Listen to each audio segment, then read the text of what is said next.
Hope you guys had a fantastic Halloween. Hey, Mia. Hey, Ray. Thank you guys for coming by. I'm so sorry, Mia. You lost all your well-deserved points. I feel bad. Sorry. But hopefully, our little game of D&D can make up for that. Hope you guys enjoy. I am being joined here by the great Sean Nathan. Say hello. Hello. The kind and lovely Phelan. Hello.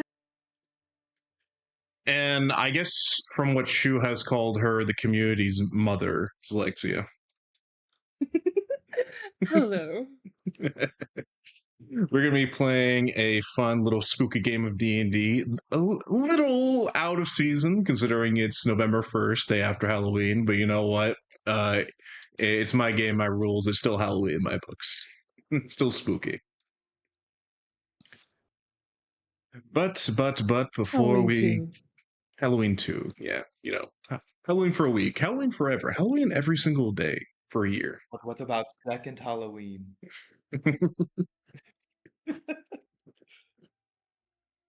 Before we get right into it, we got a minor announcement. Something I've been wanting to reveal to you guys for a while now, actually. So let me actually turn down the volume on this, increase the volume on the music pod, so I can actually hear it. There we go. I've been wanting to run a game on stream live for a while now. And because of that, I actually got a modeled commission. Oh. Nothing crazy, nothing fancy, no 3D, nothing as complex as what Faye and Zlexia have here.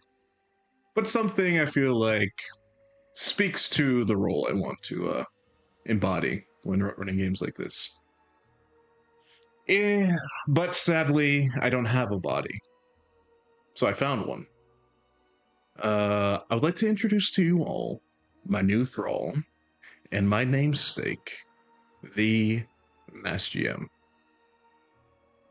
Say hello. Hey guys. Hope you enjoy the robes. What?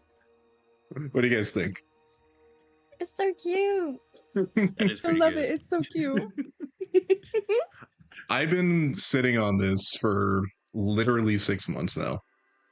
I got a commission way back in April, I believe, and just haven't had the right time to debut it. But here it is in all of its glory, the Mass GM.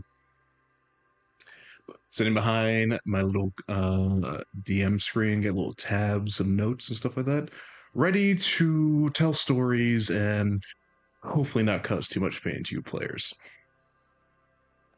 Only a little bit. only a tad bit. So, without further ado, shall we get this story started? Absolutely. I'm ready.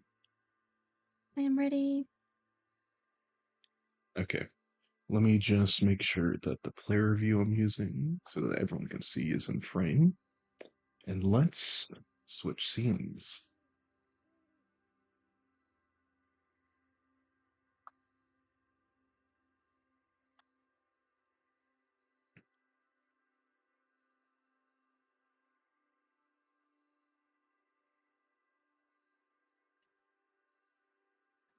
It is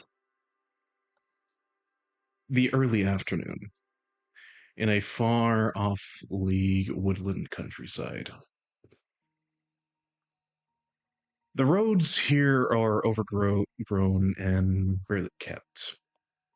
A real bastion of the wilds.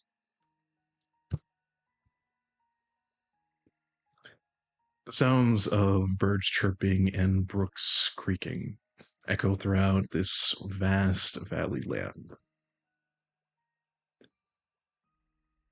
Signs of what could be constituted as civilization are few and far between.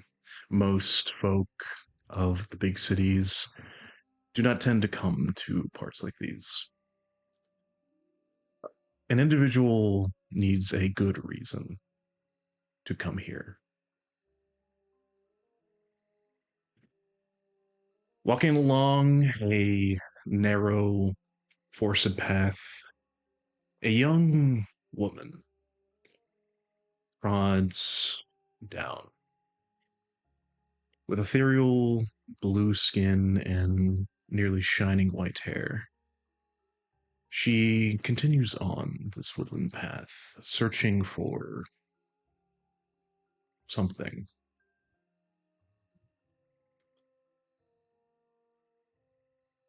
Phelan, Hello. would you please describe your character? Um, so Tamsin is a hexblade warlock who managed to slightly break free of her bond with the hag that raised her.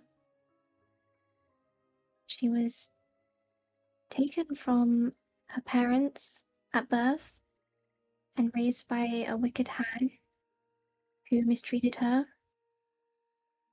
And now she's on her journey collecting small glowing butterflies that help break her free from her like crown that is indented into her head.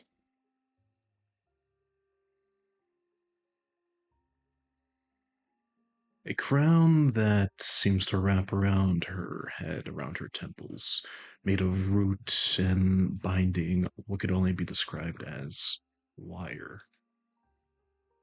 You only recently gained what you could constitute as conscious freedom, but you still have tasks to do. But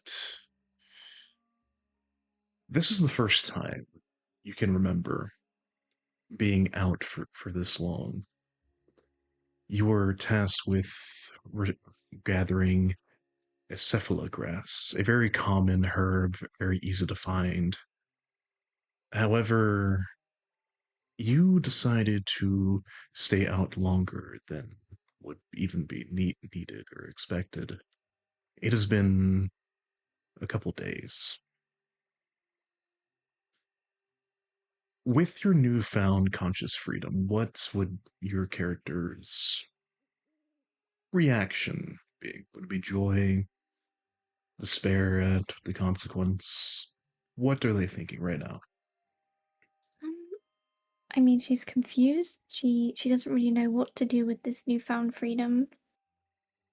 She doesn't really know who she is as a person because she's so used to being told everything she needed to do. She doesn't really know who she is in herself. But she knows that she's enjoying the nature around her and the freedom to go where she wants to and to walk where she wants to.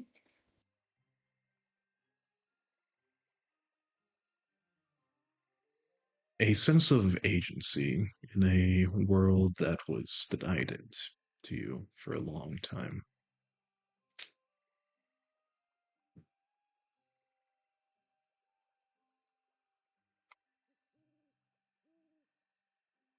Just so everyone has a review.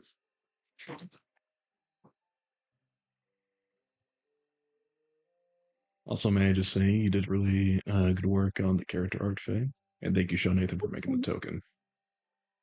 No problem. As your mind wanders about your newfound agency and the enjoyment you've found in this time, this moment of freedom is disrupted just slightly.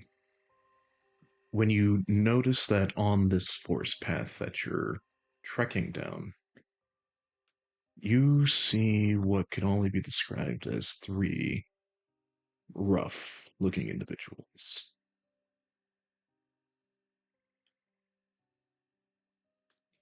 You see three men, one armed with a mace, the two others crossbow and sword.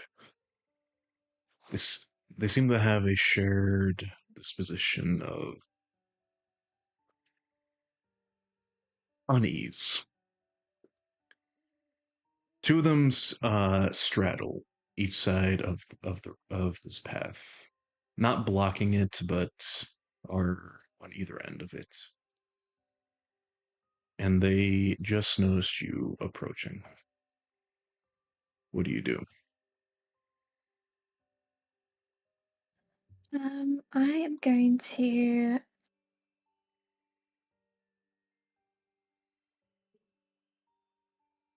like have they seen me completely, or have they just sort of caught a glimpse of me? From the distance that you are at, you can tell that they have seen you because there's nothing blocking you from their vision. So you are well aware of each other, but they're not quite close enough for you to simply ask them for anything. I am going to walk back the way I was coming. Okay. Seeing these three, what could only be described as rough individuals, you decide to double back, turn around, and backtrack on the path.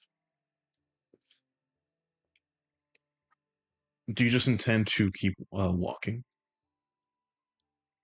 I think I'm gonna walk back and I'm gonna hide in a bush that's close to the path and Okay. sort of keep an eye out to see what's happening.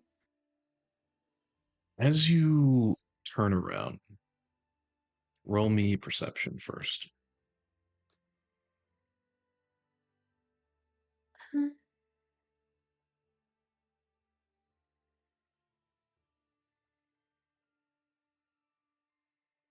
Uh, did that roll?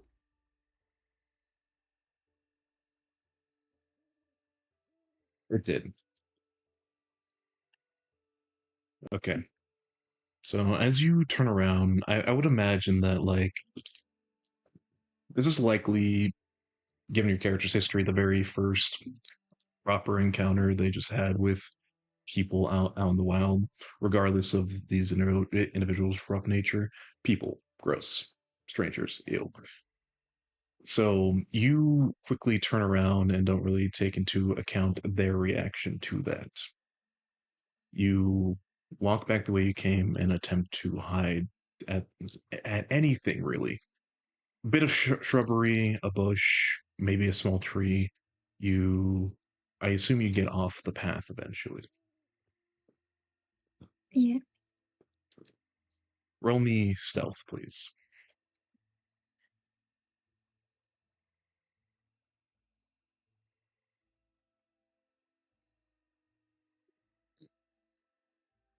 this is not going well. Before we continue on with that, little side announcement. The Ghost of Karma sends her spiritual love, she says in chat. Hello, Hi, Karma. Hi, Karma. Hi, Karma. So glad you're here and hope you feel better soon, Karma.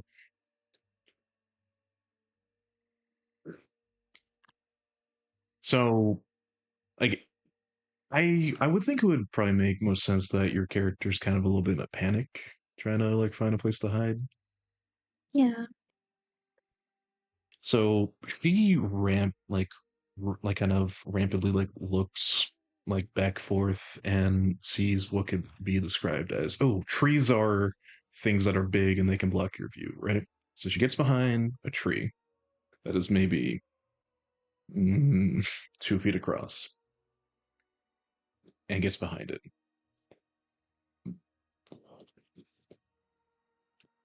You stand behind the tree and just wait for, if those individuals followed you, to pass and move on. You sit, you wait, and you listen. You don't hear any footfalls. You don't hear anything at all. And just when you think the coast is clear, you hear, standing right behind you, "Boy, you know it's dangerous for a lass like yourself to be walking alone." You turn quickly, the surprise that you see one of the rough-looking individuals has snuck up on you. Apparently, their stealth is slightly better, and you actually take them in for what they are. A man who is very unkempt, missing teeth, boils, scars across his face and arms. A very unpleasant individual. How do you react? Um, I'm gonna not run away. I'm gonna stay there, and I'm gonna ask him what he's doing out in the woods.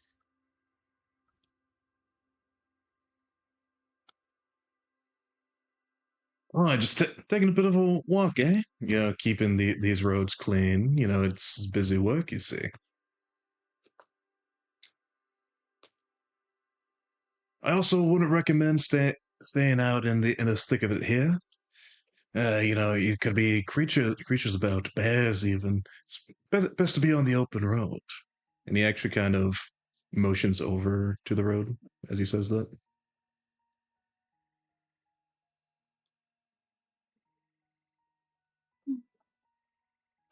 Could you point me in the direction of the closest town or settlement? Oh, certainly. Just kind of right over here. He begins to walk towards the road without actually answering your question. He just says it's right over here.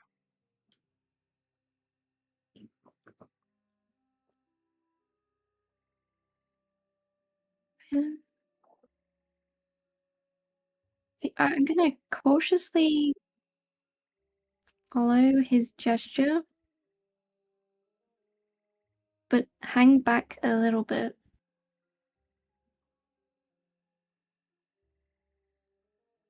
So you probably step out around from the tree, but still like stay next to it, likely. Yeah. He actually steps onto the remains of what could be constituted as as the old road you were talking about, and he points over a large valley section that you were over. It says, "Just over that crest over there, and there should be the small hamlet village of Grazas. You can see the smoke from there. See, you see him point at the sky near where the blue and the green meet. Roll me perception."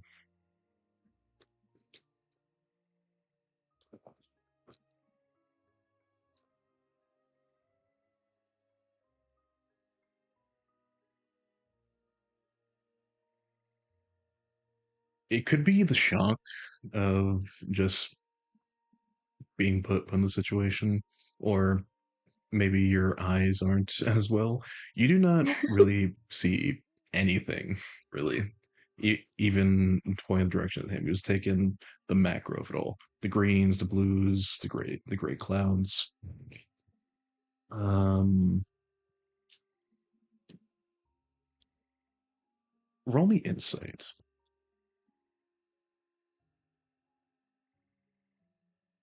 17. It makes sense that you're not really focusing on what he's pointing at you. You're more concerned or wondering what his intentions are.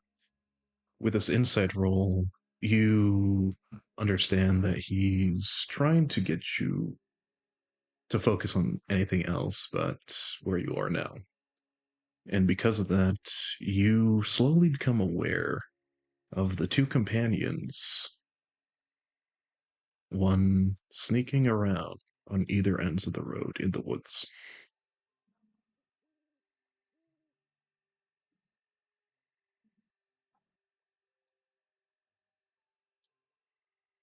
After this man points, is should just be about an hour now, but you know our our community, we can't just let anyone in.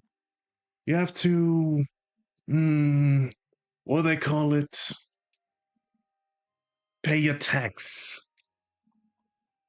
Yeah, it's hard work maintaining these roads. And you look around you, very unkept, very unmaintained bit of road that you're standing on.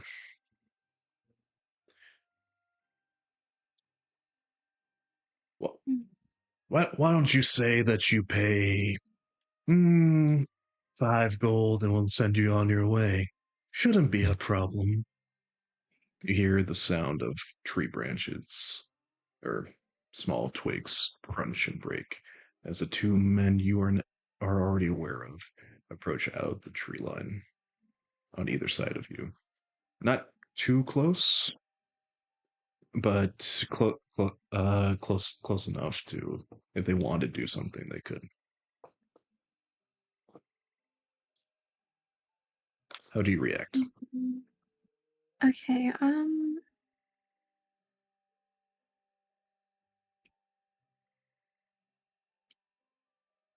I am going to. Did you say they have like a mace and everything? Do you want to try to study like these individuals, get a better understanding of what they got going on? Yeah, yeah. Okay. Um, just from a quick glances and what you remember seeing on the road and what you're aware of in the woodline, you see that the man with the mace, a large barrel of a man, uh, clad in thick plate, is wielding a large, very, very blunt mace. On the complete other side of him, on the other side of you, is a man wielding a crossbow, wearing leathers and a leather cap. And of course, the specimen in front of you talking about maintaining the road and asking for attacks, uh, wielding a very blunt, very ill kept sword along his side.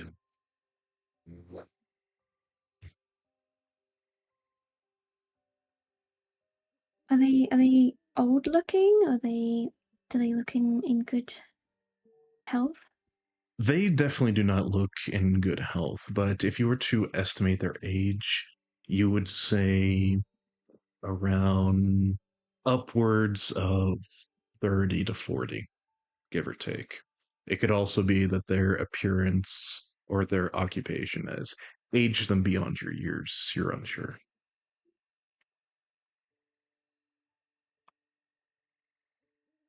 Um, can I lie to them and tell them that I only have 2 gold on me?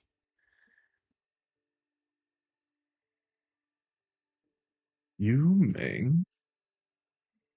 roll me a deception check. A perception? Uh, Deception, because you're lying. Dark deception.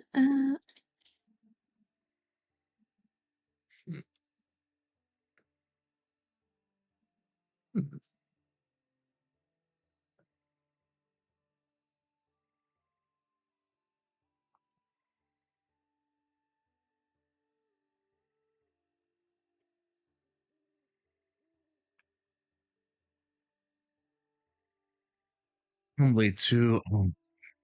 It appears that everyone's struggling in on these parts. It seems. Tell you what, you give us 2 gold and maybe let us rummage through your pack, and we take whatever is of equal value. Call it even. So your lie did work. He seems to believe that, but he's asking Mhm. now to take your stuff in exchange for the loss. Um, how do I see what I have in my So if inventory? you go to your character sheet, it should be under the inventory tab.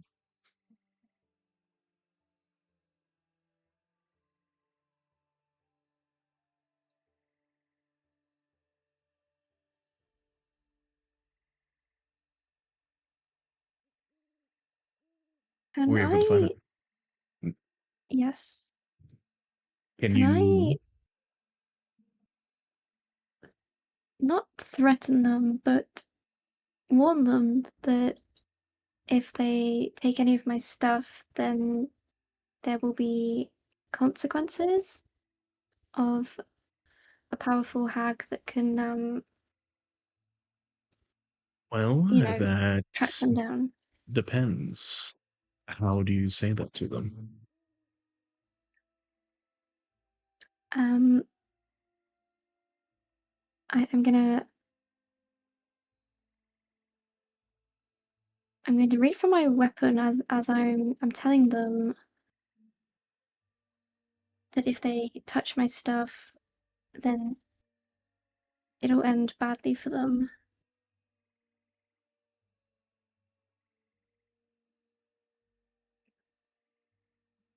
Okay. Roll me intimidation. This isn't going to go well.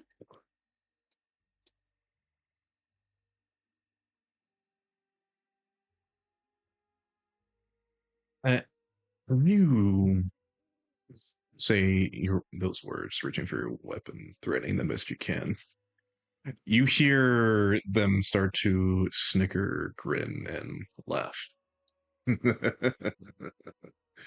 uh, you hear like a big bellowing laugh from behind you from the man with the mace. You hear that, boys? I heard her. Well, let's make sure she hears this. They start to brandish their weapons. I don't think you understand the situation you're in, lass. Un- unless you want to turn black and blue instead of delight. What do you call that? Tangerine. You best fork over your gold, drop your pack, and things can go off without conflict. We're good men. We'll give you a chance. You then see the again specimen man hoist up his sword, point with a pointed end at you, and says, "Do it now, and it doesn't have to get ugly." Do you have any immediate things to say to them or action? I'm gonna cast Shatter on them. Okay.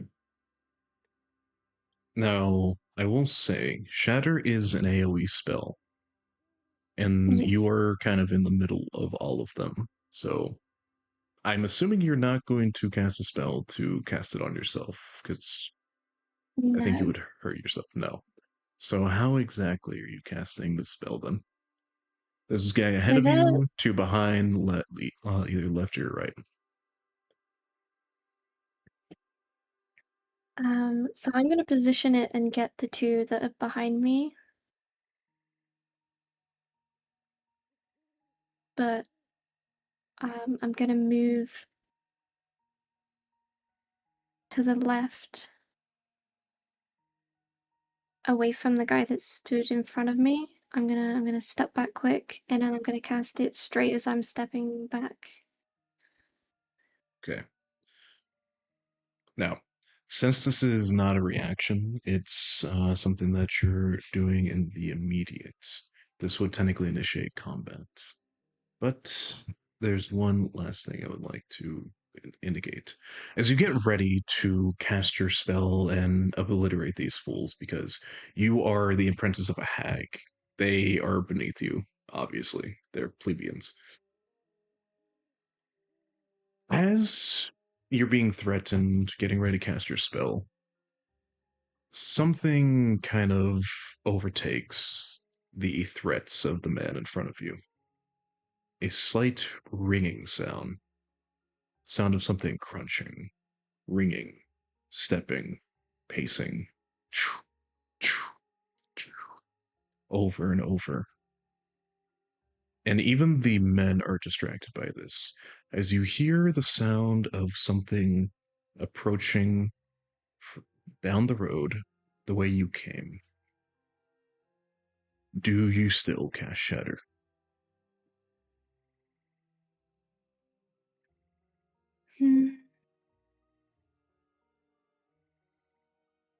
Is this thing that's approaching near those people that I'm about to cast Shadow on? You actually do not see whatever this thing is. It's just something that sounds almost metallic coming down the road in a rhythmic pattern, like steps almost. Yeah, I'm gonna cast it. Okay. Roll me initiative.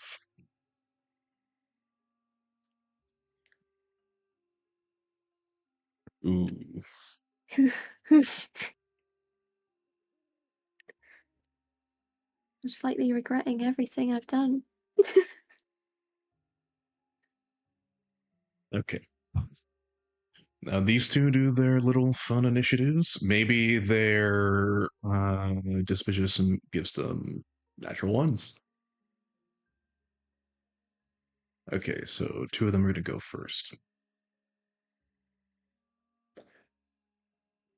Funny enough, the guy with that was pointing at you with the sword rolled a natural one, so he's actually completely distracted by that noise.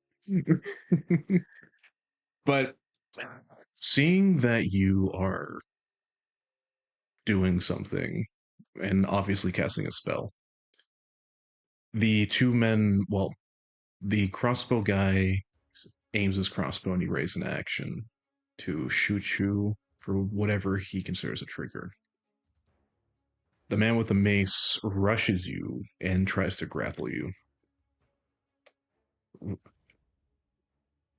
I assume you're trying to not be grappled. If so, either Yeah. roll me a athletics or acrobatics to try to avoid this grapple.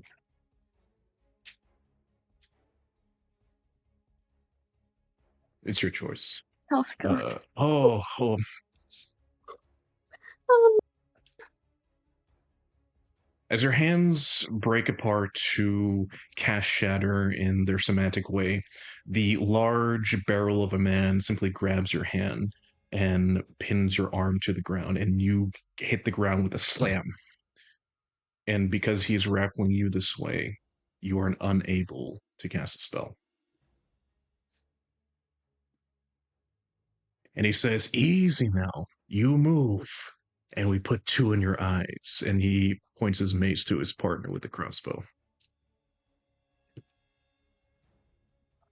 It is your turn. You can still try to your choice. And again, the guy with the sword is completely distracted by the rhythmic, metallic steps.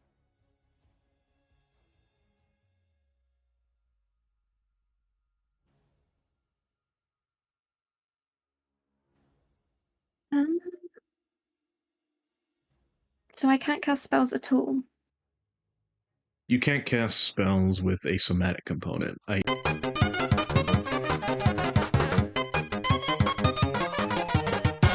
Gotcha. How far are you running? Because there's a lot of trees around you. Um, like as far as I can I can go. Go So quick. is that 30 feet? 30 feet. Massive. And I see it. I'm about to deal with it, Jonathan. Just want to let you know. So you kick this barrel of a man in the face, get out of his grapple, and you go as far as you can, 30 feet to the nearest tree. As a reaction, he attempts to swing his mace at you. What is your armor class?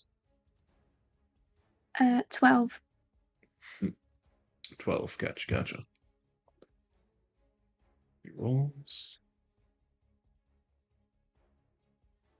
Being stunned by your apparent acrobatic skill of being able to kick him in the face, he does not recover fast enough to swing his mace at you, and he actually swings hard enough to embed his mace into the tree you were hiding behind originally, and you effectively get away. However, his crossbow companion, who readied to shoot you if you did run, also rolls an attack.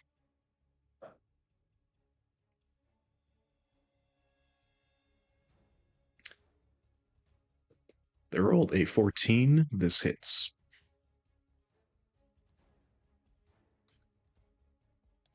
You take 3 piercing damage as the bolt embeds itself into your lower backside, or where your kidney is, I guess you could call that.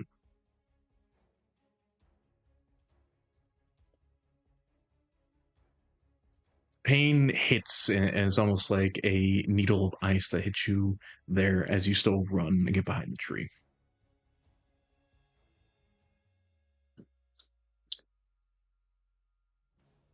We end off this first initial round with the swordsman not even paying attention to what's going on now, as he looks over down the road and notices something. He sees an individual clad in dark armor, plates, if you will, and the sound of his metal boots hitting against the ground in a rhythmic, almost pristine pattern over and over again, only for that individual to stop right at the crest of the hill. We're going to pause for a moment to let the ads play and to make sure that the stream is still going, because Karma is saying something about internet issues. Question everyone in chat. Can you all hear me? Can you hear everyone else? Say hi. Hello. Hello. Hello. Hey, Crimson, welcome in. No issues. Okay, Ray says no issues. Let's see, unfortunately. Lamau JK. Hey, yo. Damn. Okay. Oh, okay. I actually understand now.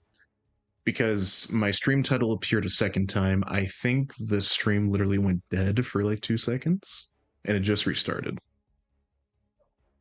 Oh. Yeah, I'm not quite sure what happened there. This might be something only I can see, but I do see some like Frosty Tools. You have them enabled, but action is required. So I don't know if that's related, but That shouldn't affect the stream side of things. If it happens again, I'll probably do a proper restart of my application. But since everyone else can hear it, it should be fine right now. Thank you so much for the lurk, Crimson. You enjoy your time in Dwarf Fortress. So, to recap,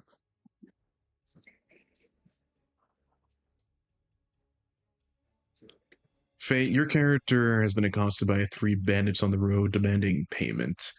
In response, you gave one a quick kick to the face. You ran, but you have a bolt in your back.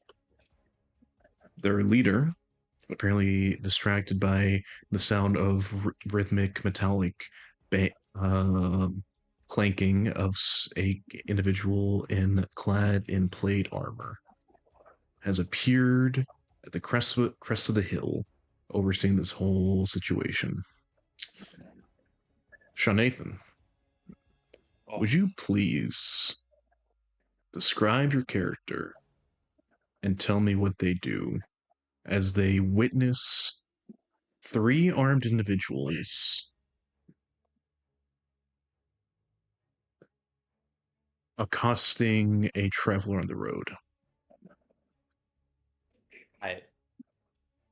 So all of them see a tall humanoid standing at the top of this hill. They are donned in dark and old plate armor, held together by weathered straps. They have brown gloves covering their hands, almost clashing with the armor they are wearing. And they have uh, black riding boots to go with it. They you see that this individual has long gray white hair, a face poxed with scars, uh, or and also notably long pointed ears, and most strangely, a pair of bright blue radiating eyes. As they see these three accosting someone else, uh, would it be possible if I could roll intimidation? You know, with this as I kind of like my hand begins to move back towards the great axe that is slunk along my back. I'll say maybe, because your character hasn't even said or done anything. Them Well, slowly it's like drawing the out a act of like weapon. it's like the act of going for a great axe as they're standing on the high ground above them. That does paint quite a picture. Uh, I will inform you as well that only one of these individuals is aware of you at the moment. I mean, if I could get him to start running, then that's only two people to deal with. Okay, yeah, worth it, worth it. The sheer All right. act of you reaching for your massive ancient axe might befuddle the foe ahead of you. Roll me intimidation. All right. Please be good. Uh-oh.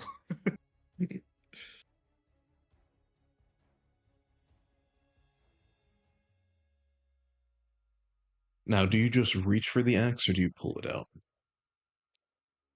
I pull it out. Pulling out your axe and holding it aloft, you give the obvious challenge to the brigand in front of you. And he says, "Boy, it looks like we got a bundle of freaks coming down the road today. This should be fun." In his bravery, or you could call it stupidity, he rushes towards you, despite the fact of how you present yourself. He only gets as far as 60, no, I'm sorry, 30 feet away, closer to you, and he gets into a stance ready to attack. And since you just arrived, we'll put you at the bottom of the initiative, so now you can act. All right, cool. So like right now. Please. Okay. So seeing him making his way up the hill towards me, I begin to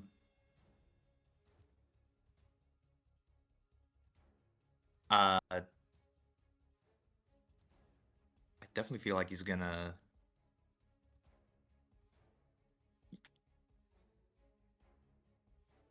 Alright, so I move up to him to attack him. And I imagine I You do it like with a running start, and it looks like I'm about to like leap at him and like chop down.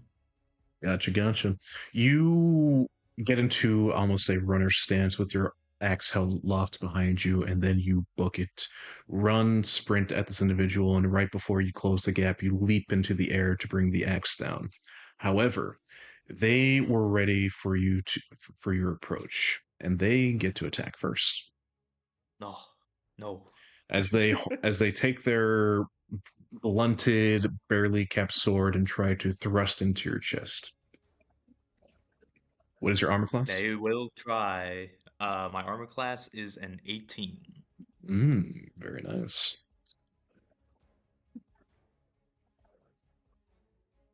The blade strikes at your chest, and it is deflected, and it goes under your arm, so you easily close the gap. Please attack if you may. All right. 24. That definitely hits. Roll damage. A 16. Oh, that's max damage. 16 slashing damage. For an initial introduction, that's a lot of damage. Would you please describe how you dispatch of this individual? Because my word. I imagine like I had charged down the hill and they attempted to strike at me. Sword going. You said it was like went or the sword like went below like the arm or like It's under your arm. okay.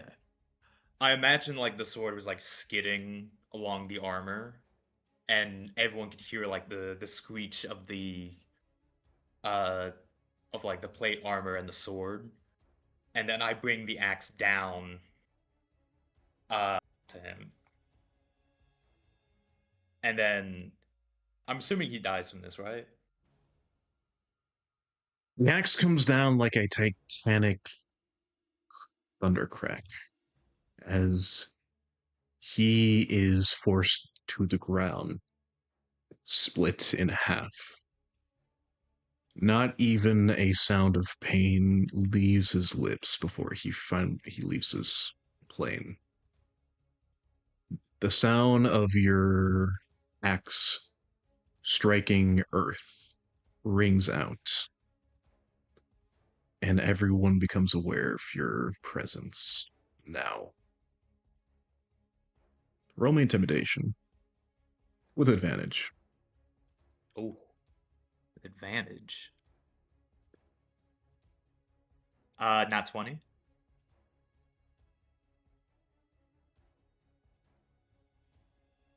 Jesus. You see the crossbowman hood up, only seeing the whites of his eyes, tremble, and he just books it deeper into the woods, tripping over himself, falling until he reaches over a brook, gone. The large barrel of a man sees you, and he books it down the road. I imagine like going into the forest, like there was like a shadow covering my face, and all they really saw was the bright blue eyes, A specter of like death has appeared, like a blue-eyed demon, or not from samurai. Blue-Eyed Samurai. Yeah. Funny reference. An aspect of death apparently has arrived within the realm. Jesus Christ, quite an introduction. Continuing on with the scene. Tamsin, you run behind this tree. You hear this large, almost thunderous ringing for a moment, and the pain of the bolts in your bag kind of dull your senses for a moment on top of all of that. But the immediate next thing you notice is the barrel of a man who had you pinned for but a moment, running seemingly with fear down the road, passing you completely.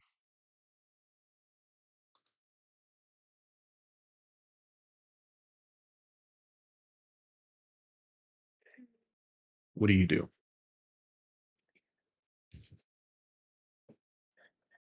Um,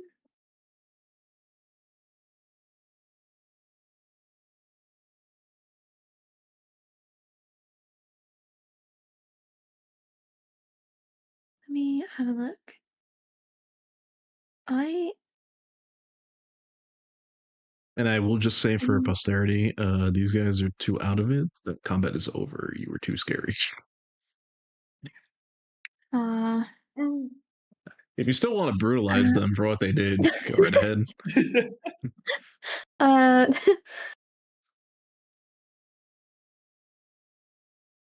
I am gonna leave them and I'm gonna emerge from the forest and greet and thank this very intimidating blue-eyed beast that just appeared and saved me.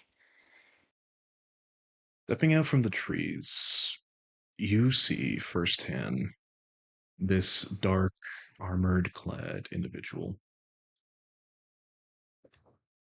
And the most striking feature, after they raise up their axe, now covered in blood, with the unfortunate, wretched soul that was accosting you for money a second ago, now just a split in half splatter on the ground. You two meet each other's gaze. If you'd like to speak, roleplay, however, go right ahead. Um, I so also will say, last thing, as you approach this armed individual, you know something about their face and their skin. It almost looks innumerably dry and very, very wrinkled, as if he is far aged beyond his years. Damn, you call me old? I Damn. Anyway, go on. Wait, before I do this, was the music thing supposed to leave? Oh, I for that was me. for Okay, for this moment, yes, because you guys are just talking. okay, so I've never encountered any human interaction before, so I emerge shaking and trembling, and I'm gonna say thank you so much for saving me, and how do I ever repay you for getting me out of such a tough situation? Before he responds, Mask, the person that's approaching me, they have arrows in their back, right? More so, they have obvious. Well, you obviously tell that they're bleeding from their left side, and you can tell that they were shot with a crossbow. Okay. So, uh, when they're approached by this person and they say what they said, my character straightens up and opens their mouth and says, oh, by the gods, oh, you're hurt. Are you okay? Uh, yeah. Oh, you have arrows in your back. Oh no. Well, I can help with that. Thank Not you. not what I was expecting. The plot twist. Oh, hold on. Do, do you attempt to tend to their wounds? Yes, but I have lay on hands or my pool for that. I would like to Oh, transfer a few of those points. Uh, three, ow, three of those points. okay. If you'd like to describe how you heal them up, go right ahead. Okay. So like I approach it and I was like, okay, let me see this.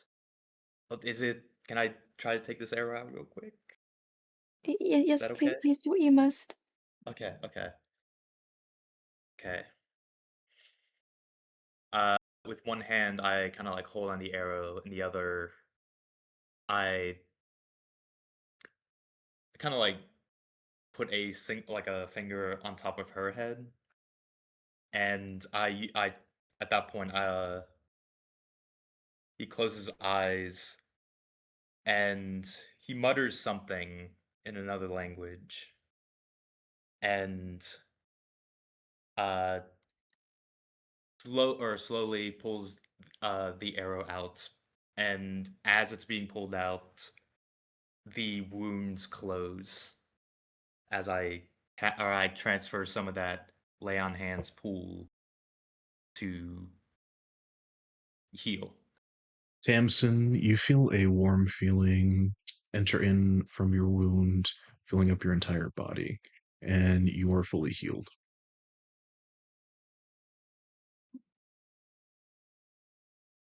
Okay, that worked out nicely. Oh, Thank you. no worries. Also, oh, where are my manners? I haven't even asked you your name. Oh, I'm Tamsin, and you are? Tamsin, uh,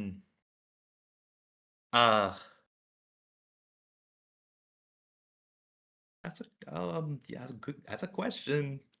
That's a Hmm? question. Um, I don't really know. Maybe? Maybe I do know. No, not like weird semantics, like, I don't know. Do you not have a name? Uh, I do not have a name. Yeah,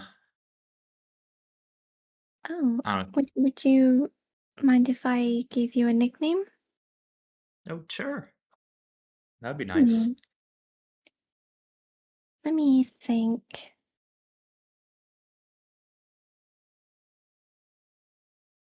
Hmm. What would suit you?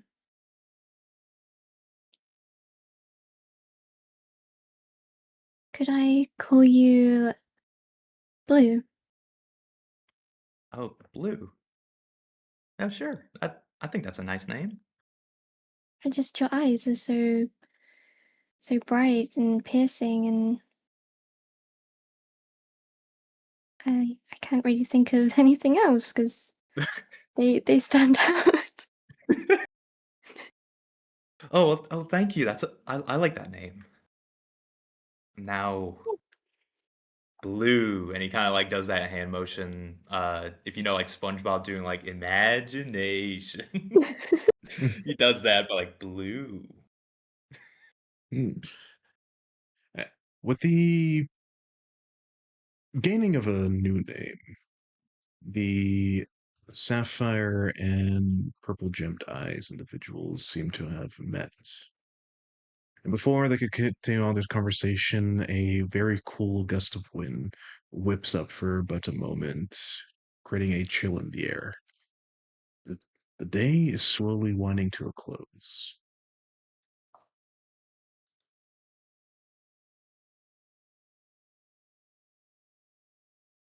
What do you guys do now? Oh, it's getting a bit dark. Do you have any plans? Are you headed anywhere? Oh, I mean, I was trying to find a nearby settlement, getting dark and all that. Oh, I was planning on doing the same thing. Did you maybe want to travel together? Oh, sure. It would definitely be safer with those guys. And he kind of like points to like the dead dude right next to us. No, not just a dead dude, a body split in half from your sheer force of will and strength. I imagine there's The more out there. Yes, so we should make sure we're somewhere safe before the dusk really sets in. Oh yeah. Is there a town around here? The old man pointed this direction, and said there was a settlement nearby. Oh, well, that's fortunate. Did you want to check it out? Sure. Now maybe they have an inn. Can I loot this body before we like head off? Hmm. I don't know. Do you want to loot the whole body? I think it counts as two objects now. So that would be two different rooms. Um, Sure. If you'd like to search the remains, you may. Can I okay. help? Can I give Tamsin the help The, action? there's no need. There's no role required for this. What this guy had on him was pretty obvious. His now broken, destroyed, unkept sword, destroyed leathers because you split him in half. And you do find a coin pouch at his side.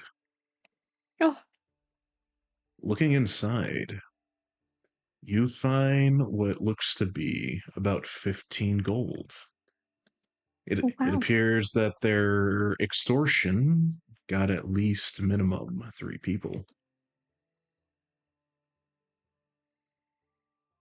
I'm gonna grab that and turn around and smile at Blue and say, well, hopefully this pays for the inn. Hopefully. I hope. I mean, it shouldn't be that great or that expensive, right? I hope not. I Oh, don't really have anything. oh yeah, me too. I kind of like hold my arms up, and you can see that he doesn't have any bags or any backpacks or anything on him. Just the axe and the armor. Are you wearing quite like thin armor? He is in full, like ominous black plates. He's covered, well, not head to toe, but his entire body's covered in armor.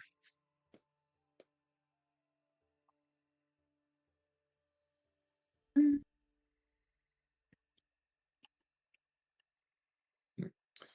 Okay. Wait, how much gold was it again? 15 gold pieces. And Okay. with you accounting your gold and wondering if it's enough for an inn, and realizing that your new travel companion quite literally is armed to the teeth and has nothing else, you two set off to see if that town, that creature at this point, for how awful of an individual he was, said that there was. Hopefully he wasn't lying. And the 2 individuals, one with amethyst eyes, the other with sapphires, head down the broken, unkept road. Hmm. It takes about an hour until you reach what could be constituted as a very isolated settlement. You became well aware of it when the stacks of smoke indicating pyres and fires for people to keep warm, indicating that it was no lie. There's a settlement ahead of you. As said, it takes about an hour to reach this point. Before you make it, though, could you both please roll me perception? No. Oh dear. There are only closed eyes here. Nothing. I think I need to go to Specsavers. Yeah, like at this point, like I think Damson actually needs successes. Okay, I will say, um, you do not notice anything in particular. You just know that you're headed what could constitute a right direction.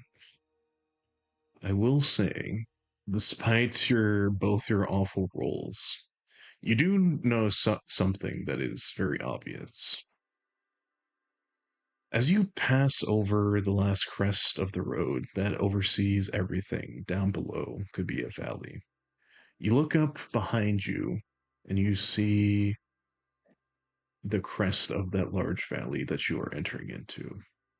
Deep within a deep, thick woodline, you see the vestige of a very large, white haired, furry creature. A wolf,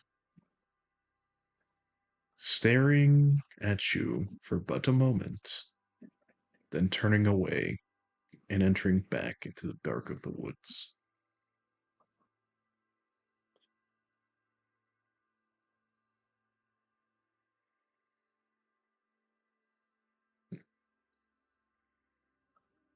I assume you're definitely going to want to enter into the town after that.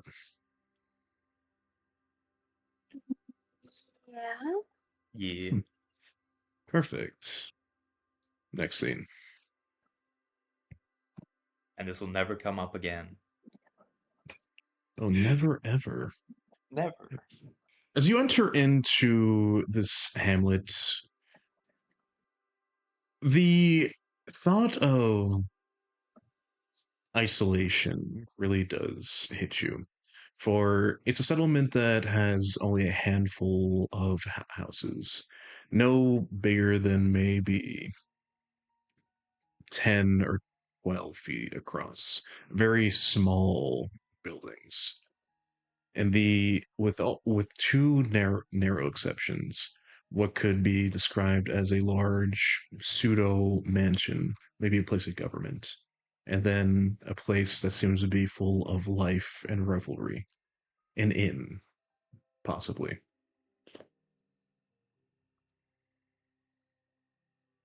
You see people walking around, going about their business, their eyes low, not really wishing you any fair greetings or any mean summations. They're keeping to themselves.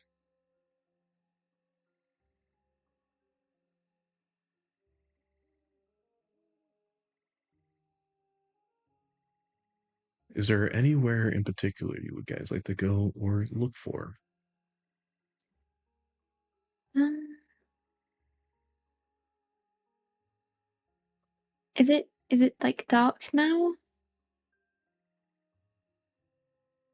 As you continued on the road, you notice that the sun got eclipsed by a large blanket of gray clouds.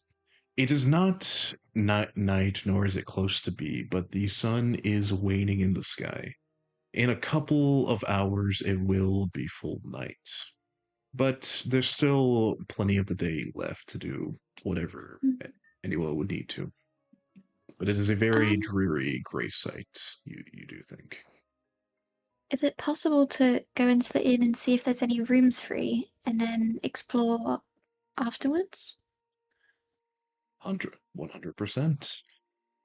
Okay, I would like to do that, I please. assume the individual we now call Blue follows suit. Yes. As you approach the inn, the sound of a revelry and commotion kind of reaches out, breaking the dreary, almost strange, ominous silence. As you approach the door, you reach out to try to enter, but something comes out first. An individual is flown out from the doorway, their back first, as if they were thrown or kicked, flying directly at you two. Could you please give me acrobatics rolls, both of you, to try to dodge out of I'm the way getting effectively? smushed. Can I try to catch it? Okay, okay. Don't roll yet, Faye. Don't roll. Okay, If you okay. if you're attempting to effectively catch this individual, like full bear hug, I'm assuming. Can I like Roll. help out? Like I'm like behind, like arms open, like ready, just in case it like backfires. You know what? You know what? Sure. I'm surprised that this is your guys' immediate reaction, but you know what? Let's go with it. Blue, please roll me athletics with advantage because Tamsin is helping Let's you in this go. endeavor. You're trying to catch a whole man. It went from an acrobatics with a -1 to an athletics with a +6. Oh Oh, no. At he's least it had uh-oh. advantage. Yeah. Oh no. It was The force of this individual knocking into both of you, even being ready to grab onto them and stop their, you know, flight. They're thrown out with such force that you're both knocked to the ground prone. So sad to say, it's now a funny sandwich with Tamsin at the bottom being crushed. no. And before you guys can even get out of this situation, an individual comes rushing out of the inn. An individual clad in armor. with a wellness pack and a blunt metal helmet. And they say something akin to demanding payment for their last game. Zalexia, would you please describe your character and what they do continuing on this scene? So, she's the one running out, I presume, or the one in the sandwich? Effectively, it is to be implied that you're the one who sent this individual flying, and you demand payment for the last game. Excellent, thank you. Alexandra is a human woman. She has strong features, weathered skin. She is clearly a fighter of some sorts, a mercenary, a soldier. She doesn't look particularly friendly. Just a certain set of her face, and the fact that she is quite angry. Um, she laughs at the group and then says, "Get up and give me my money."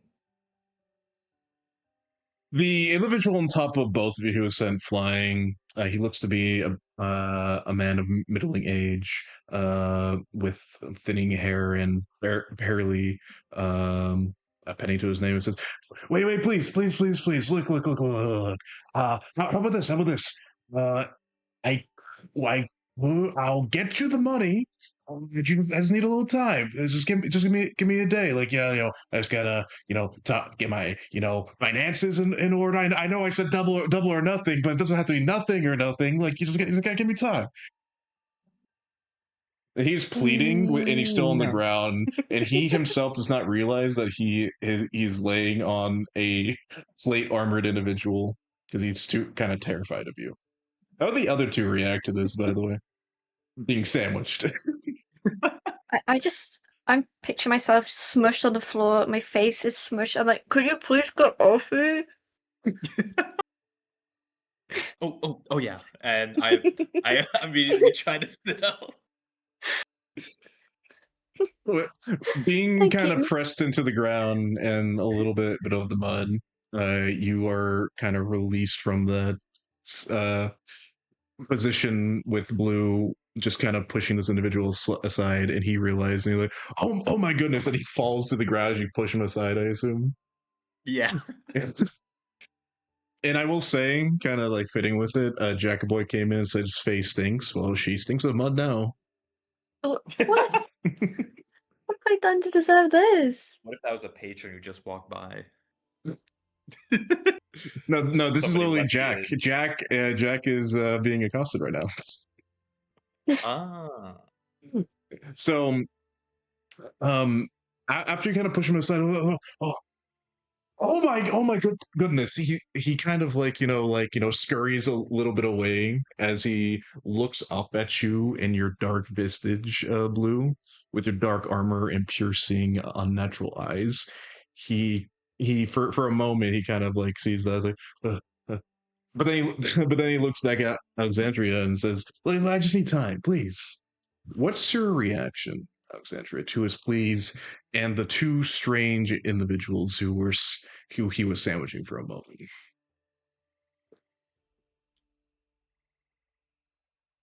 Alexandra says, "I don't really do diplomacy.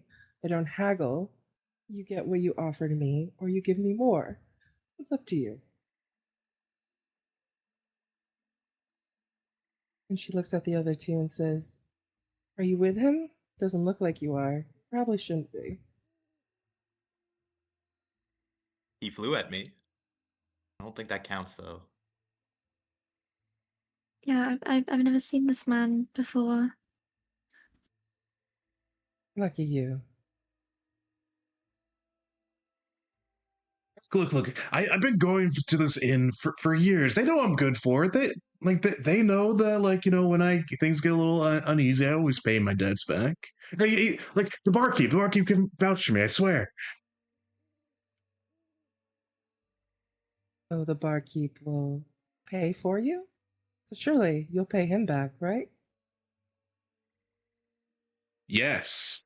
You don't need to roll insight to know he's fucking lying.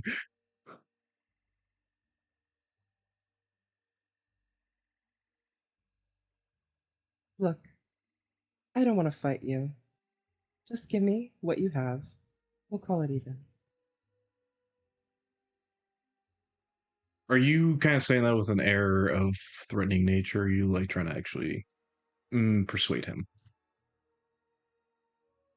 Play threatening. Roll intimidation, please.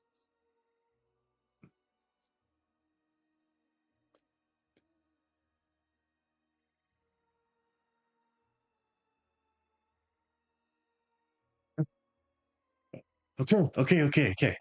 Look. I don't have the exact amount, but he kind of reaches around his neck, like puts his hand in his shirts, and he pulls out an amulet.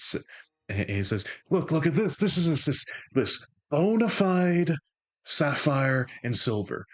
I'll give you this gold even." He holds it up to you, like pleadingly.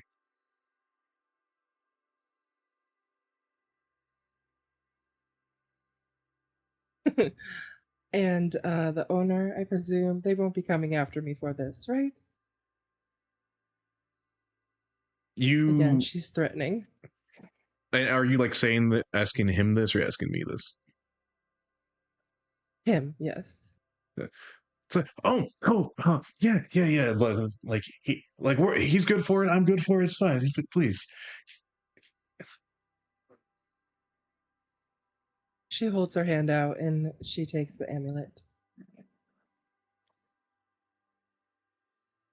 You now gain a sapphire and silver amulet. Well, quite an introduction. And I will say, kind of updating you guys with chat, Karma says she would like to snuggle Alexia's character. So there's that. And Chris has redeemed Give a Chosen Player inspiration and has chosen Faye. So that you guys all have inspiration neatly. I don't want to waste that redeem, so Faye, you effectively have 2. But we're going to max it out at 2.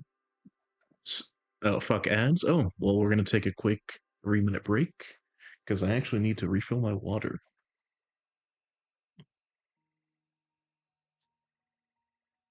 But is there anything else, Lexi, you would like to say to them before we just take that quick break? Oh, and this individual, which we're calling Jack, kind of scurries away like the cockroach he is and runs deeper into the town. Yeah, Zelexi says, or not Zelexi, Alexandra says, sorry about that, folks. Can I get you a drink as an apology for the mess? Oh, yes, a drink would be lovely, thank you. Oh, sure. That'd be good. And with that, let me give you, so you guys can actually see what her character looks like. There we go. This armed, very intimidating individual shows to have a bit of a soft side, offering a drink to their new, strange, gem-eyed compatriots. Very nice. You two follow this armed mercenary type into the inn, and we'll continue on after a quick 3-minute break. Groovy. So, if you guys want to go to the bathroom or anything like that, please feel free. Also, Cypress is summoning a natural 1 in chat, so shame on him. Oh, No. no. Ban him. We've had enough so- low rolls already. Yeah, so I'll be right back. Feel free to talk amongst yourselves or yell at chat for being mean. You know how it is. I don't Ban you, like that Jack. the title has come true already.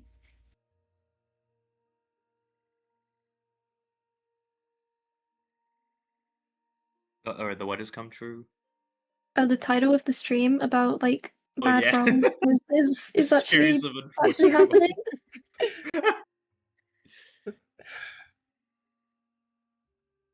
I'm just looking at the last like 5 rolls. We have a 2, Yes. a 7, a 9, another 7. It's going so well. I mean, we have Y'all had are doing your two best. 20s. That's true. Very true. And then it's Alexia's first roll, 17. Yeah, yeah. You're gonna carry us. Hopefully. I'm not very good at D&D, so hopefully it goes well. Gonna Okay, go this is perfectly my fine. second ever. It is definitely not my second. I've been playing It's for a like while. second plus like 2000. Of course, it's the first time every time. Yeah. Every time is like the first experience. Always. I apologize for the name. I couldn't think of anything. But No, it kind it's of a fits good my name. character being like young and naive, and yeah. So I'm putting it down to that, and not just my lack of being able to think in the moment. I mean, the name's holding up for the session so far. We've had a series of unfortunate rolls. Yeah.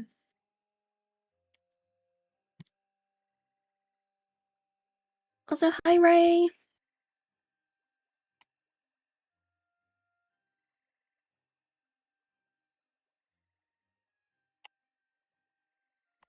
No, I just see in the chat like I summon the god of a number. Bestow Summon upon thee, a these god of mortals. dice. I bestow upon these mortals a number most low, a number singular in itself. I can't wait for the next roll. It's gonna be a fantastic roll. I can see it. It's gonna be red. It's gonna be a 1. You guys Gonna lead to summoning bad doom. rolls in here? Yeah, they're Somebody, trying to make us fail. I'm not saying any names, but somebody. Pray Oh, to the I see dice them. god. Look, Carmeo. If you're gonna do it right. You gotta use the proper natural one emote.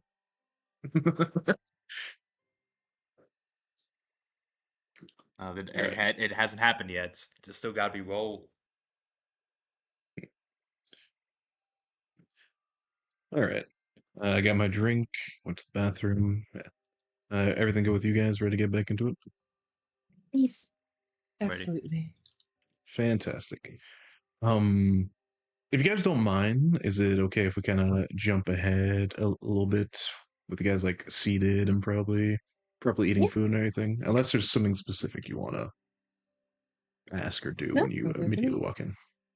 Well, that sounds good to me. All right. I am happy. Being led in by your newly acquired mercenary type companion, you enter into a small, funnily enough, ironically, well kept inn. Full of life, laughter, and patronage. The barkeep, funny enough, wait, excuse me. You guys ever have that feeling where you have to sneeze but you can't? Yeah. Yeah. Pineapples. Pineapples? Wait, why That's supposed to make pineapples? them go to. Wait, have you not heard that? When you say pineapple, it makes your sneeze go away. Pineapple. It doesn't work. Uh-oh. Oh Yeah. no. Okay, you know what? I'll deal with it. It would must be be better allergic. to sneeze. I'm allergic to guys' bullshit. No, I'm kidding. Love you guys. Awesome. You know what, Tylox? Thank you so much for throwing it back in chat. You know what? It actually helped me with my sneeze. I don't have to do it anymore. So Well Okay. done, so Tylox. if we're to stop you from sneezing, Mass, we gotta throw it back. Anyway, I'm back. I'm no longer discombobulated, as I was saying. As you enter into the inn, Alexandria, the barkeep assures you that things are fine. Jackson Hewitt is, an old drunk anyway who never pays his debt. So the fact that you even got anything out of him is worth enough. He then seats you in a far corner table, remarks about how things are usually more quiet around here, and takes in the very strange nature of both Tamsin and Blue. His fully clad black armor and Tamsin's azure skin, bright purple gem-like eyes, and the thorn-like crown around her head. After a moment, he brings you food, ale. All I'm assuming is on Alexandra's dime. She did offer. Right. Yes. Very nice. How nice of you. And after some time, give or take about an hour, you guys enjoy yourself, introduce yourselves to each other.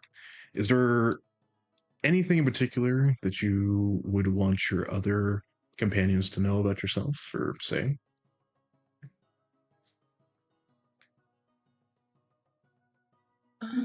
I mean, Alexandra would just say that she's looking for work, and she's a skilled fighter, former military, so and hinting if they need help, she can be paid for it. I imagine like like that hint kind of like went over Blue's head. And he's like, "Oh, that's cool. What military?" He asks questions about stuff like that. Nice. And I'm gonna say that I'm on a quest looking for some strange things that keep appearing. And I do want some help. Obviously, I can't defend myself very well, and I'm very naive to the human behavior and people deceiving and lying and tricking you. So it would be nice to have some company and some protection. People do that? They go around places and lie? Alexandra would warn her that it's probably not a good idea to tell people that she's naive. Yeah, that's probably a good idea.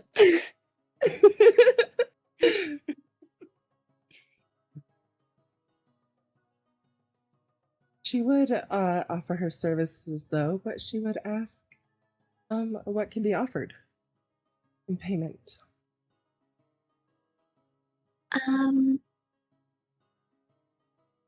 I can offer you 5 gold for helping assist me in finding what I'm looking for. 5 gold. And what exactly is it that you are looking for? A couple days ago, I was out in the forest collecting my herbs, and I came across a golden butterfly that was flying all around me. It then fluttered all in the air, creating a twine of golden string, and turned into some scissors. Once I cut the string, my crown crumbled slightly, pieces fell to the ground, and a part of me broke free from my curse, my attachment. And I'm now on a journey to find more to try and break it completely free. Blue and Yeah. Sorry, and Alexandra, could you both please roll me Arcana? Sure. Sorry, I lied. No. And the stream title is very apt. The stream title is so apt. No! Okay. You take everything that Tamsin says at face value, whether or not you, I don't know, believe the fantastical story. She's a pretty fantastical being to begin with. Blue skin, purple eyes, a crown that is literally attached to her head. It's just as she told you.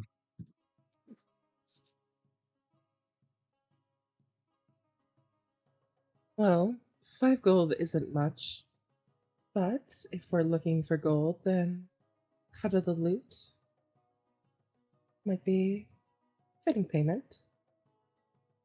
I'm more than happy to help assist you in collecting and looting around as well. And you can have whatever you find. Like, Excellent. Well, you see go Blue ahead. kind Go of like ahead. you're good.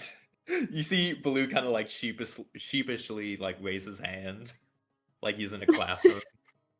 This massive individual with a big build and probably takes up 2 seats worth of space sheepishly raises his armored hand. I have a question.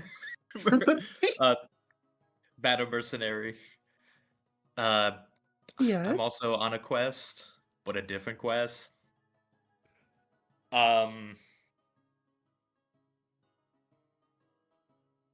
So okay, so I don't remember things. Like I don't have like my memories, right? And Mhm.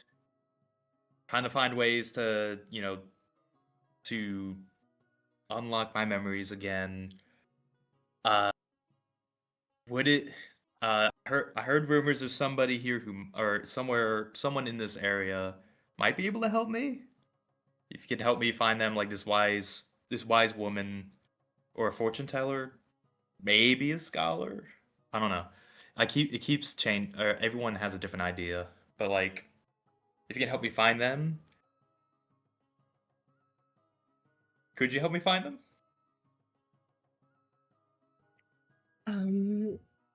Can you pay? Uh, Can I Li- pay for him? oh, you don't have to. Here's an No, I idea. want to. How about the two of you team up and I will assist? Oh, Yeah. Agreed? Yeah, that sounds good. that sounds good. Little side note, And if Tamsin and Alexandra, could you both roll me history?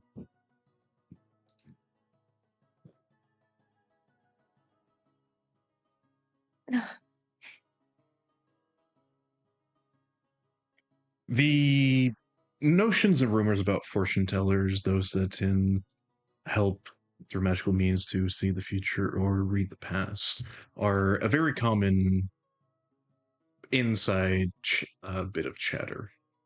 So that within itself is not unique. However, Alexandra, you've have heard rumors about a, as you could say, individual in the local area known as the Madam, who says that if you wish to know anything, you simply go into the woods and ask the trees, and the Madam will be with you. A wives' tale, something you tell children to scare them at night or boost their curiosity.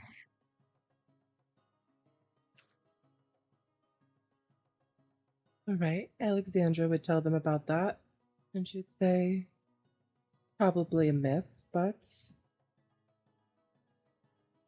might be somewhere to start. It's free at least, theoretically.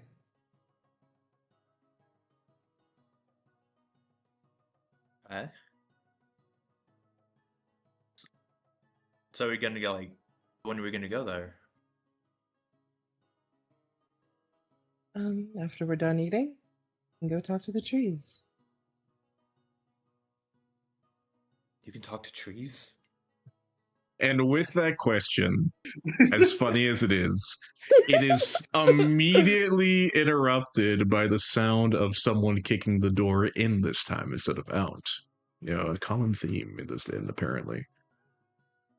As all three of you and all the patrons, the merchants, the the workers, all those enjoying their long day ending at the inn, drinking and gallivanting. All of them, all this air of revelry is shattered as a woman enters into the inn, sobbing, crying, wailing, "My daughter!" And she collapses to the floor. "They've taken my daughter!" As she wails and begins to cry loudly. After the immediate shock of this situation, you see the innkeeper actually rush out from the bar and go to this woman. What do you all do?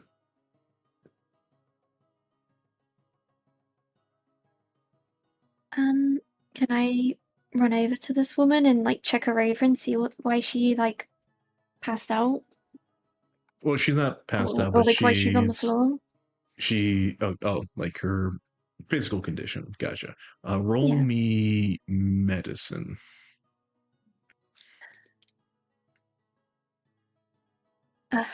Okay. You're still getting used to people in general, and there's a lot of people in here. So this sudden shock of someone experiencing sadness, grief, it's too much for you. And I will probably imagine that it's actually kind of induced a bit of a fear response. You do not even get up from the table. What do you two do?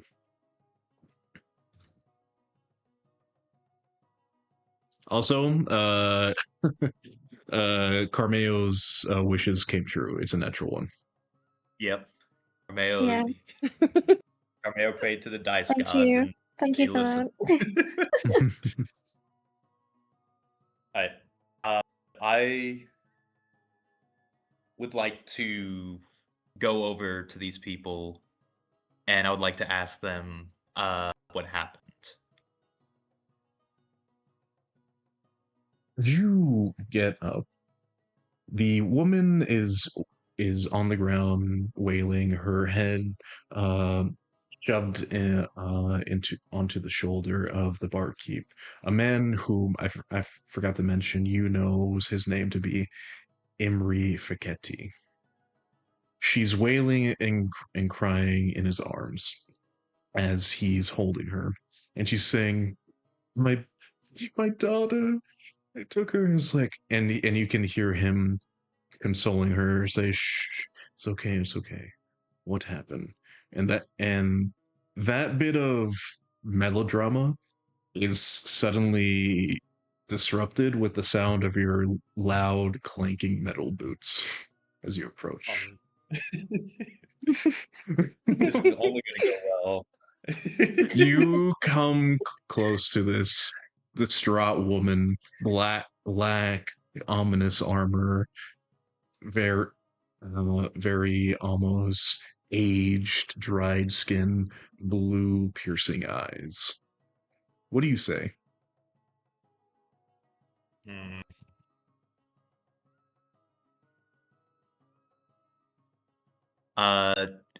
Who took your daughter? The woman actually stops crying as she's kind of taken aback by you completely. But then you kind of see her emotions start to well up again, and she says, "Wolves! It was wolves, a pack of them. They came for her. I was putting in my linens. She was in the cot, and they came and grabbed her. I tried to stop them. I did." And she begins to sob again.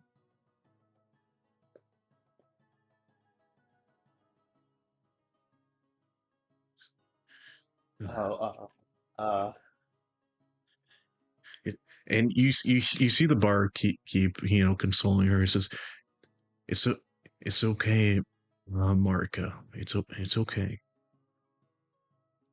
Roll me insights. Let's see if those low rolls will be broken soon. We'll see. We'll see. Nope. You see a no. man. You see a man who's consoling this woman in a way that's very warm, almost in a familiar type way. He, Nah. he, she she, as you can tell, is inconsolable. But he looks up at you, Blue, and he says, "Um, I know you only just got here, and I understand that you're probably weary from your travels, but you could probably take on some wolves, right?" Uh, I mean, I think I could.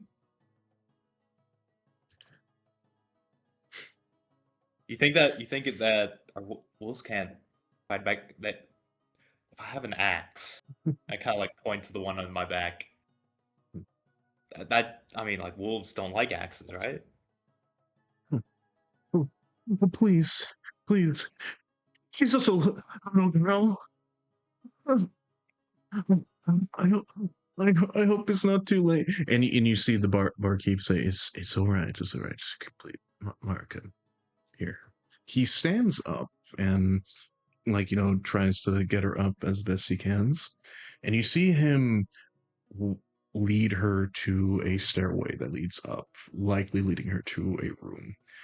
He himself does not appear to be in a drastic hurry, but he does tend to her for the moment, and he is gone.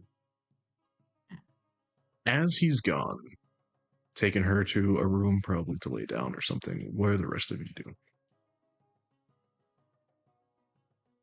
I go back to the table.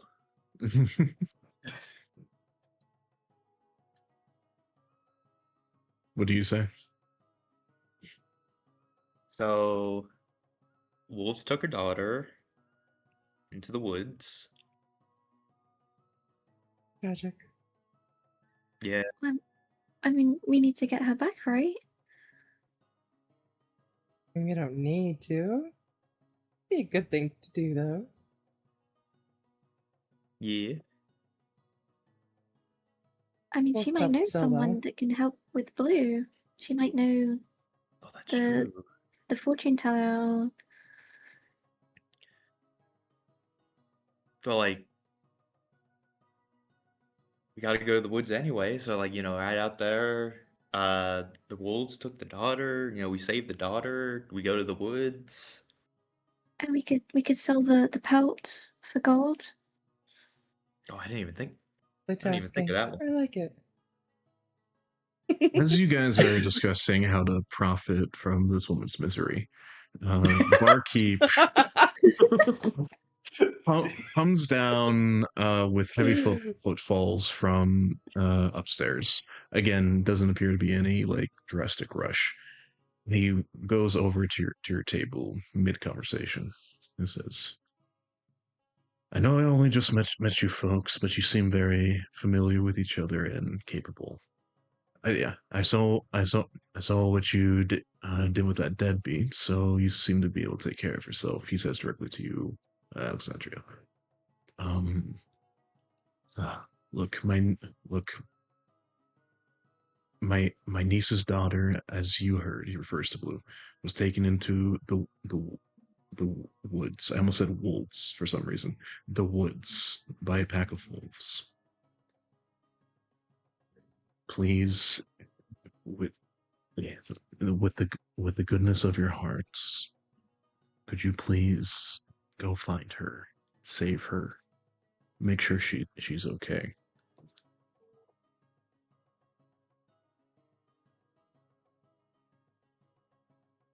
Alexandra turns her attention to Tamsin and says, oh, Tamlin. And she says, "You're the boss. What should we do?"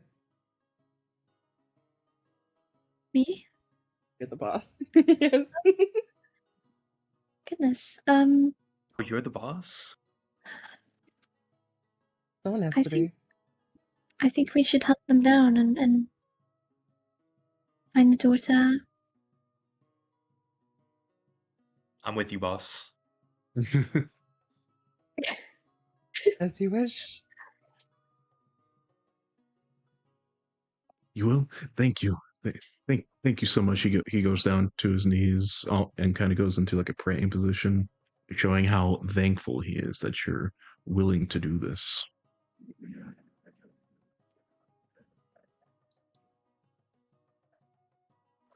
Of course. Could you point us in the direction? Yes, sorry. I get a bit overwhelmed sometimes. Roll me insight.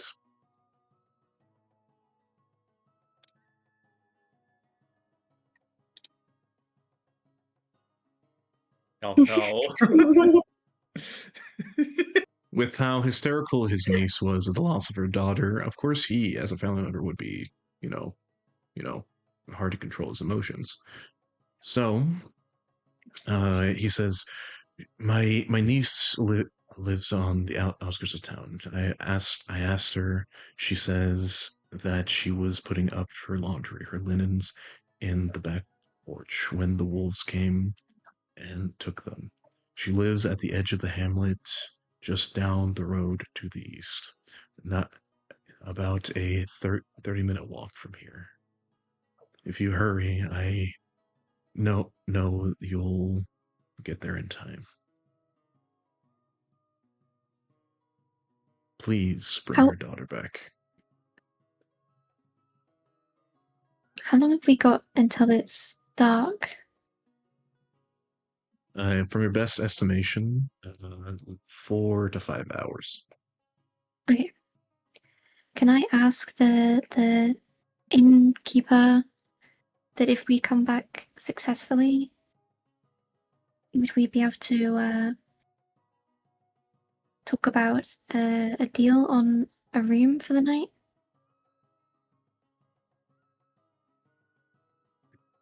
If you do this, we can talk about a room for a week. Just please get my niece's daughter back.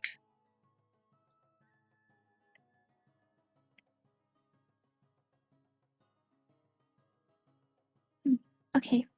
Thank you. We'll head out and we'll go look for her. Very nice. Thank you. Thank you. You're all kind souls. So, do y'all head out and take the directions that Emir gave you? Or Amari, I mean to say. Yeah, if everyone's happy to go. Yeah, Mhm. I'm ready. Sounds good. Fantastic. So, taking the innkeeper at his word, you guys head off, enter back into the town, and start heading to Marka's house. However, Tamsin,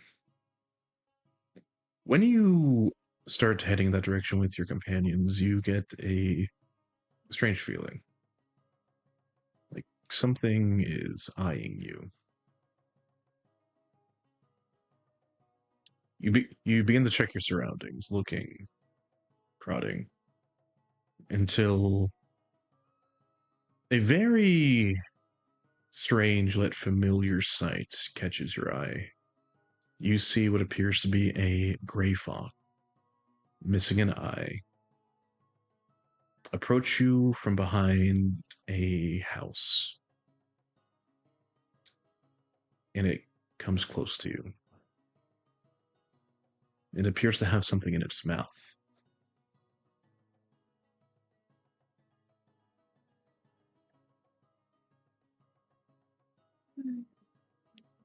Can I approach it and hold out my hand to see if it would drop it for me? As you approach it, lean down, hold out your hand. It leans forward, opens its mouth, and in your palm lands a coin, one of gold etched with iron.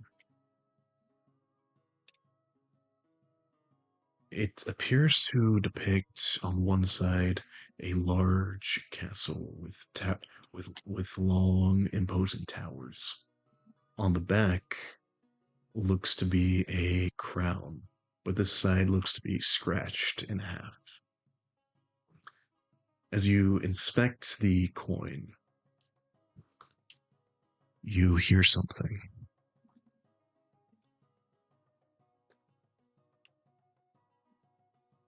It's so good to see that you're all right. Are you eating well? A very familiar tone comes into your mind, almost like ice, like a needle.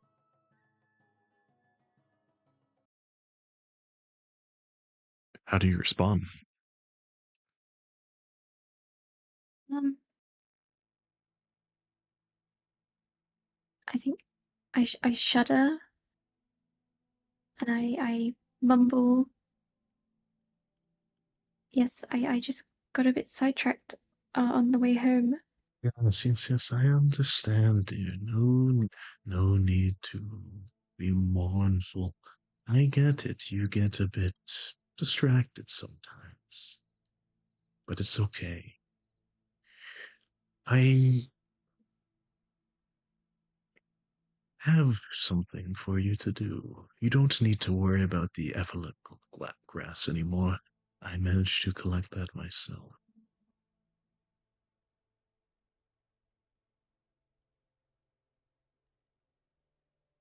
Would you kindly, dearly, find me something very important? Of course. Oh, good girl. Would you please collect for me a a freshly bloodied rose? Not just any one. You'll know it when you see it.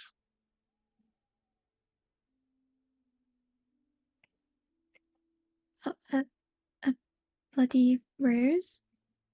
Freshly plucked, freshly bled. I see. I will keep an eye out. Oh, you're such a dear. Now, please take care of yourself. You look thin. And that strange presence that entered out of the coin disappears. Uh, question to the two companions. You continue on to Marca's house until you realize that Tamsin is leagues away behind you, almost mumbling to herself, shaken, if you will. How do you react?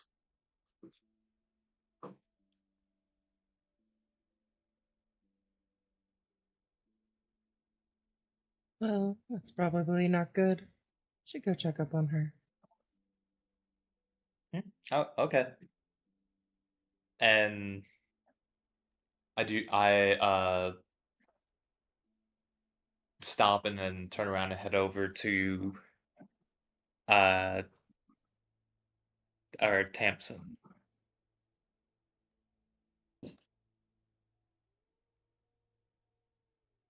They seem to be, I don't want to say a bit of a trance, more that they're distracted by something, not even really aware that you're close by.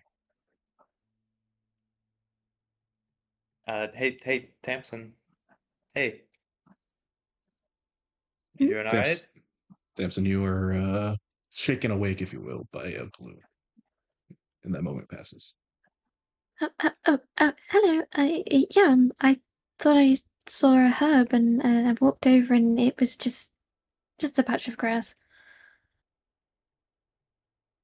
Oh yeah. Well, you don't or well, we gotta go save the niece. Yeah, here. Yeah, come on.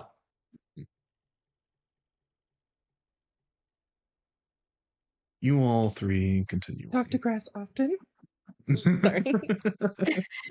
But wait, you talk to trees though, right? Perfect, This is perfect true. transition. Love that. As you three participate in the conversation about talking to different types of plants and what they have to say and probably what they feel, before you know it, to make it to Marcus' house. Uh, Marcus' house would have been a delightful place when it was new. Maybe 2 or more centuries ago, from your estimation. Oh, hang on. From your estimation. Scene change. There we Oh, go. It is a unkept place. A lot of these things seem to be unkept and left to fester in this land. Unfortunately, time has not been kind to the building. The chimney is askew, the guttering gaping, and the roof doesn't look very watertight. You can see a line in the backyard from which a few items of rigged clothing hang. Nearby lies an overturned basket, large enough to hold a young child. A dark forest runs along the edge of the yard. What do you guys do? Actually, before you answer that, Tamsin, just quickly roll me an Arcana. But then what will the rest of you do as she rolls that? mhm. Woohoo! Nice, nice. We'll account for that in a bit. Okay. So how So do you guys approach the house?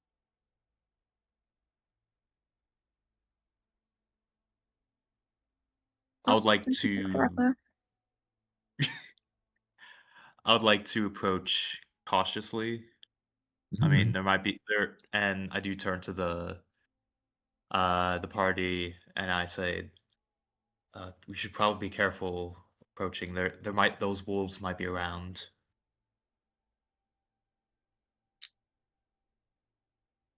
Can I Holding sort of like? caution. Agreed. I'll look for tracks. Look for tracks. What was it, Tamsin? Oh, that's what I was gonna say. Oh, perfect. Thanks. Um, so as you approach, I will say, Tamsin, you are a little distracted by, well, the coin you still have in your possession.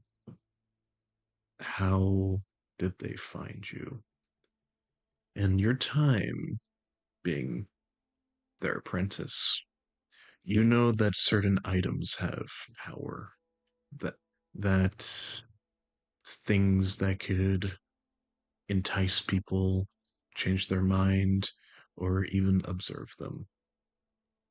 You also know, given your expertise, that it only really works when this individual is nearby. So you know that they are close, give or take 10 miles or so. As you're taken up by that knowledge now, that horrifying realization, you finally make it to the perimeter of the house. Again, would you guys be approaching the front or the back?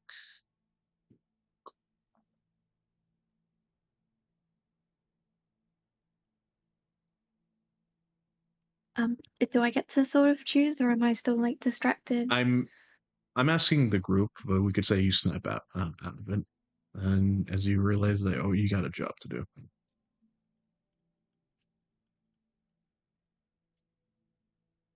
Mm. Because there is the entire house you could search, but you also know that the child was taken while Marika was doing her linens in the backyard, which are some of them are currently hung up. I think we go check out the basket first. Okay. Yeah. Approaching cautiously at Blue's directive, you make it to the back, linen skewed about, the basket tossed over, and all being overseen by the ominous wood leaning over you. Um, Alexandra, you mentioned that you wanted to look for tracks or anything similar to that. Please roll me a survive. Actually, no, my bad. Do roll me a survival check, but you don't really look for tracks. There's an obvious white clear trail leading deep into the woods. You can tell by the paw prints, footfalls, broken twigs, and cleared brush that there was a pack of wolves here. However, with that amazing survival roll, you determine that uh, whatever was dragged away was likely wrapped in a blanket, given the specks of cloth you see snagged on the tree branches. And you can also tell by the sheer volume of minor disturbance within the trail, the paw prints, broken twigs, that there is likely a presence of 10 or so wolves that headed off into the woods. And 2 of them seem to have been dragging something, likely the child in question. Looks like there's a big pack, she says. And it looks like they wrapped the child up, which is unusual for wolves. We are dealing with something strange here. Going off of that line of reasoning as you say that, something that you find odd, given the fact that these are wolves, is there does not appear to be a trail of blood at all.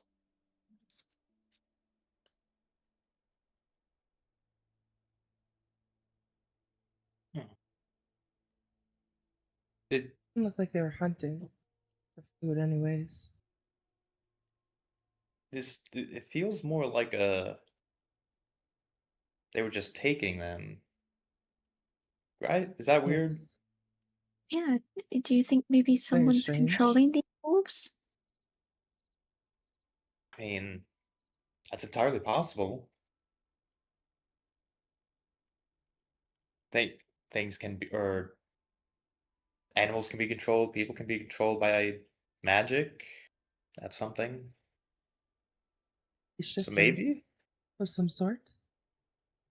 But that's yes, true. definitely not normal wolves.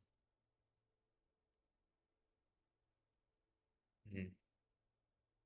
But why would they take a child?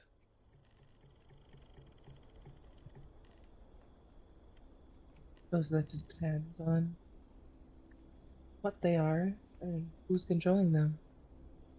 But we should probably hurry. Time is indeed of the essence. As you are assured of the path, I assume you all leave without investigating the house further and go off into the woods. Yeah. Yep. Yes. Fantastic. Now, before we kind of transition, is everyone good? Does anyone need like a quick bathroom break or anything like that? Oh, all good. I'm good. I'm good. Good. Gucci. Okay. Right. Let me just quickly set things up for the woods for you guys. Now, don't let this image I'm about to show you... Actually, no, I'm just going to use this one again. This is better. I was going to use one that was more swamp-like, but it doesn't really make sense for what you guys are encountering.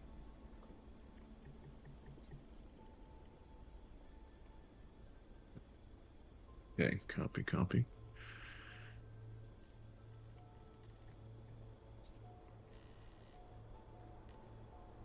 Did my mouse battery just die? I'm sorry, guys. Bear with me for a moment. We are taking No a break.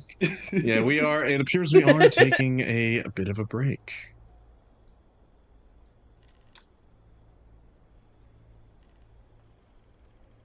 Okay, we got it back. There we go. Just making sure that the stream can see you guys too. Oh, no, they can't. There they go. All right.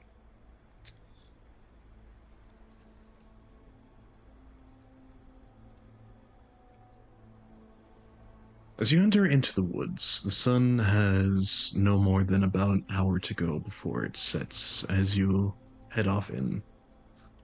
Following the trail of this pack of wolves, the woods feel old, ancient.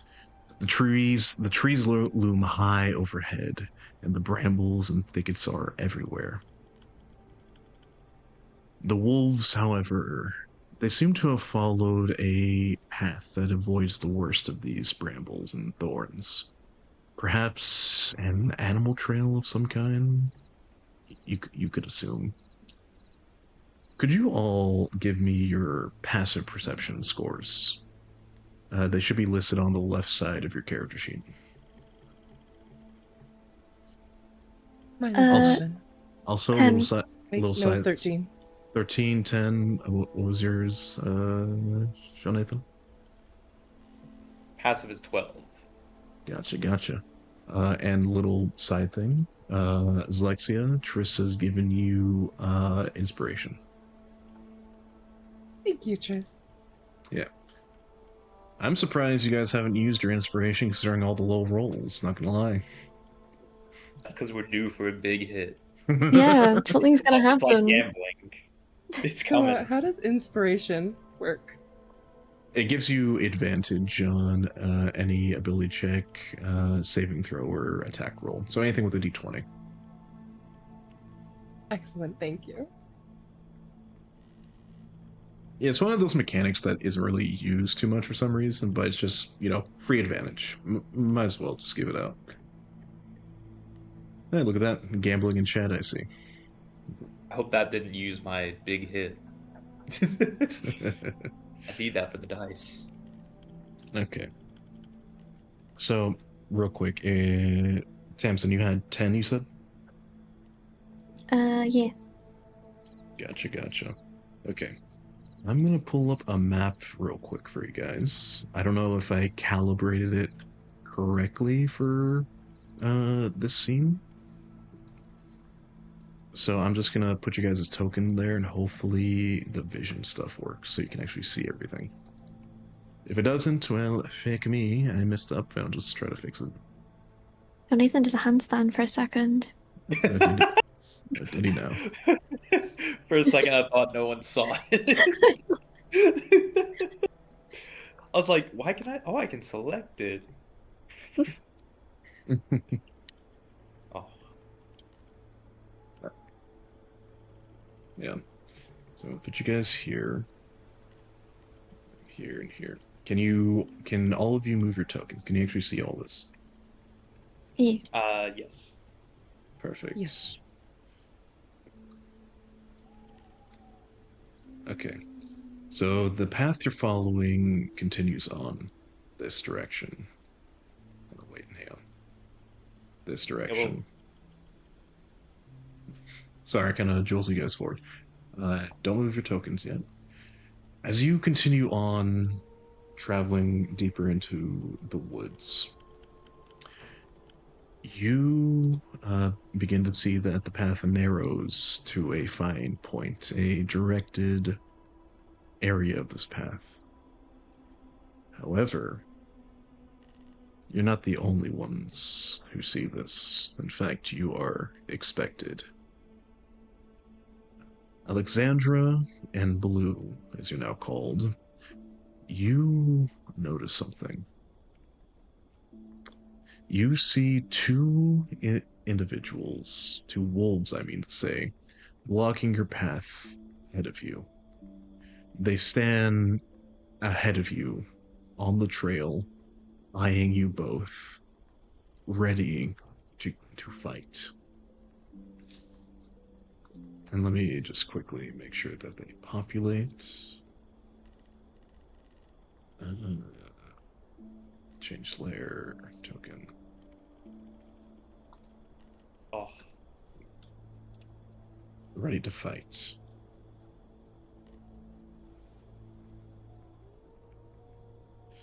They haven't attacked or reproached you just yet. But they are still standing by.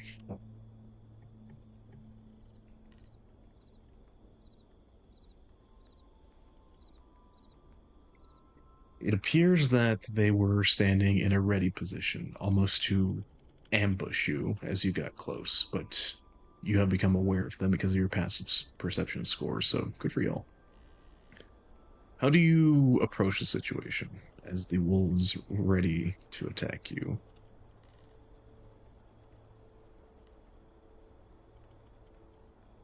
I turn to my the party and I say, so how do we want to go about this?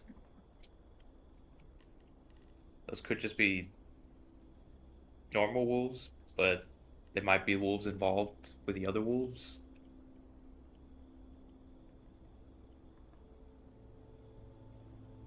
So I can't see them, right? So I don't know how they're looking. Well, with them pointing them out, I would assume you would tell, like you say, like there are wolves ahead of us. You can't see them. Okay. Blue, you remember when we walked into the settlement and there was a big white wolf? Oh yeah. I remember seeing the big white wolf. Do you think maybe that's the alpha of these two, and they're guarding some sort of den? Oh, I mean, that's possible. Oh, that would make sense, wouldn't it? Oh. So we might be close to where the that girl is, the daughter. Yeah. As you two have this discussion, you notice it too late. Oh no.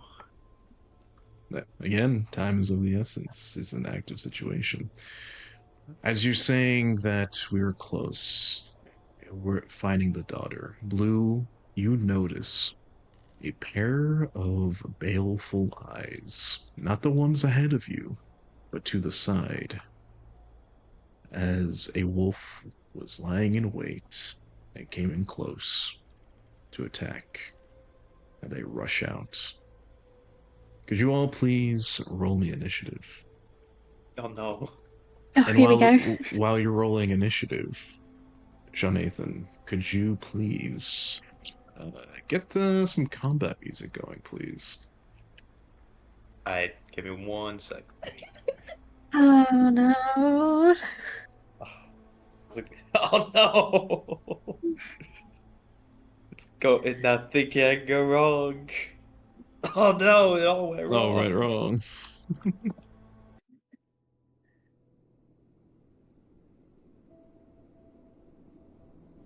Is this combat music? This was not combat music. Let me. I think I looped it and I hit skip. Just And stop then and when re-enter the yeah, link.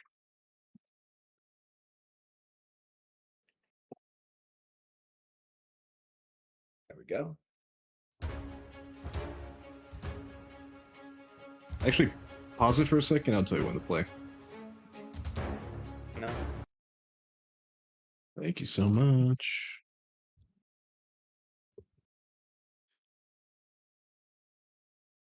Oh. For some odd reason, their stat block is not populating. So that's fun.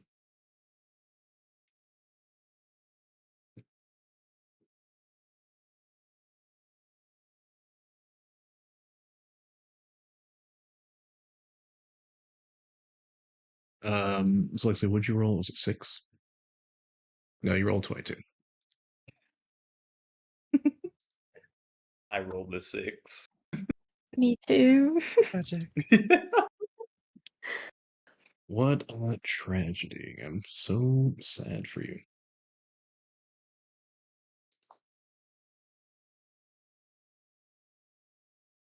Don't say it like that, Mask. Don't say No, that like makes it what? sound even scarier. What's scary about it? We're gonna see like two more wolves show up. It's gonna be I did say a wolf, the third one, came out of the woods to attack you.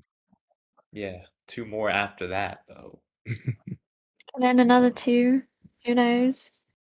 Then the entire wolf pack's gonna be here. Yeah. We might be in danger. Yeah, this is mildly concerning. Probably. No, we'll be fine. You see, we already predicted that Explexia is going to carry us. Exactly. I mean, like, look at those last 2 rolls. Like a 22 and an 18. Yeah. And then you look at our rolls. Yeah. We're getting carried.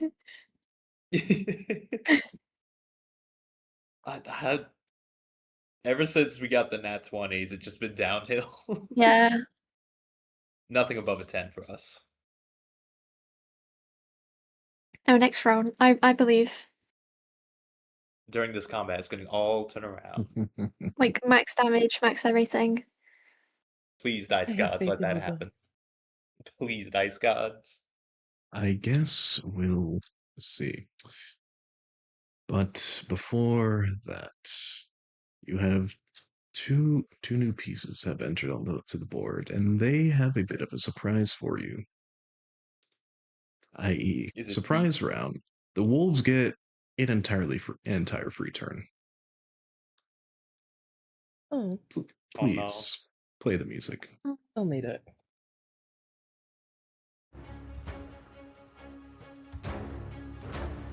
I didn't know wolves could be so coordinated.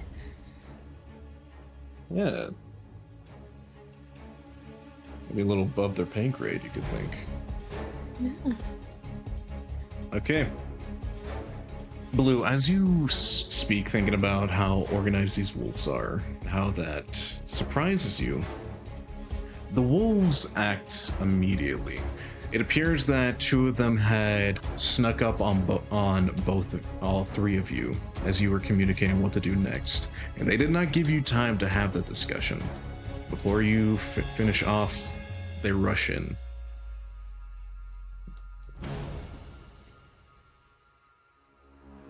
Oh, no. This ain't looking good, Chief. It's fine, it's fine. Nothing to worry about. I'm worried now. They went after the tanks and not the squishies, so. Yeah, I'm Well, safe in the middle. It's a good thing you guys were positioned that way, it seems. Alright. Now, I have one question for you guys. Would you want me to roll in the open or not?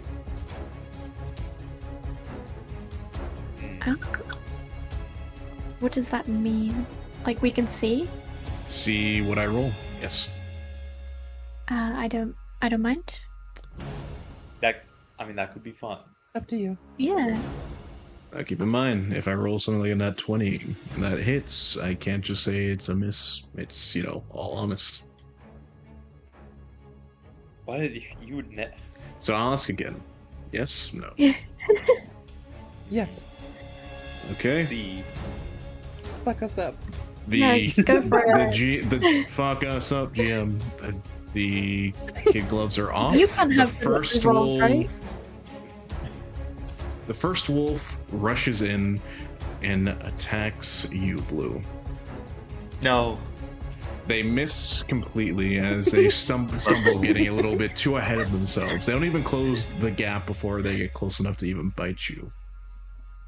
I imagine it Kill started. you. What if it just started like gnawing at my my gauntlet? Oh. I hold it up. Yeah, it's like a chew toy. The other Hey guys, wolf, I found this cool dog. Can I pet that dog? The other wolf rushes and tries to bite the leg of your mercenary friend, though, as you're getting chewed. 14. I believe your armor class is 16, yes? 18. 18. Okay, very nice. It bites onto your armored leg, and it doesn't hurt you at all. It is also gnawing. Okay. Aw, cute. You puppy. We keep it. First round, we're all just like, oh, Oh, wolves, and they're trying to eat you. we don't even know we're in combat. The The other wolves use this time to actually rush and close the gap. Okay, now I'm scared. They dash. Oh no. They take their action to go 60 feet to you guys. That is the end of the surprise round. Now it's the top of the initiative. Luckily enough, Alexandra, it is your turn. Oh no. All right. She's going to attack the wolf next to Tamsin with her longsword, or attempt to. There's two of them next to Tamsin. The one directly in front of you or directly in front of her? Oh my goodness. Directly in front of her. Natural 20. Okay, little side note. The way I do crits in this game is just the max dice roll plus whatever you roll. So for a longsword, I believe that's a D8 because you're attacking with one hand, right? Yes. Okay, so whatever you roll, add an 8 to it. Roll your attack. Or damage, I mean. One-handed 5 plus 8. That's 13 damage. Seeing after changing your demeanor from "oh they're so cute" to "oh no they're threatening my new blue friend," you take quick action, unsheathe your sword underneath your arm, and slash down, decapitating this wolf in one go. It's dead. Can I use action surge to attack again? Is that how that works? Yes, action surge specifically gives you another action, which you can use to attack if you wish to. Okay, groovy. Then I'm going to attack the one in front of me as well. Okay. Oh. Nat 1. Wait, that's a nat 1? Huh? No, that's a 7. Yeah, Oh, that's not a nat 1, that's a fine. 7. You're fine. Don't mind you're me. fine. Unless it is a nat one. You slice as your blade decapitates the wolf that is threatening Tamsin. You overextend yourself a bit, and you try to swing back in the wolf in front of you, but it only catches the hairs on its back. It doesn't quite hit. If there's nothing else, because I believe the only thing you have is bonus action, your turn is over. Alrighty. Turn over. And funny enough, the wolf directly in front of you gets to go now, and they're gonna retaliate. Okay.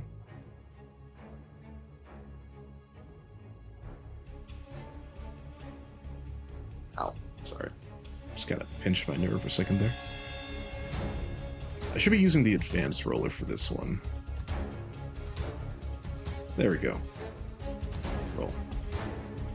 13. Again, just gnawing on the bits of your armor, not hurting you at all. You're completely fine. The wolf right below you, though, is going to try to attack as well, take the advantage of you being distracted. They don't take the advantage well, though. Does not hit. No, you other dog. And Blue, let's see if the wolf bites down hard enough to rip off your hand. That's not like on. Nah, still just chewing. Oh, you're such a little guy. Oh, I'm such a cute puppy. Such a cute little guy.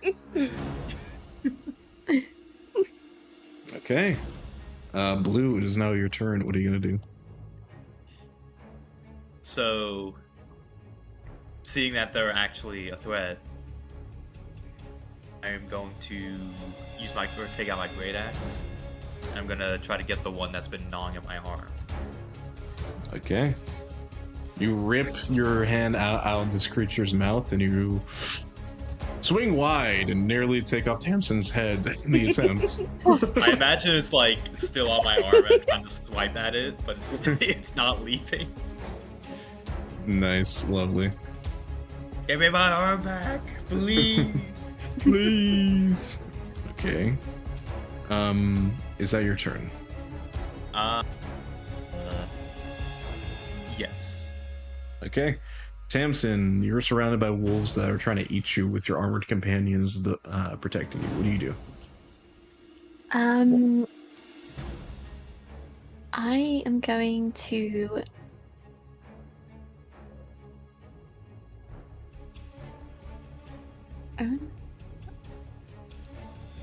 Eldrick's Blast at the one right in front of Alexandra. I will Did I say say that right? that there is a wolf right within 5 feet of you, so this attack will be a disadvantage. The one I'm going for? Yes, because there's a rule with the range attacks that if an enemy is right next to you, you roll range attacks with disadvantage. Like you're being threatened by them. Okay, wait, is push a bonus action? Can I push it away? You can... it's an action, but yes, you can push an enemy away if you wish.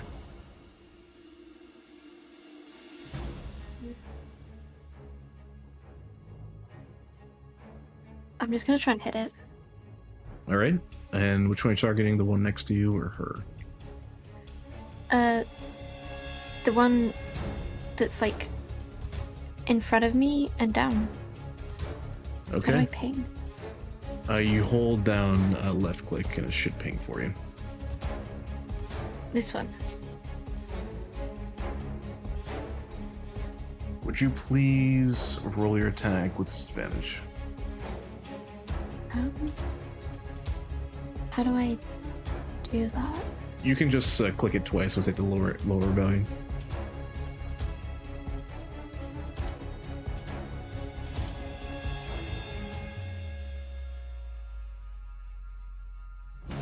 You grapple your hands together and you form a ball of Eldritch energy. You release into the wolf in front of you, missing completely as it flies deep into the woods.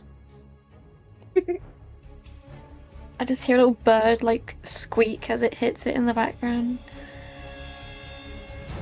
If there's nothing else, Alexandra, is your turn. All right. She's gonna attack the same one, I guess. All right, roll your attack. Also, hey, Wolfie, don't look. They're killing wolves on screen right now. So sorry. Sorry, Wolfie. Sorry. Oh, 15. we tried to adopt them, but they're evil. They're evil bad wolves. 15 hits, roll damage. Groovy. Slashing with one hand, that's 8 damage. And it was the one next to Tamsin, right? Oh my goodness. 8 damage goes into the wolf as you plunge your sword deep into its back and it whimpers in pain. Just in time for Itsumi and his gang to witness this fight. Hey guys, welcome in. Welcome Raiders. How you doing? How you doing? Hi, Itsumi. Raider, hi. Hello. We're currently playing some D&D right now, so I'm not going to be very active in chat, but thank you so much for the raid to me. I hope you had a good stream and appreciate you coming by. Hey Drac, hey to me. Hope you guys are well. Now, continuing on, you plunge your sword deep into this wolf and is now hurt, bleeding badly, but it's still an active threat. Is there anything else you'd like to do? No, that's my turn. Okay. The wolves now take this time to retaliate. Now, I have to say that I did a bit of a goof, because these wolves should have been attacking you with advantage this entire time. Because they have pack tactics. So, I'm not going to go back and, do those rerolls of the past. We're going to say that they got too excited. Now that they are dying, they're going to, wisen up and actually attack you guys for real now. So, I mean, you could go off precedent, no, so Alexander, I could roll a super advantage against you if you keep it up. Oh. Uh-oh. So What if I whip Alexandra, out a little like squeaky toy? Start squeaking it. we'll see if that works on your turn. But for the time being, Alexandra, 2 attacks against you, both at advantage. First attack is a 19 and a natural 20. Oh. Oh no. Oh Uh-oh. no. Okay, Atlanta. nat 20 for the wolf. Okay, GM's pulling out the stops, it seems. Okay, 2d4 plus 2 damage, so whatever I roll plus 8.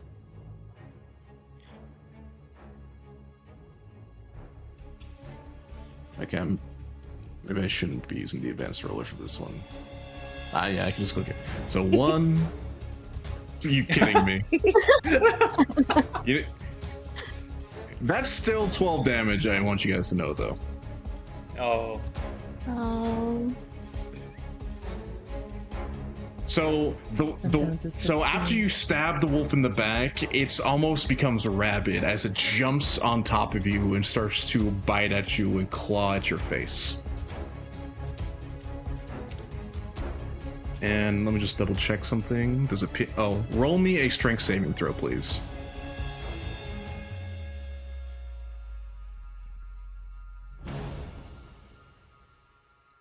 Also, thank you to me. You be well too.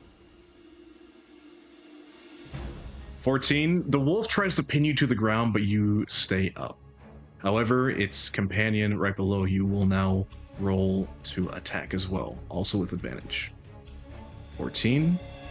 19. Just hits.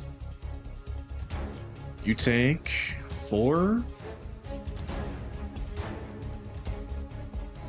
That's 9 damage as it bites into your leg.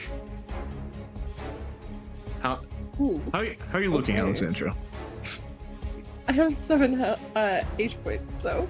Oh no. Oh no. Ooh, suddenly this funny fight took a turn for the worst. No, that doesn't get too bad.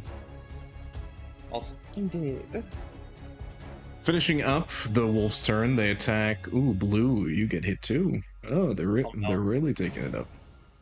oh no. You take 7 piercing damage as it crunches into your hand finally. Oh, he's such a little. Ah! Yo.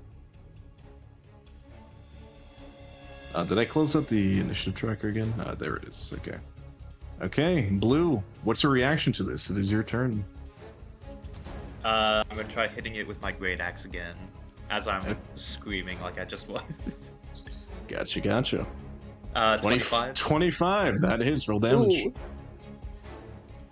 13 slashing damage. I like to imagine it's clamped dead onto your hand. You take your axe, cut its head off, but it has a death grip, so it's just hanging off just the head. This is fine. Fine with this. Okay. And with that though, I do You are free to move. and move it next to both of them.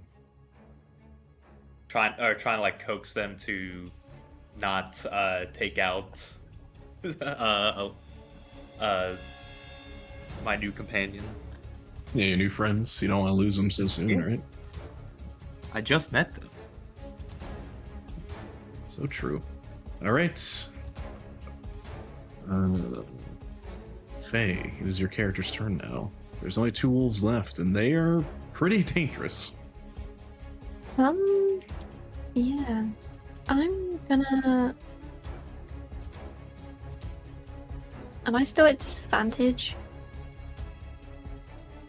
Yes, because you're still 5 feet with the wolf. You could if try I- to risk getting an opportunity attack like you did when you got out of the way of that mace attack at the very beginning. Mhm. It's a little risky, but it would give you a chance to hit more likely.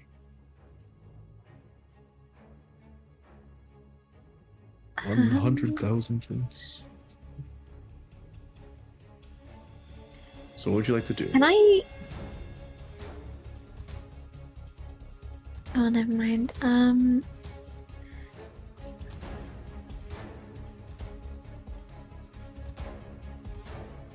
I'm gonna.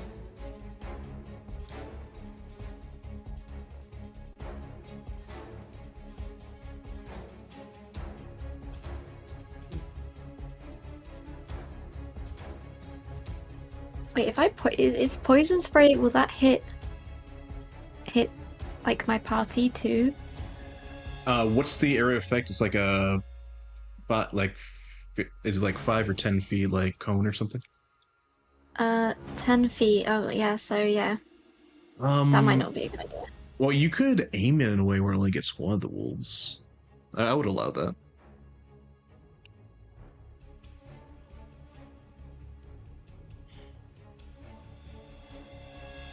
Would you like to use poison spray? Actually, wait, can I step in front of, like, can I get in between the wolf? I would say no, because your companion's taking up that space. Oh. You could go behind the wolf. If you stay within 5 feet of it, it wouldn't get an opportunity attack. Okay, okay, I'm gonna Armor of Agathis, Ooh, okay. Nice. Armor of Agathis. and I'm gonna sort of get behind it, so like if I walk around it, I don't get hit, right? Like here. Yeah, you basically stay within its striking range, so you won't get attacked from an opportunity attack. And you cast Armor of Agathis on yourself? Yeah. You see Tamsin hold their hands up and almost feel the air change for but a moment as particles of ice begin to appear and condense out of thin air. She then slaps herself in the chest, and you see these particles of ice rush towards her as she's covered in now what appears to be a shining armor of ice. After that, Alexandra, it is your turn again. Lady, she's just gonna target the same wolf. Try to kill her. Okay, the wolf that's actively trying to kill you, roll your attack. Yeah, I'm gonna use my inspiration. So do I just roll twice? Yes, you roll twice for advantage. So let 21 still definitely hits, but let's see if it's in that 20. Nope, but 21 still hits. Roll damage.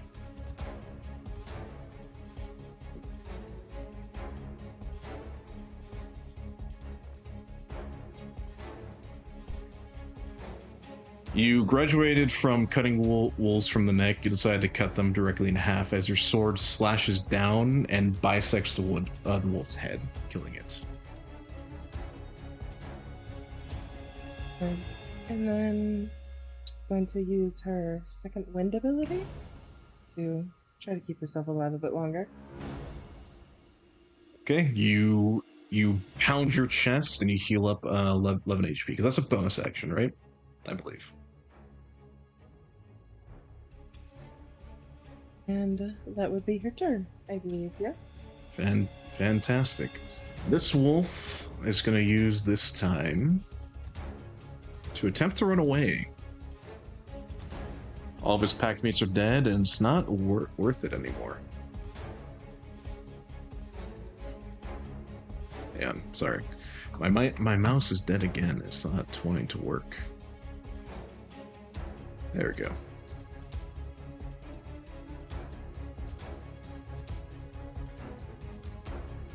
It gets about this far, but it uses the disengage action so you guys don't kill it.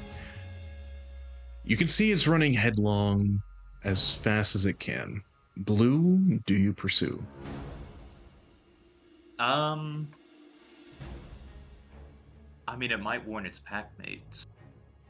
That's true. It has run So- 40 feet away, so you couldn't catch up to it by just walking, but you could run to maybe get an opportunity attack out of it if it dashes. Really? Actually, never mind. I did wrong math. Go ahead. Wolfie, I'm so sorry, but the wolves are gonna die. Wolfie. They attacked us first. May I roll to attack it with the great axe? Oh, asking permission. Oh, of course. Would you like the inspiration on top of that? Yeah, I'm going to use my inspiration to make sure the attack happens. Okay. 1, 2, 13. 13. 13. Blue, you see this wolf try to run, escape. You realize that it could warn its packmates, indicate that you guys are here pursuing them. You can't let that happen. You run, get within range, and swing just in time. Does it hit? Yes, it connects. 13 is enough. Roll damage. 10 damage. I'm like wiping the sweat off my brow. Well, actually, a bit too early to be doing that. Your axe comes down, and you slice into the back leg of this wolf. It continues on, whimpering in pain, but it only gets a few more steps in before it falls dead. You rolled just enough to kill it. Pepperoni. And with that, combat is over. Would you please pause the music? Once again, I am sorry, Wolfie. I'm Sorry, not. Wolfie. Yeah, you're a worse for wear. Right. After that initial encounter, the anxiety, surprise, the combat, it is all over. And the only thing you hear is the light breeze and the sound of the forest. What do you all do in the meantime, immediately after the battle? Off the pelts. Money. Money. Money. I would like to go up to your character's name Alexia, right? It's Alexia. Alexandra. You can just call her Lex. That's Alexandra. why I did it. Yeah. Okay. Because we're both Lex. Either way, it's just Lex. Okay. I walk up to Lex. And I would like to how badly wounded does she appear? Or does Lex appear? Considering that they're at single digit HP, how, they are I'm badly 18 'cause I bleeding healed. from the face and their neck and their leg. It almost looks like maybe a possible broken bone. They need immediate medical attention. How much did the second Please. wind heal? Oh yeah, that's right. With the power of pounding her own chest, her broken bones knit and heal. So I'll say this: the wounds are still there. She's still bleeding heavily, but she has a stoic demeanor to kind of like hiding that fact. Okay, I run up to her using my magic. I tap her on the head, and right after I do, right when I do, I cast Cure Wounds at first level, Mm. and for about that many. Six So you go around health. head patting people? Headbutting them with health. That's what You know Lay what? on Hands is all about. That's it now. I know. Every time I heal somebody, they get head pat. Fantastic. Perfect. I love that. Thank you. No problem. Okay. So you're healed up a little bit. You got some head pats. Good for you.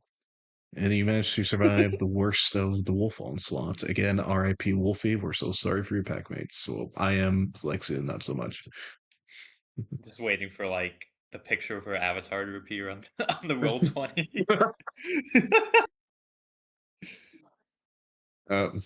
She's coming in hot. She's gonna rip you guys apart. Ah. That's actually, if there's a final boss, it's just Wolfie. Fantastic. Okay. You said you want to skin their pelts. Do you still Yeah. want to do that? Yeah. I will say that you only have about an hour till the sun fully sets, and that does take time. Fine. Can we Please like come pile them back. up in a There's a pile? child waiting. Uh, Actually, And there is a child with we these could wolves. hide them somewhere, and then come yeah, back let's to hide them them. in the bush. I Okay. Can I like, as we're walking on, can I like browse around for like a rose that maybe might have fresh blood on it from the fight? That's some good thinking. I'm glad you caught that. Roll me perception.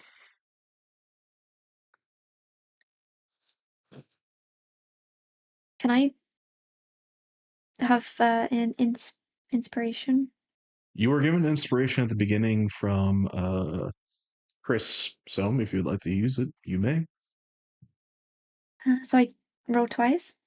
Roll twice. That's what we call advantage when we take the higher number.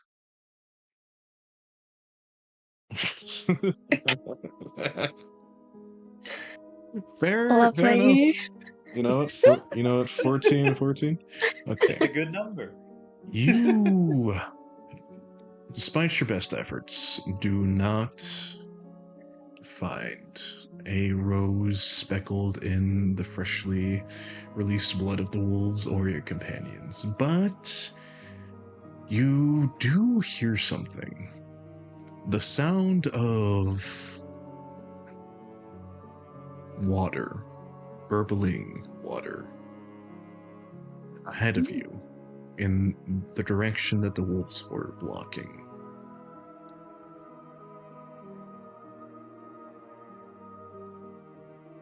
Do you approach? Do you ask your Yes. companions after they're done hiding the bodies, if you will? So yeah, I'm gonna tell them that I can hear some water. I'm gonna ask them if they want to check it out and to be on guard. Okay, fair. Okay. Also, hey Bidoof, welcome in. Let's go check out that running water. And Okay. also, Sounds good. question mask: how well do we hide these wolves? I'm so glad you asked. Could you please roll me survival? I get that one. I just put a single leaf on top of it. It wouldn't be the first time. All of us, or Yeah, are we all rolling? Whoever, if you're all actively hiding the bodies, I'll say whoever rolls gets advantage. Who wants to roll? I What are we just have a rolling? +1, so Wait, what was the survival? stat we're rolling? Survival? Survival, yes. Yeah, I don't even have a plus, so It's Alexia, you had the highest one. you got this. I have a +0. Very practical with that, Alexandra. 16. You know, the best way to hide something like this is probably to keep it off the ground. Through your best efforts, you find a tree high and tall enough, and you throw the wolf bodies over a long, outstretched branch, lining them all up. After that short time, you continue on with your search for the kidnapped child. As time goes on, the sound of burbling, running water becomes louder and louder as you continue down the path. The sun, after a short while, eventually sets over the horizon. I mean, under. But before that happens, the last lights of the day illuminate something quite spectacular.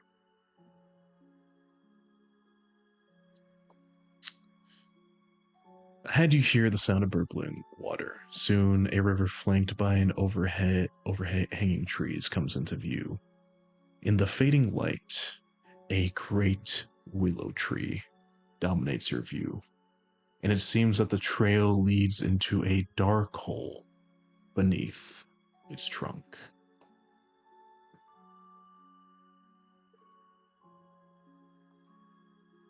I'm also so glad I found this art for this exact moment. Well, Mm. Pretty.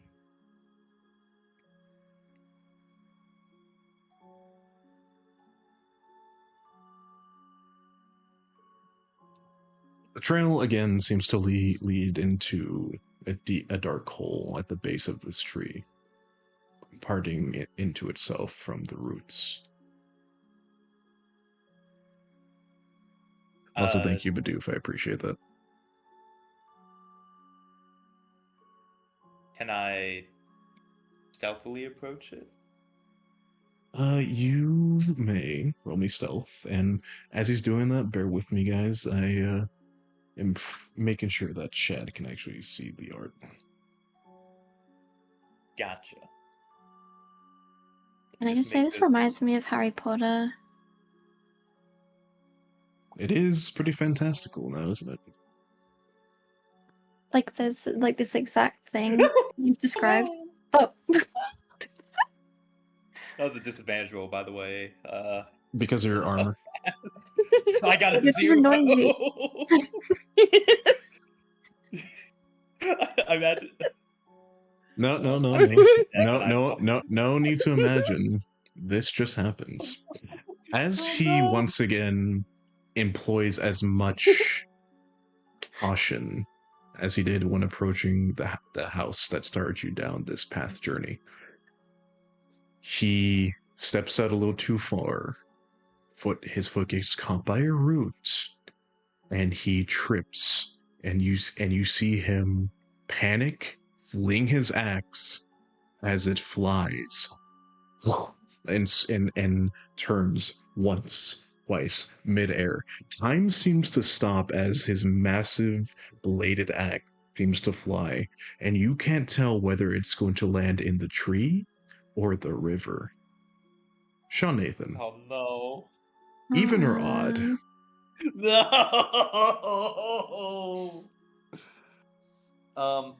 Odd. This session's been going kind of odd. that it has. My axe, no. The ancient axe that you've been holding thus far, that dispatched the wolves and that vile vermin at the very beginning of this little of the day. You see it speckled with blood, flying in the air, as it stops abruptly, stuck into the tree at the very top of its canopy, 30 feet up. No. He's got a strong arm. That's a natural one, baby. Well done. He's got quite an arm. You're so strong. I imagine you saying that, and I'm like trying to take off my boot so I can throw it at it. So I'll just describe more of like the scenery as you think about like how to get your axe back. Sound good? Sound good? Alright, that sounds good. The trail that leads down to the hole at the trunk of this willow tree, it seems to be almost shrouded in a wall of hanging roots that seems to block vision into the interior of it, and these roots seem to be knitted finely together. The path with the that the wolves left still seems to be here. However, you can tell that the trail seems to peter off in some places. It appears that the wolves stayed here for a bit before leaving entirely, as tracks seem to lead any which way. But eventually some do find their way into the trunk, it appears, or leading directly towards it. So, what do you guys do? How far threw up my- is the axe? From the ground, it's 30 feet in the air. And Can I climb the tree? you may if you would like to. Again, there's a child's life in danger, but oh no, my axe. Yeah, That's but my he only needs a weapon. weapon. That's Also my only true. weapon. He is a weapon. Just attack them. With my fists?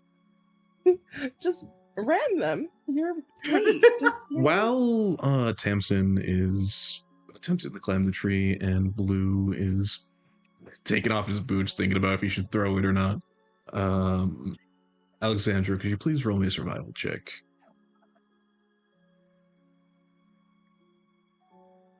Yep. Not much of one, but yes. From where the tracks are left here, you would expect that the pack of wolves would be waiting here for you. You did measure that there would at least be 10 of them, likely, in this area. But the tracks seem to peter out, and some seem to go into the woods any which direction, away from the path you tread. And you only notice that likely only 2 wolves entered into the tree.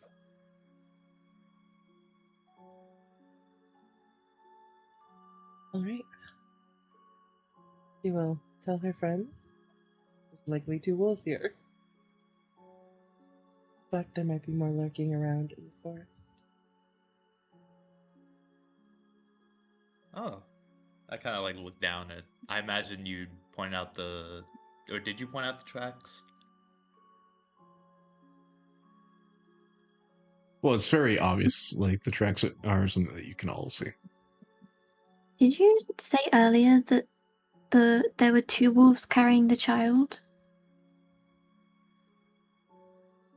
That's what Alexandra determined from her survival roll earlier, yes.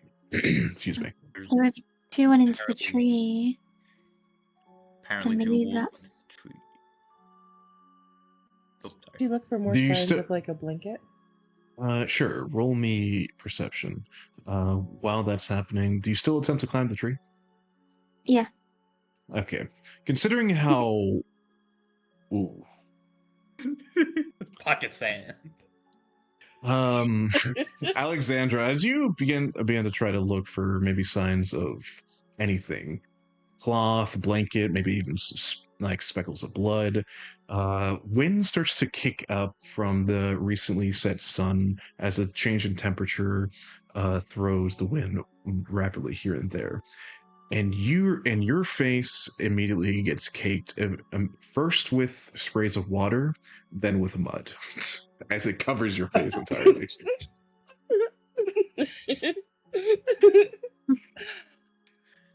You are Oh, fuck. blinded by mud for a minute. While this Looney Tunes situation continues, Tamsin, given the wiry nature of the vine-like roots of this tree, you managed to get easy grippage. The only thing you would need to do is hoist yourself up. So could you roll me athletics? While she's doing that, can I position myself to catch treasure? In case Sure, you sure. fall. mean, Like you're you'll not be trusting ready my to catch her. athletic abilities? The last few minutes, I've had more than one nat 1. Oh no. and nothing above a 10. You manage to actually easily climb up about 10 or so feet. Oh.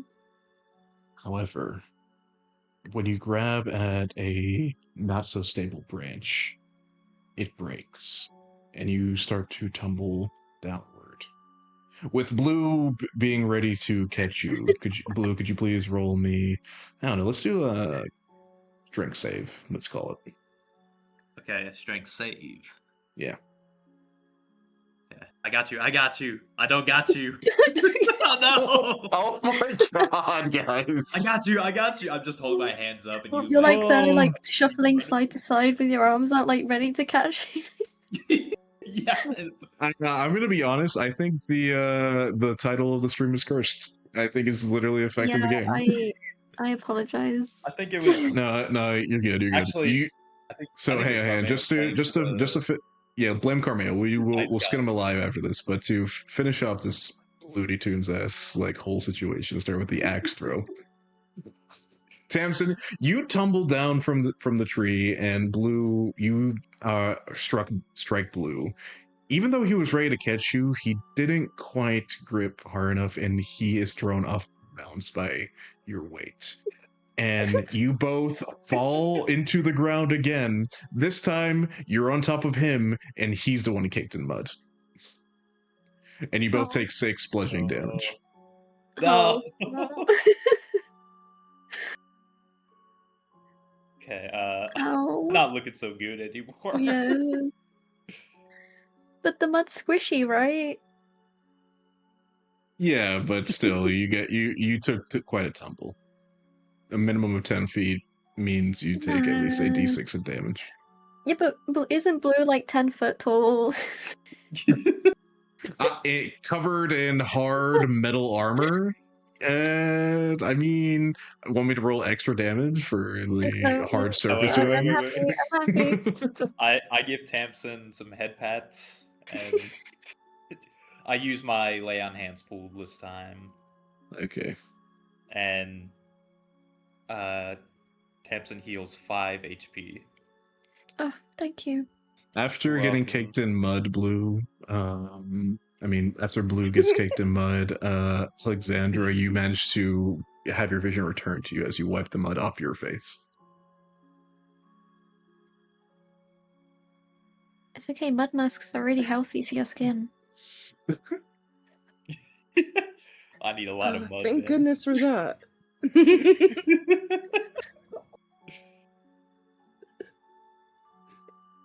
I would also So, like to use just- my just lay to on hands reiterate, pool. Trail leading in directly towards tree with roots that seem to cover in it the entrance. Axe and tree covered in mud. Fantastic. It's going great. It's going beautifully. Fantastic, even. So, I would what also do you like guys to use do? I would also like to use my lay on hands pool to heal me 2 HP. Go right ahead. You can pat Okay. yourself on the head. I pat my head.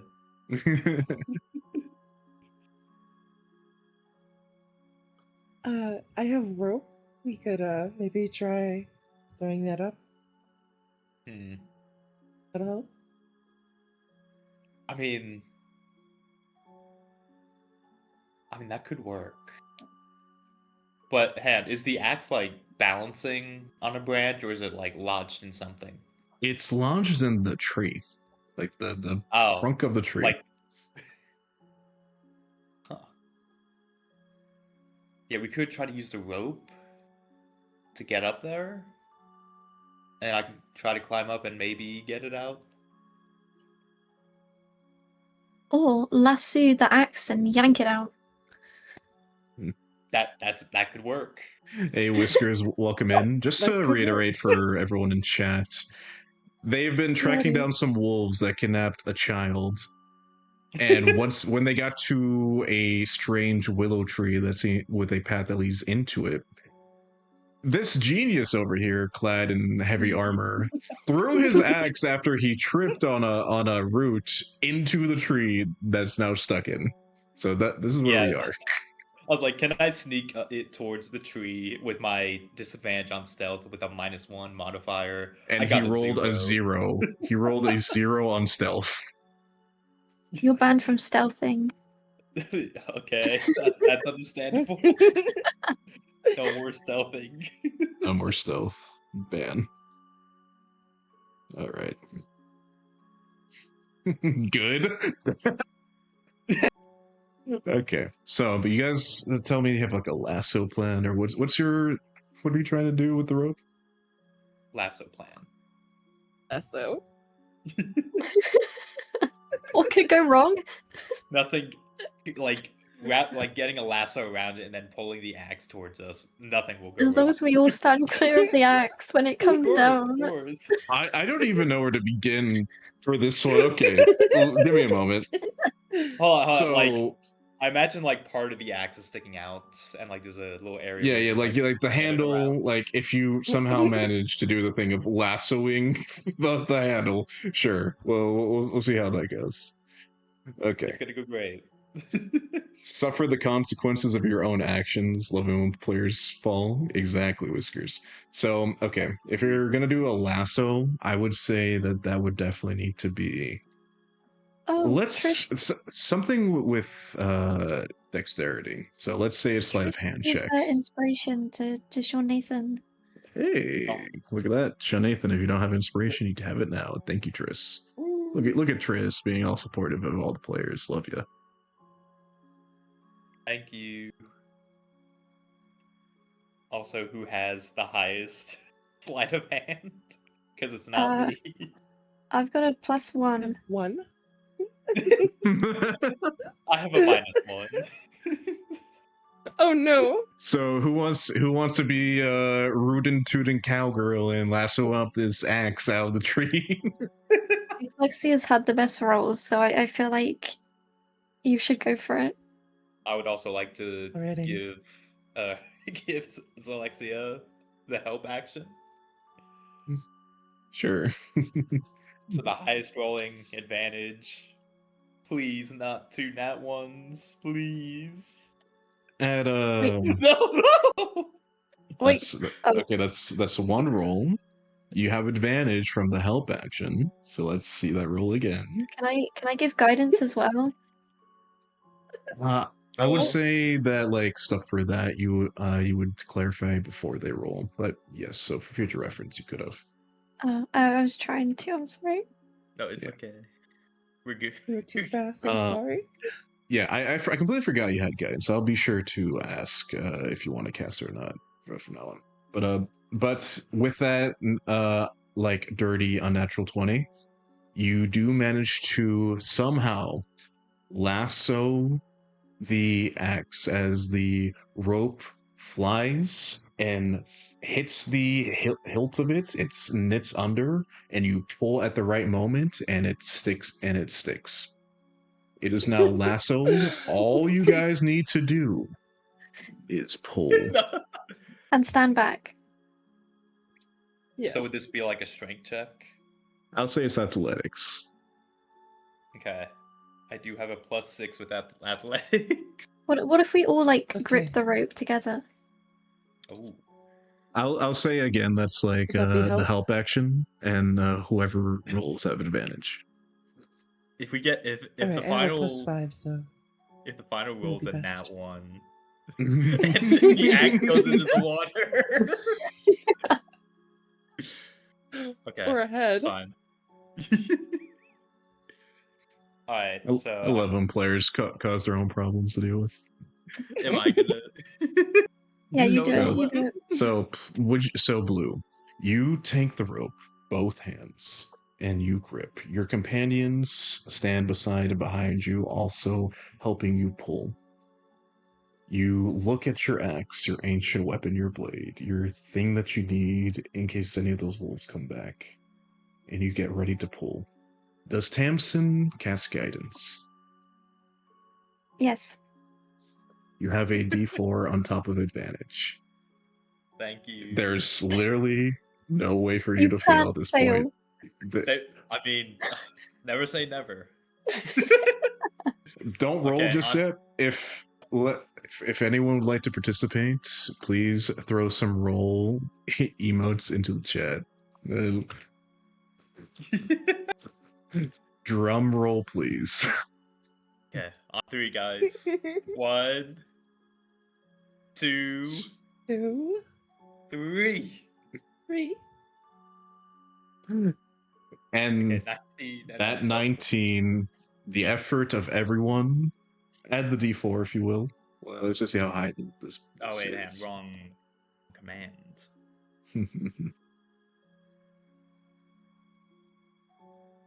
Where'd it go?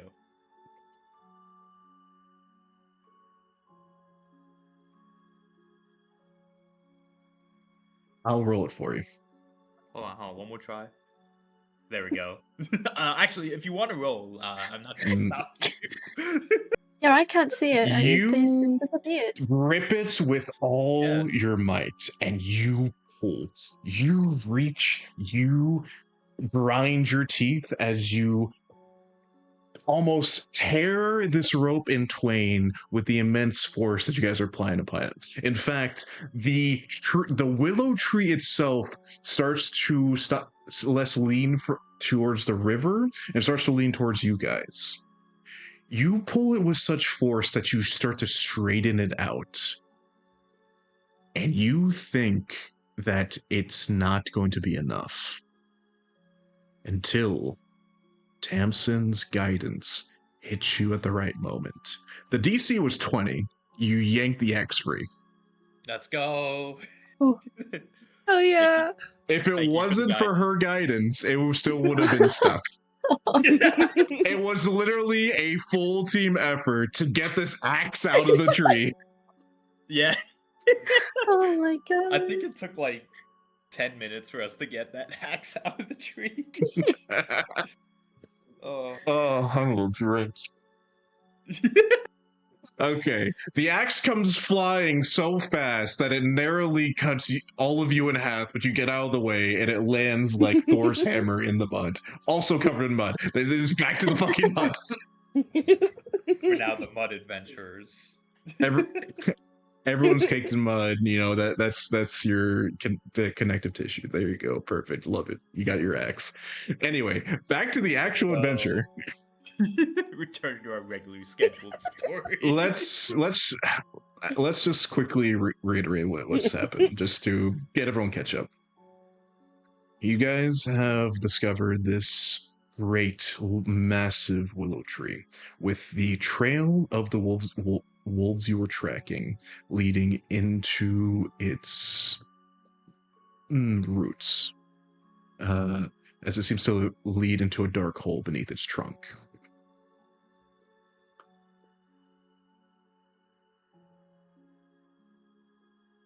What do you all do? I think we I've should got a- stealth. No, please. I've got a question. Yeah, and I'm gonna be so honest. I just say you guys can't stealth because you made such a commotion that, like, if there was anything watching you, it already knows you're here. Stealthing is now illegal. But yes, what's your question? Could the mud mask our scent? That it might. Roll me just intelligence. We'll say, or nature. Say nature. Nature? Okay. Oh, I've got a +3 in that. Hey, look at that. 18, nice.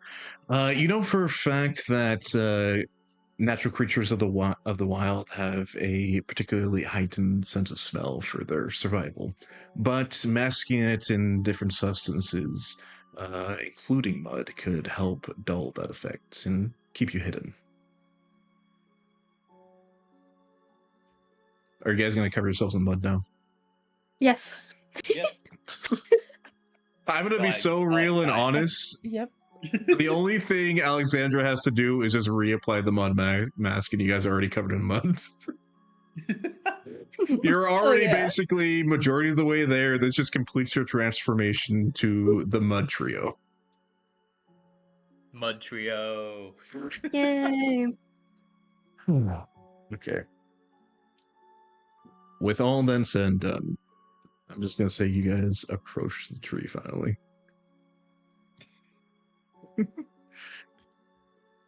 The roots that seem to be covering what could constitute as an entrance are knitted tight, and it seems to almost be like a thick wall of vine-like roots.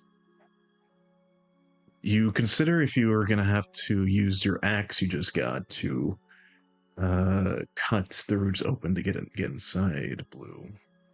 Until, as you all approach, the roots themselves seem to animate and begin to part, opening into a deep, dark hole.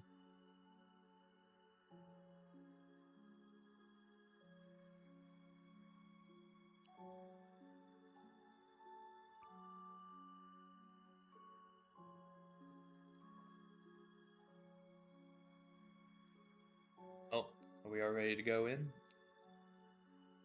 Yes, I was just looking if we have a torch. It's gonna be a Yeah. bit dark, isn't it, in there? Oh yeah.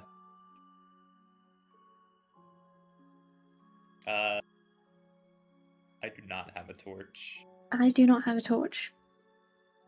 I do. I saved! Well prepared. Let's go. Hell yeah. Was Alexandra like a scout in her like soldier days? Because she seems to be like kicking it like out in the wilderness pretty well. Like these two wouldn't have survived without you. Also, may I just say that Whiskers is demanding that you guys jump into the hole with no regard for your own safety. Just saying. Okay, let's It go. could be like Let's a do it. slide. We might like get in, it's like a slide, and we go wee down to the bottom. It does seem to go downward at angle, so maybe you could be right. So, do you light the torch and enter? We jump in. Yeah. No regard Jump. for our own safety. So you don't light the torch? It's up to the boss. Is that me? Looks- Oh, You're the Yes. big boss. You're the boss. I decided. Okay, let's step in first and see what happens before we light the torch. Very nice. You step in one at a time into the dark unknown and hope to come out the other side unscathed. And I will say, entering through the threshold, Tamsin, the air seems to almost change as you enter into the hole. All of you feel it be thicker, almost energized, if you will. Could you roll me an Arcana check, please?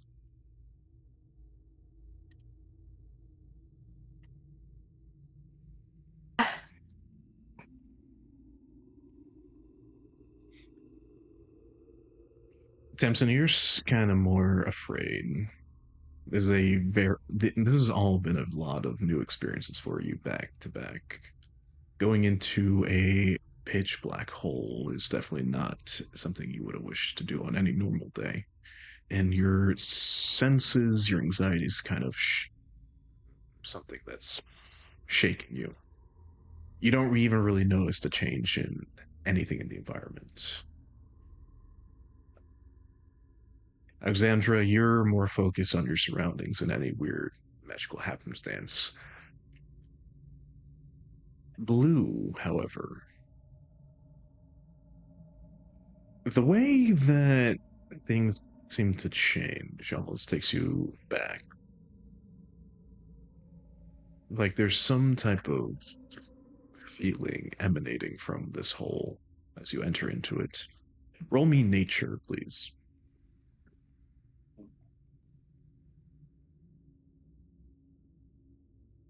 No.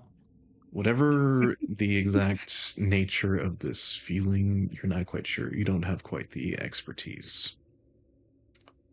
You all enter into a strange place, not knowing exactly where you have gone.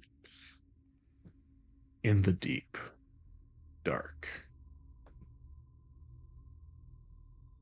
Oh.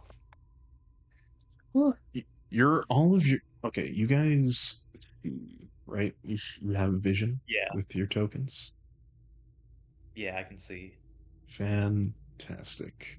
You are free to move your tokens, and as it is right now, this is all you guys see without torchlight.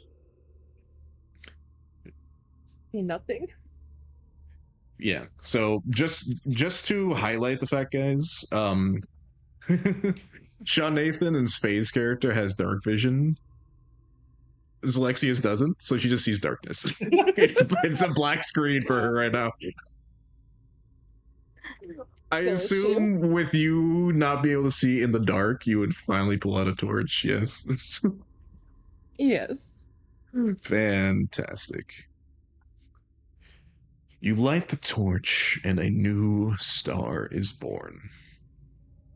And if I remember correctly, it's bright light for 20 feet and dim for another 20, so 40-foot radius of light.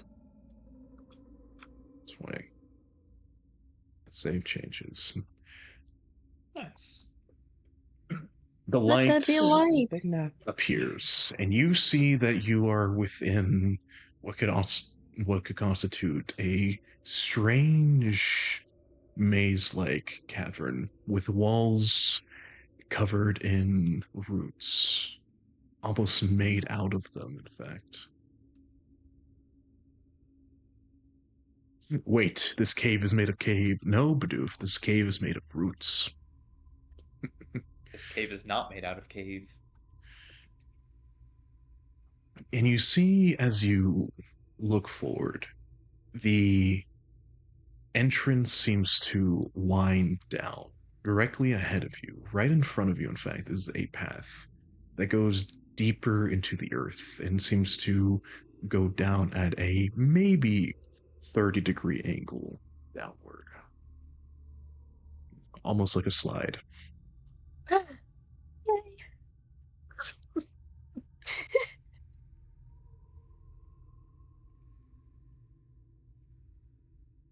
You are in the dark, in a strange place, led by wolves in hope to save a child. What do you all do? Go down the slide. I like Down your the whimsy. slide. Do you just see like the incline just kind of run and jump onto the quote unquote Yeah. slide? Love that. Perfect. Fantastic. I follow after.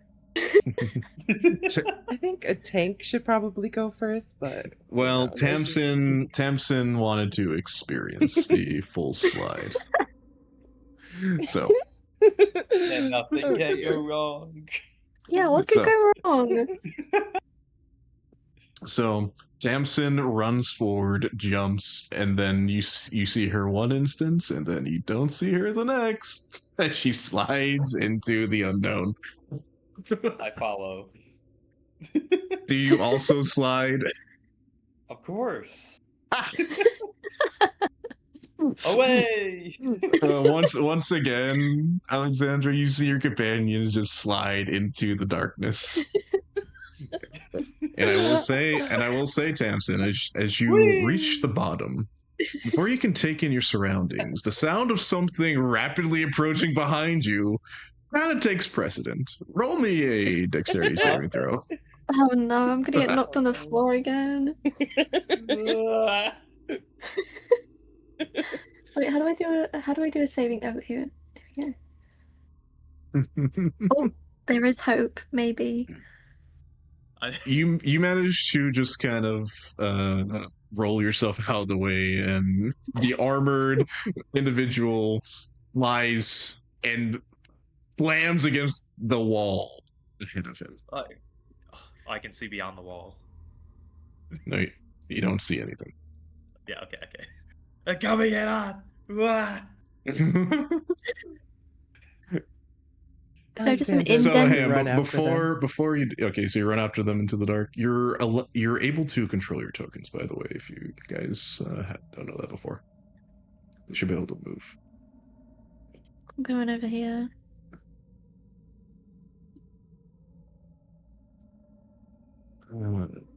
There we go. Oh, Perfect. it's light. Yeah, the torchbearer finally appears, and what the immediate thing you see. Hang on, sorry.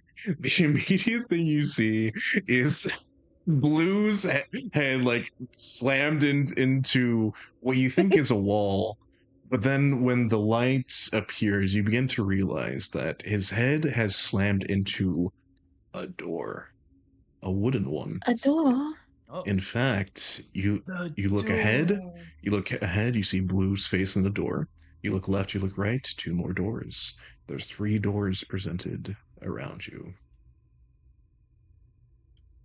What do you all do? Wait, is this a double door and then the two ones to the sides are single doors?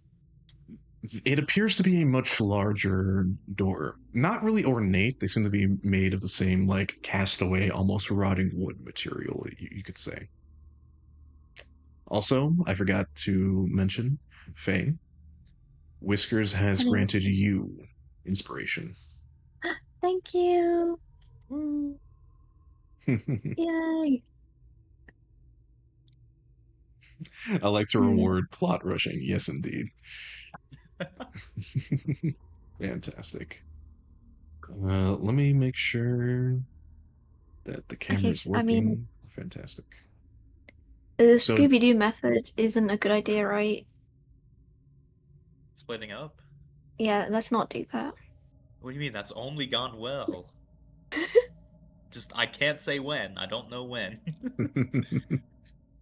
So, just to reiterate, there's a door ahead, to your left, and to your right.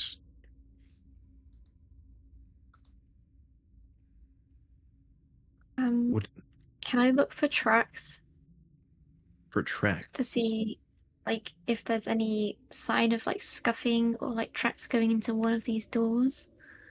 Of course. Roll me survival.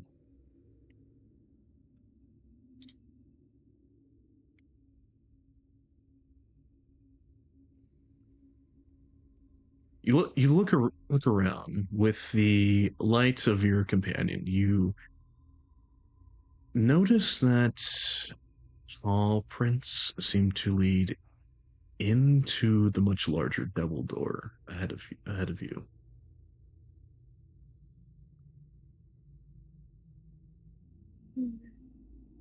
Yeah, but what if there's loot in the other doors? That could be. There's a child waiting for us. Oh also, yeah, also let's- true. yeah, maybe we should go do that first. By any, by any straight chance, do we hear screaming of a child? Roll Or do we hear a perception. child? Okay. Perception. I'm going to use my inspiration that I got a little earlier. 1, 2, Ooh. 17. You cup your ear to the door, and you listen keenly. But no noise makes it to you. Silence.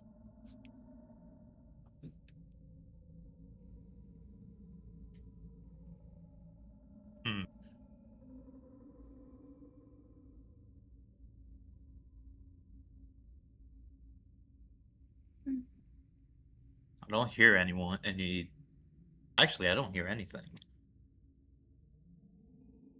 Echo. When you listen for that, so it kind of dawns on all of you how strange this all is. A woman. One Sorry. second. I hope I clicked on a random thing and I didn't see anything. I definitely And then- didn't see anything. Nothing happened. Sorry. As I was saying, No, no. And off it you begins to go. dawn on you how strange this part of your mission is. You were tracking wolves that apparently kidnapped the child into the woods with nary any blood in sight, and you arrive at a weeping willow tree. We're putting the axe thing aside. That led down into a dark hole with roots that magically parted for you. Now there's doors in here, and you hear nothing at all. No sound of gnashing teeth, no wailing of a child, just silence. Very strange.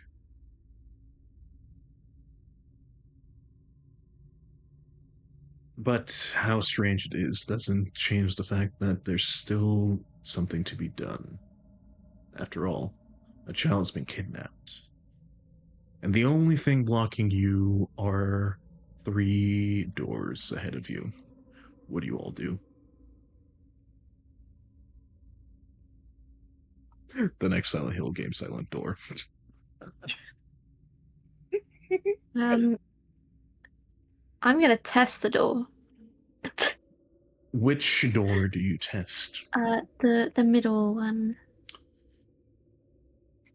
When you say test, is it like attempt to open, I assume?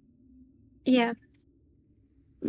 When you approach the door, you try to unlatch and open it, but it is evident that it is locked. It does not budge, it does not open, it does not pry. Does it look like it could be kicked open? It is made out of rotting, strange wood. And you're a pretty strong guy. You could try. But that could alert. Well, assuming they don't already know we're here. You did make quite a motion, a Crashed into commotion the wall. outside. That's also true. Too. Yeah, I think they know. I think they're waiting for us. They might know. It's just a Just hunch. maybe. That's maybe. So with that in mind, I turn to the party and say, "Do you want to go through this door?" And I'm referring to the one that Tamsin tried to open. Wait, One right can in we front like of test all the doors? you. Sure. Which door are you gonna test now? The left one. This one. You go to the left, and you test, and the door's unlocked. You can open it. Interesting. If you click on the door icon, it will open. A door icon? Do you not see the door icon? No. I see the door icon. Oh. Well, then you I can do click not on see it. Let me do that. Do you want me to click on it? Harder to kill. Yeah. Ooh. Oh, that's not good. Close the door. Close it. No. Close the door. Oh, close the door? Okay. Oh, okay. Open. Okay. Oh. Yeah, that's not looking good. That's You- Oh. Oh, what is it that you see? Please describe what your elf eyes see. Oh. a whole pile of bones. Be loot in there. Behind That's a lot the of door bones. is a large room. The ceilings and walls seem to be festooned with roots. And after 10 or so feet of ground level, you can evidently see in front of you that the floor drops away into a pit filled with bone.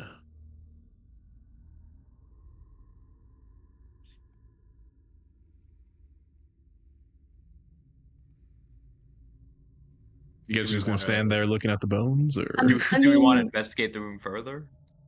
Uh, There might be something Oh. inside. I mean, there might be loot in the. I'm a loot goblin. Can I make my way? Let me dive there? into the bone pit like it's a ball pit. Look. I'm running, like, jumping. I start gonna be making like like a snow angel. Gonna be like Bones are Scrooge sharp McDuck diving into like when they're broken. like his money. Yo. Guys, it's serious. You know, the bones. I mean, this just might be like a male wolf just trying to feed his kids. You know, he's like trying to make ends Single meet. wolf dad. Yeah. Father's somewhere. dead in him. He's got to do what he's got to do. You know. True. So again, big True. pit of bones. Open door. Door behind you closed. I Room guess hasn't even I'll been step seen yet. in. Ooh, stepping inside. Do you all follow suit? Yes. Yes. Okay, go on. You're free to move Oh, about that's the a cabin big after old, big old room. That. all. My lantern. Sorry, let me clear my throat. As I was saying, I'll reiterate. Behind the door is a large room. The ceiling and walls are festooned with roots, and after about 10 feet of level ground in front of you, the floor drops away into a pit, 20 or so feet deep. Its bottom containing many bones that are freshly scoured of meat, picked clean entirely. On the other side of the pit, 30 feet away, you can see a ledge. On the wall there, you see the glint of something shine, something gold. You see the glint of a golden key over here, laying on the edge. And in the middle of all of this, you see a great root, perhaps 1 foot in diameter, forms an unstable bridge between the door and the key. Before I ask what you guys do, thank you so much for the raid, Crimson. Welcome in, welcome in.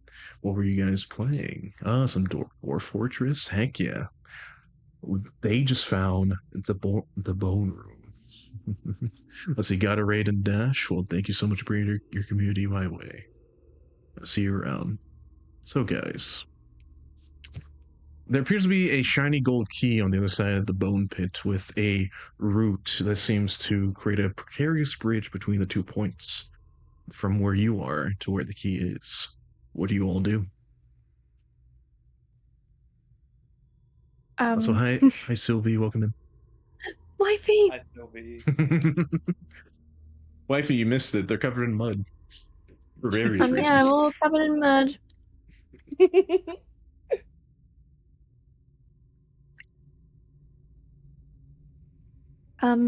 Wait, so the route leads to the other side? Yeah. And it's big enough to walk on? It's 1 foot in diameter.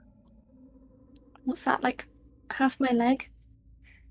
So I'm assuming you probably have small feet, so What about like instead of walking, I lay down and I clench the thing like a koala hugging a tree, and I like shuffle. That is an option. You could shimmy across. So you have 2 Is that options. It could be. You could either walk it like a tightrope, or as you suggested, which is a good idea, shimmy across. It's completely up to you. Do I have a better chance at not falling off if I'm shimmying? I mean, I hope the you're best acrobat of the group. I hope you're pretty strong, because you would have to like hold up your body weight to do that. And tightrope's No, I'm more like of a shimmying balancing act. on the top, not the bottom. I'm not like hanging down. I'm like a worm, like edging. The worms do what now? Do you know what I mean? I completely understand. It would still probably use strength to do that, but Okay, yes. so walking like a tightrope is acrobatics, right? You could assume. Okay, well, I've got a +1 in that, so I feel like that's probably the best thing. And can I use my inspiration? You may. Wait, you can also can get, I give myself guidance? I was Does just that about work? I was about to ask if you would like to do that, and yes, you can. Before Tamsin does that, is there anything else you guys would like to do? Suggestions, anything like that, or just let her go across? See, she has advantage from the thing, the extra D4. I think She'll be fine. Mhm. I if you just fall have a thought. and if you fall, we can get you with a rope. Sure, Nathan, what's your strength? My strength? Mm. I have a +4 modifier for strength. What do you have, Lex? 3. Oh, I was thinking you could pick me up and throw me, but maybe not. What if we throw you together? Oh yeah, like one of you grab my hands, one of you grab my feet, and you like do like the swing. Amazing like- idea. I feel like that I like would this. hurt you greatly. Flying into a wall? Nah. I mean, maybe it's a possibility. Okay, You know I'm what? gonna tightrope walk Whiskers, that's across. true. It's too bad that they didn't bring a 10-foot pole. Could have been useful. Should have brought my 10-foot pole. Yeah, So you're gonna, what'd you say, shimmy or walk? I'm gonna tightrope walk across with my guidance. Okay. You prepare yourself. You test your footing on this thick 1 foot diameter root, and it seems to take your body weight well. It doesn't give way. It doesn't sway too much. It's fine. You then magically give yourself the guidance you likely need to get across unscathed. You put your full body weight onto the root and begin to tightrope across. Oh no, Roll there are me ads. acrobat. Oh, well, don't roll me acrobatics just yet. We'll call that a minor cliffhanger because we can just go to the bathroom real quick before we continue on. What a cliffhanger! Just a quick one. Go to the bathroom if you need to, because that's what I'm gonna do. Alright, I'll be Maybe. right back. Okay. All right, I'm back. I'm back. Sorry about that, guys.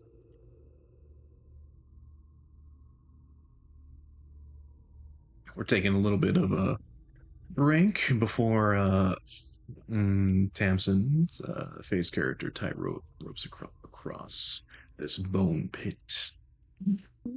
And nothing will go wrong. I And can't wait to nothing fall to will the go bottom. wrong. I'm sure it'll be perfectly fine. Oh, 100%. No issue, no problem. Everything will Wait. be. I've just had a thought Hmm. Uh-huh. after we're back from the ads. I don't know if we are or not. I really need to get a bot that tells me that. You have something like that, right, Alexia? Mhm. Yeah. Could you Can teach you me how Sorry to? about- elements? Could you teach me how to set that up, like some other time? Appreciate that. Absolutely.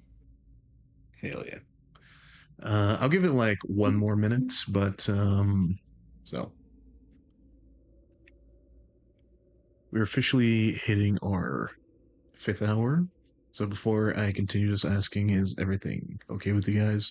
Do you want me to speed up a little bit, or not even really slow things down? Because we're going pretty fine with that.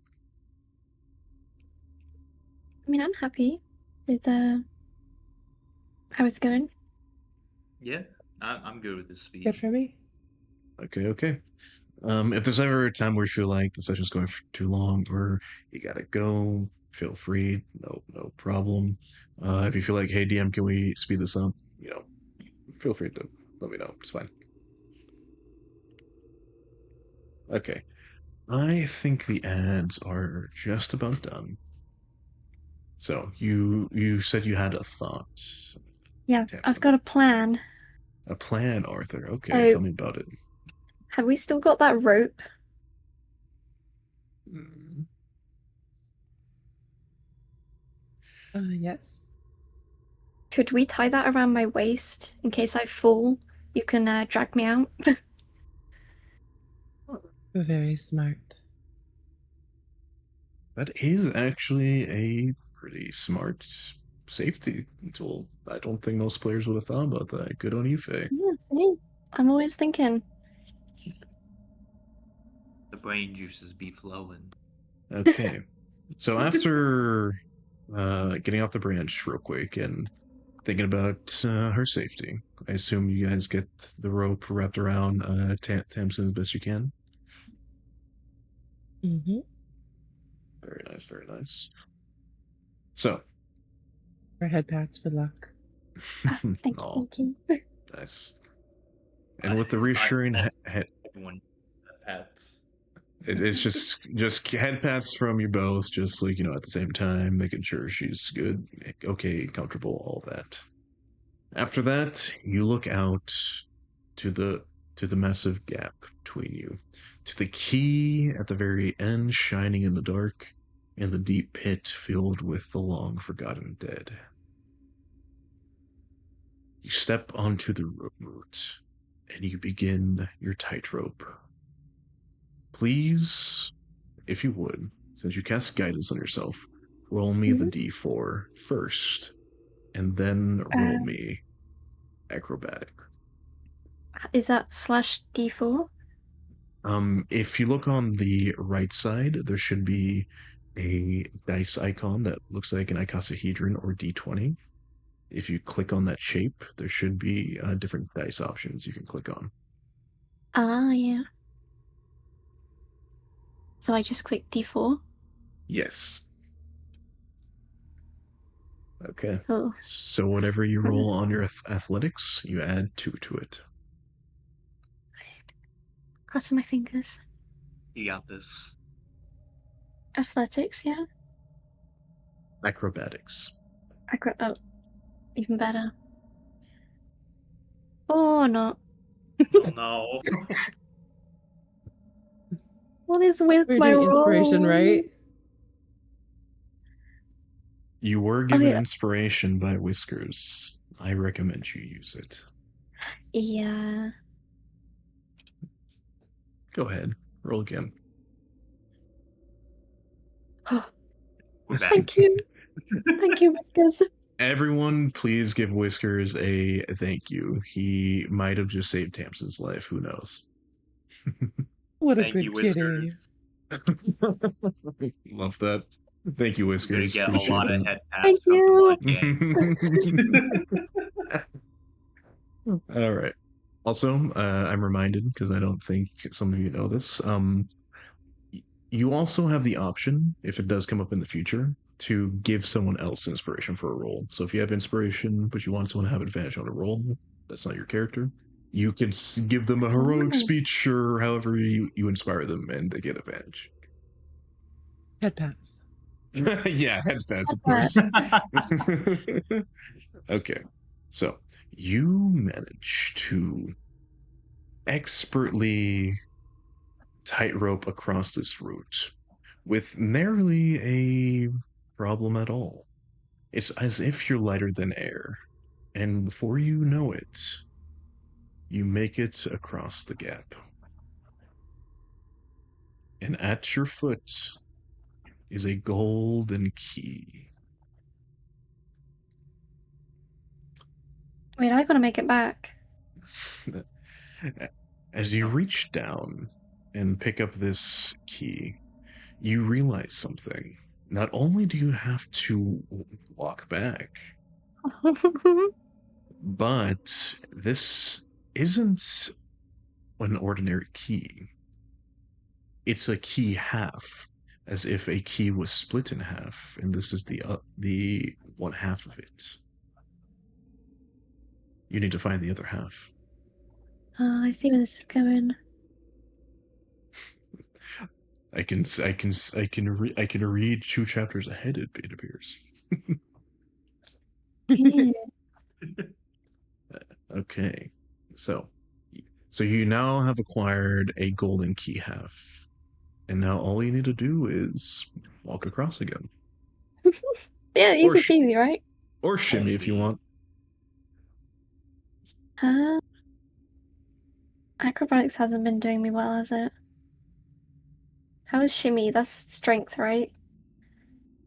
It's yes, it would be athletics, I would say.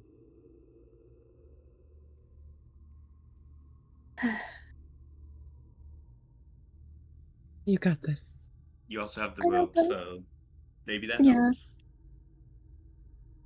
Okay, I'm gonna shimmy.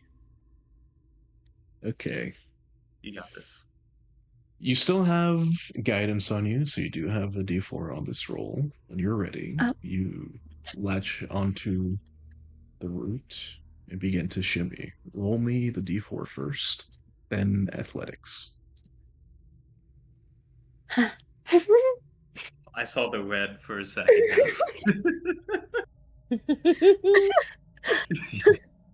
Hey. Your journey back is much slower than it was initially. And you start to strain as your grip on the root begins to fail eventually. You begin to sweat, stressed as you, for but a moment, look down, and the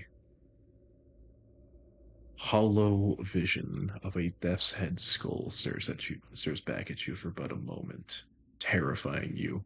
You turn back, force your head into the root, close your eyes even, and shimmy across the gap to your safety.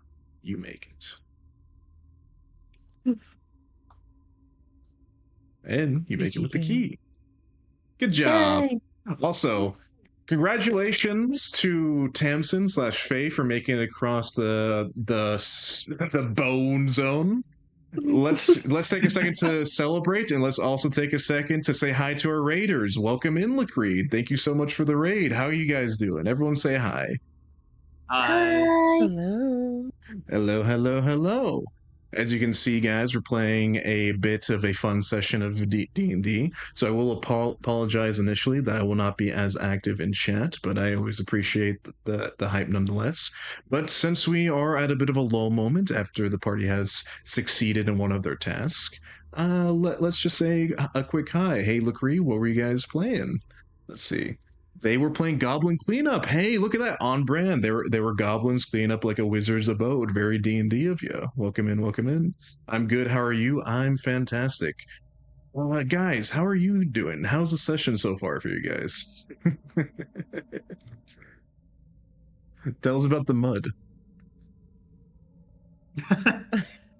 We Also- are now also- the Mud Trio. Also, Daddy Tank, thank you so much for gifting Lacree a gift sub. Appreciate you. Thank you so much. Lacree, I hope you enjoy your new 1-month mask. It's blank. You don't have any eye holes, so it's going to be hard to see out of. But hey, you know, you can work yourself up. Also, thank you so much for the follow. Welcome into the table. Hope you brought some snacks. I got some extra character sheets and dice for you.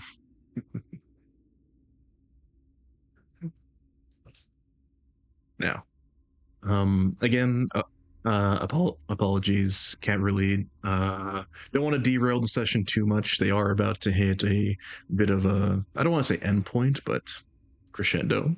So I'll say this again. Lacree, Oh, thank you, my. thank you so much for the raid. Always appreciate you guys coming by.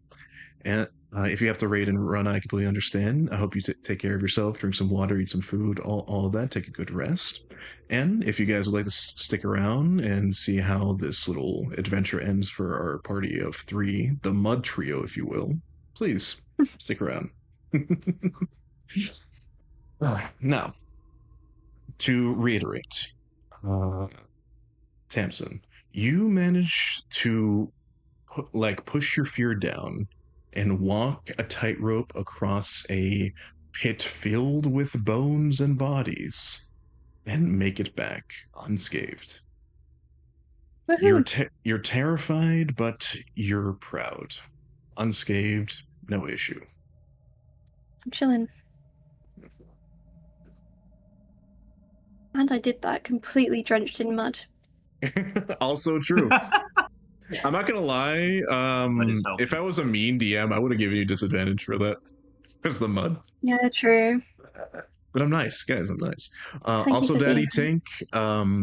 My mask design is inspired by Bleach, but it's kind of inspired by a lot of different things. So it takes a little bit from Bleach, takes a little bit from other things from anime and such. It's kind of a amalgam of different things. Also, new model. This is my Mass GM model. Hope you guys enjoy.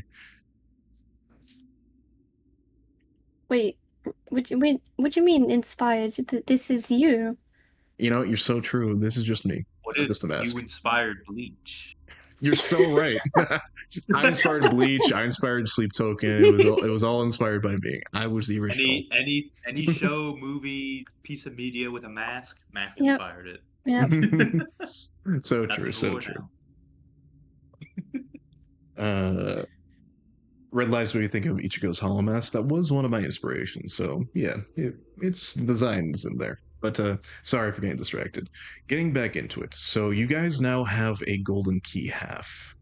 You have a locked door and another door directly to the right that has not been explored yet. What do you guys like to do?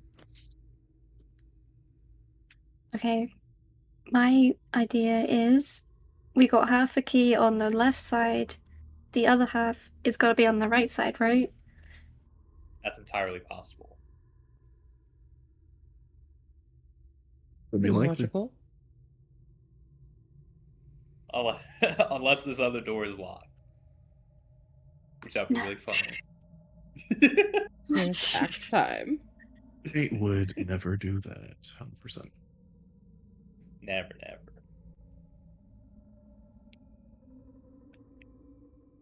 So are we exploring the right? You guys are free to move around the Yeah. cabin. I'm heading over to the door on the right. Oh, I can't see. Where's our torch? We need the torchbearer. Torchbearer, where are you?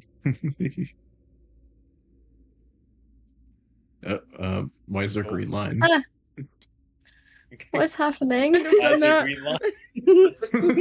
Don't Well, I think Here. it's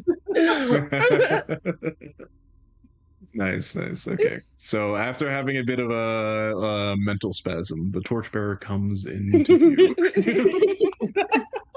They were hallucinating green lines or something. It was crazy.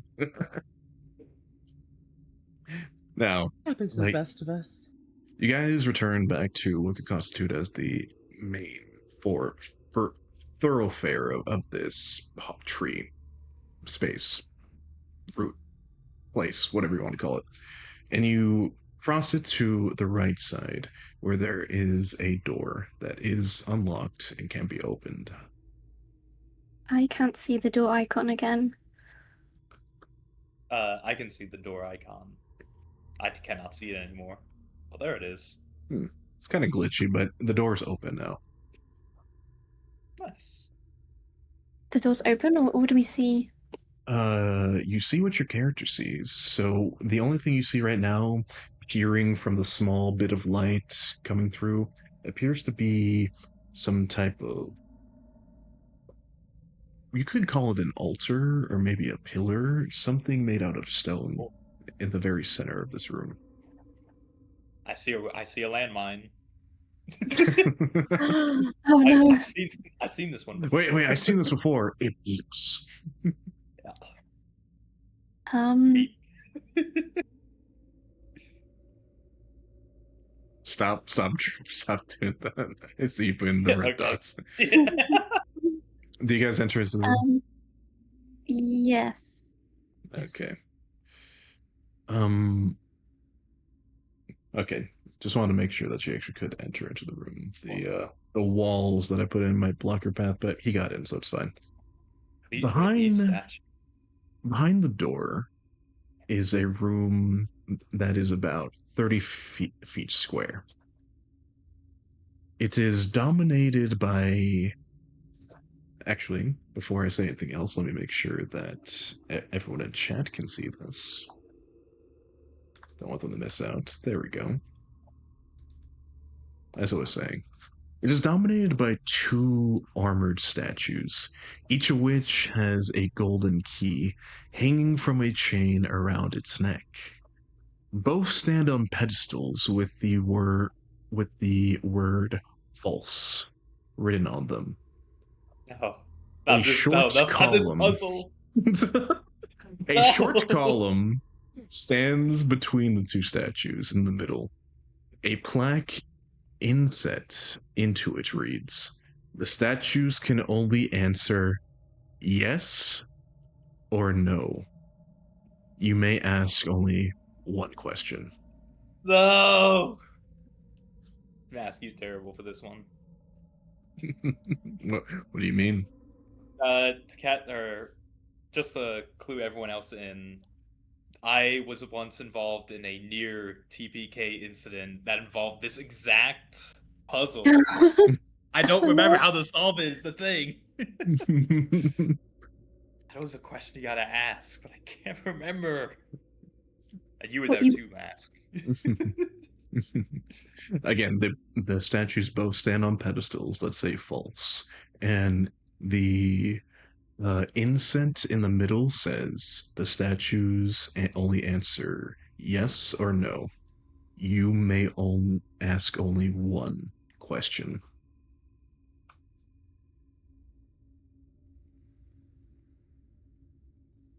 Anyone have any ideas of what question to ask?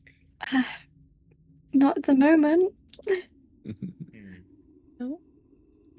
What You if don't I have to. struck one at the side and asked it, which one did I hit this one? Would you like to do that? I mean, like, the thing is, can they see? They have heads, arms, legs. Maybe they carved eyes into the inset of their visors. Who knows? So, hold on, Axe the time. axe time. I walk up to the one on the right, axe in hand. So let me just quickly make sure. When presented with a room with two statues with keys around their neck and a bunch of words, you're like, axe time. Oh, hold on, the keys. Oh, did you Keys not I catch that read part? there. Do I need to reiterate just to double Hold check? on, hold on. Alright, there are keys around both necks. Both the statues say false on it.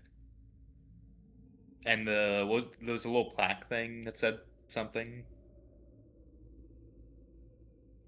The plaque has inset as an inset at the top of it that says the statues can only answer yes or no. You may ask only one question. Yes or no, and then are those half keys around their necks? It looks to be the case. Yes. Hmm. And the pedestals they're standing on says false on them. It says false on it. I look back to the party and I'm like, wait a minute, hold on, hold on.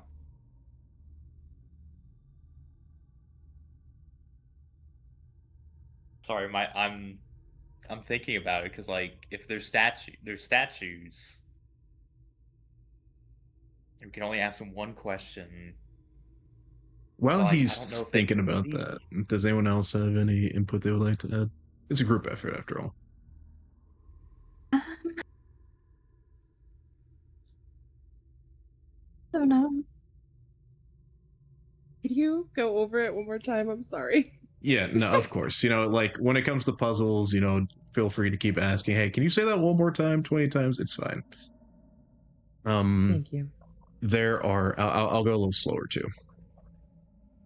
There are two statues, each of which has a golden key hanging from a chain around their neck. Both stand on pedestals, so they're standing on pedestals that with the word false written on them. In the middle between both of them is a short column that has a plaque that reads, the statues can only answer yes or no. You may ask only one question. Can I look at the back of them and see, like, does it say truth on the back, maybe? You may. You approach, you just kind of like go to the other end of the room and like look at both of them. Yeah. As you approach and get closer to these statues, you can see initially that they're carved near expertly. Perfect balance, no blemishes, not at all. And as you take that in and look behind, you do not see any other wording. Nothing that says truth. It appears that the only written word on the pedestals they're standing on is false for each of them. Hmm. I will also say, if you guys would like to look closer, say, like, I would like to feel around or investigate a specific thing in the room, feel free.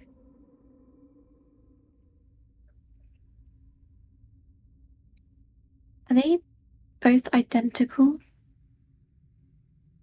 They look exactly the same from what you can tell.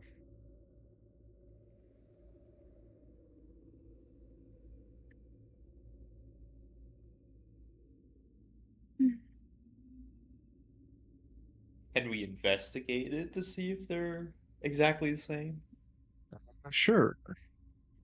Roll me investigation on the statue's likeness. All right.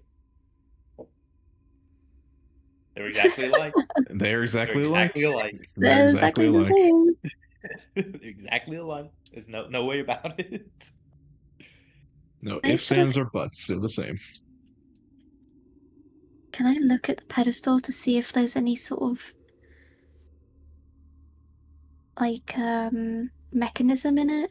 Like if something is placed on it, or like it might move, or like unlock something, or like just look around.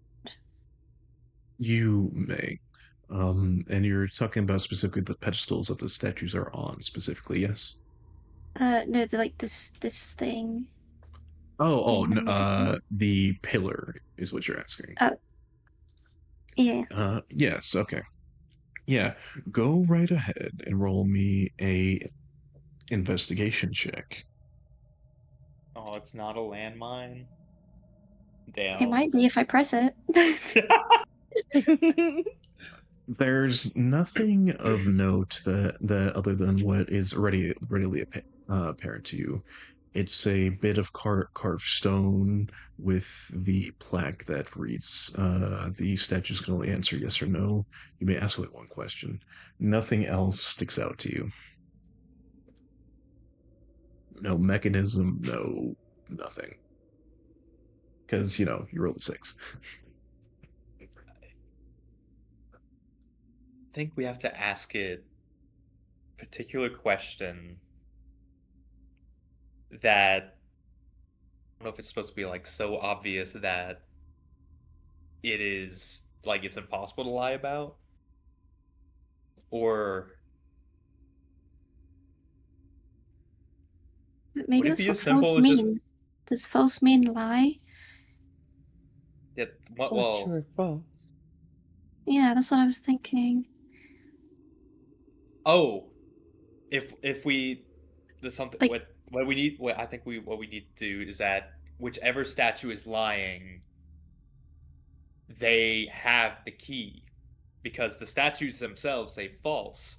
So if the statue is lying and one lies and one tells the truth, that might be the yeah. right way. I'll also reiterate that you only get one question total. So, like, What if about you ask, do you have the correct half of the key? And then, well, if we if we ask it that question, if it's lying, it'll say no. And if it's lying and it has the key and it says no, then I mean, it's lying to us. And but if we ask it like, am I asking you a question? And it says no, then it's clear. Then it's clearly lying. yeah. We only get one question. We need to ask about the key. So the question needs We need to ask to about the be key. able Wait. to tell us which is true and also which key is the right one. We don't know immediately that the one who's telling the truth has the right key. Yeah. So we gotta ask it a question about the key that also confirms that it's lying. Well, also for your guys' sake, so you can refer to it like in a written form. The room's description, so you can think about it. Oh, So there you go.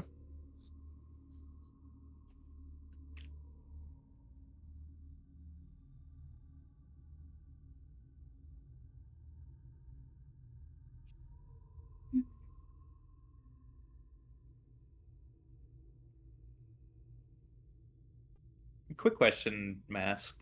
Yes.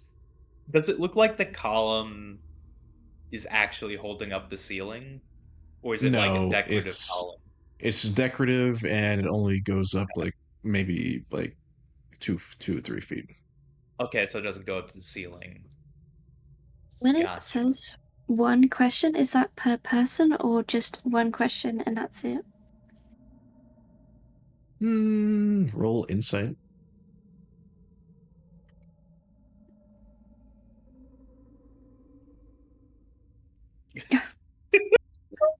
You can't make this up. Can I roll or, insight? Either or, really. May I roll insight on that? You may. Okay.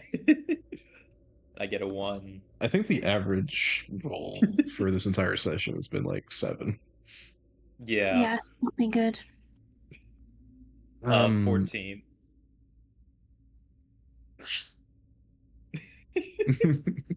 To remind me, what was the question again, Faye, specifically? Is it a question per person or is it like one question for all of us? So when it says you may ask only one question, it refers to the whole of the situation. So it's referring to the puzzle. So only one question minimum. Okay. Uh, One question minimum. So is that just for if we were to leave and someone new came in, would it reset? I'm gonna be honest, there's really no way for you to know that. Huh.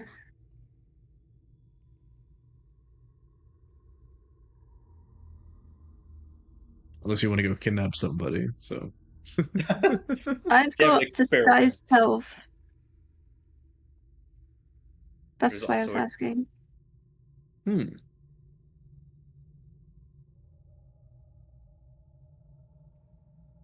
So, like, if we ended up asking a question and nothing happened, could we leave and then I disguise self and come back as someone new and then try a new question? I will say that you can attempt that. Whether or not that works, you would have to find out in the attempt. It's not something that I could just tell you because you wouldn't know. Yeah.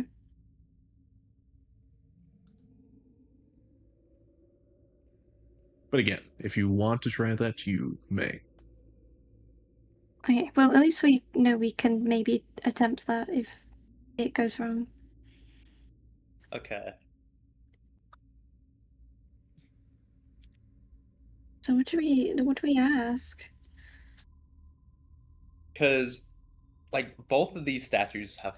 I'm still like on the false in front, like on the statue. It's like the statues are claiming to be false. Yeah, like false is like a lie. So like, but one of them is lying. One of them's telling the truth. So But if you ask them something like, "Are you made of stone?" Because that's like so obvious. If they say no, you know they're the one that's lying. Yeah, they're the one that's lying. So if it's like if there was false on that statue, it's lying about being false. So that's where the key is. Yeah. But that's assuming that's what false means on it. Can't wait for like the after action report and Mask is like no, you guys were completely off. He's laughing right now. He's muted. No. He's like, "Oh, these Yeah, idiots." Or there's like a viewer watching who's like, who knows this riddle? Don't tell us could that. say? We don't need to know that information. Yeah, actually, guys, I know no one's really saying anything right now, but like, if you figure it out, don't put it in chat. Wait until after they figure it out. Or don't. We'll see. Unless we have figured it out already. Oh, then What do you go think, ahead. Solve it. Dyslexia?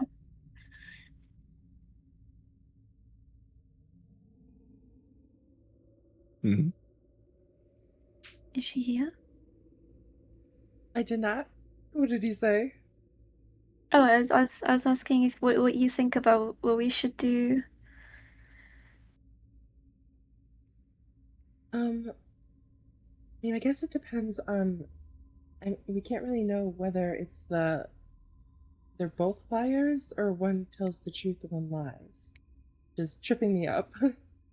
That's I think well. if Sorry, go I think ahead. if one tells the truth and one lies, then you would ask a question about what the other one would say.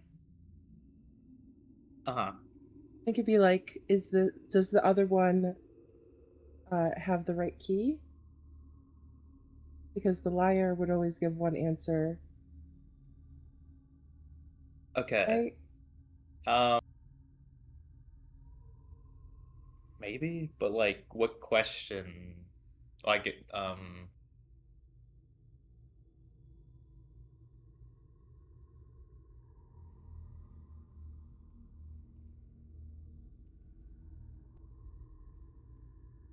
I guess question would be to ask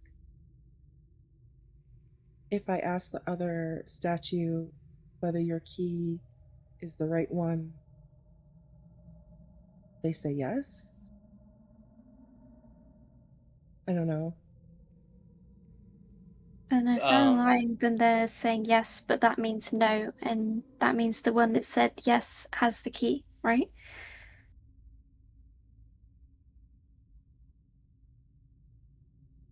Oh god, I'm getting so confused. yeah, it's getting crossed in my mind too. It's because like both of them are claiming or have false written on the statue, like, Yeah. Right. and the plaque says one's telling the truth when one's lying. Both of them claim to be false, and they can only answer yes or no questions. I think the liar always lies and the truth teller always tells the truth, but they'd be talking about what the other one says. So whatever they say is, I think, the opposite. Yeah, I think Yeah. yeah. If they say that the other one would say that their key is the right one, then it's not the right one, and we take the other one. That makes sense. Well, it's like if you ask the one that lies if the other one has the key, that one would say no. But if you ask the one that okay, the one that lies, if that one had the right key, and you ask them like, does the other one have the key? They would say yes, but we don't know if they're telling the truth. Because if you go to the truth one, Right. they would say no. We Because have to the other assume one that doesn't. Mask isn't sadistic and made them both liars, and that we're Mask is thinking about the wrong sadistic. riddle. Mask is sadistic because he brought this trap back. This I'll This hurts. simply This do hurts me, this. Mask. I'll reiterate it for what it is. They both stand on pedestals with the word false written on them. In the middle reads a plaque. The statues can only answer yes or no. You may ask only one question. And then the word false is written on both of them. Keeps hanging around their necks. Oh, they might. What if they both tell the truth? Oh god. Oh no. Wait, so What if the key? So, what would the consequences be of using the wrong key? I pass the riddle and take them both and see which works? Ambitious. We could just be overthinking this. Yeah, Unless wait, there's hang on. like, Could we use sleight of hand to like just take the keys off their necks? what if there's like magic protections on them though? Like we take the wrong key and then like Indiana Jones, a rock falls. Idiot. Do you see any rocks around? The disembodied voice of God says, Indiana Jones, I've never heard of that. God, at some point, somebody's going to accumulate enough points to do the falling rocks for us. Yeah. I mean, I think we're thinking too far into it. yeah. Alright, so I guess, like, what do you guys want to do? Because I'm a little bit stumped. Can't believe you've done this, Mass. All I did is ask a simple riddle. Yeah, a riddle. In fact, I didn't even ask anything. I just presented a room with you guys. You know what? There is no riddle. What if we do just take the keys? Just And take Mass has them. just been trolling us the entire time. What if they're both right? I don't know. I'm gonna guess that since it never says anything about the truth, neither of them tell the truth. I'm just guessing that. I have an So- idea. If they both fly and you ask them, "Are you a liar?" and they say no, but then if Well, they yeah. both say no, They would both say no if one tells a lie and one tells the truth. so it's got to be to do with the key, right? Do you have the right key? What if we just take the key that we have and we just click it into one of the keys on the necks without really moving it? Yeah, well, that could work. But, like, what if it is magically like tempered with? So if you like click it onto the wrong half, then like, yeah, I don't know, an explosion happens or something. We better get out of Dodge then. Could just see which one matches. I don't know. Hey, Mass, do Mass. these keys look exactly alike? Would you like to I believe we already asked investigate that. the keys? Yeah, like, does one look worn, like it's been like put into a keyhole more? I will say that they both shine like new, like from just what you're looking upon them. Of course they do. Okay. So who has a high investigation modifier? I have +1. +3? Oh, I'll give you the help action, Alexia, so you can. can I give you guidance? Groovy. Okay, that is a D4. Oh, Then what does help do? Is that You Advantage. would get Choice? advantage. So you'd roll the D2 or the investigation check twice. Ooh. a 9 18. and 18? And you were looking at if what exactly about the keys?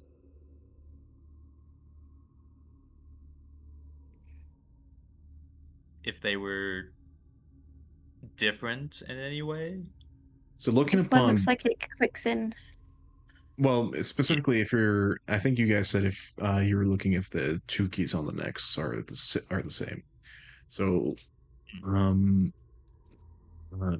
Alexandra, you study both keys, look upon them, and through minor changes and looks, they're minor, like slightly different. One is longer, the other's shorter in some places. One has divots, the other doesn't. They're obviously subtly different.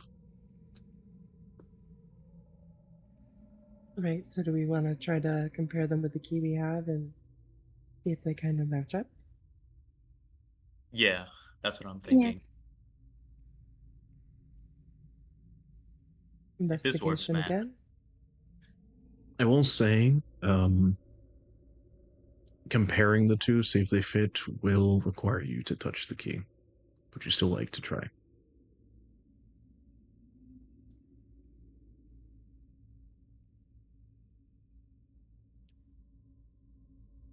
It'd probably be safer to try to ask a question first. Yeah. Yeah. And then if we We'd- fail, we can. This is move the on. that's the backup plan. Yeah. Okay. So what should we ask it? You guys didn't do a lot of suggestions right before you got in this whole comparing keys aspect. Hopefully, remember what they were. I would assume that we would ask one of them, I mean, if their key is the one that we need.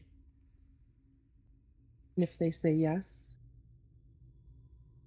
they're lying. And if they say no, it is. Assuming Yeah. they're Wait. both liars. But like,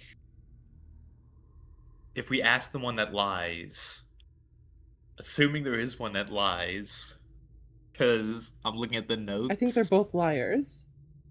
Oh no! What if they I both think tell they're the both truth? liars. That's Again, I'll reiterate: the blacks say false, no other words, and the only other instructions are given is that they say yes and no. Only one question. Because I'm still thinking that they're both claiming to be the false one, and if the one that tells the truth says it's false, then that's not the key.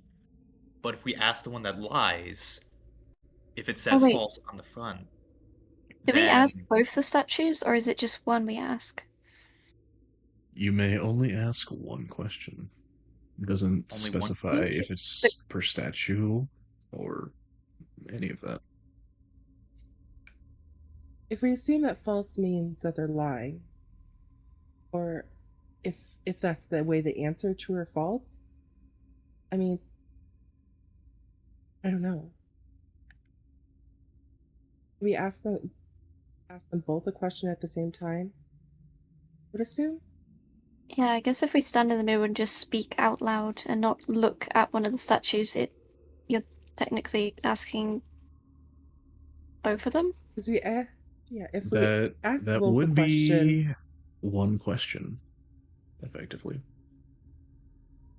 then one, if they speak in a different way, we would know. But if the answer changes true or false, we'll be able to tell that that is just how they answer. So, doesn't necessarily mean that they're lying. I think, assuming the truth and liar one, we would go with that one either way. And how they answered changes the answers. If that makes sense. Okay. Maybe it made sense. I just So what's your guys' question?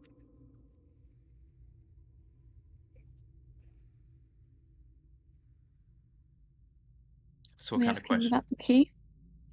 Are we, like what question about the key though? Like, do you have the correct key we need?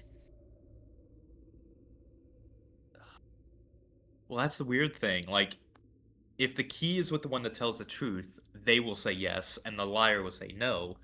But if the one that lies has the key, they would lie and say no, and the one that's truthful will also say no. So it would give one answer from both.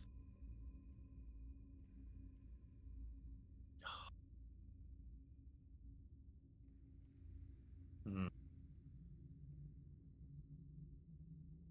But what does the false mean? Oh, my brain hurts. If it turns out to be like super simple and there is no riddle here, Mass, I'm gonna be upset. I just gave you guys a room with words in it. Can I hold on? Does it appear there's any kind of like magic or anything in this room? I put what I think the answer is in chat. So. Uh,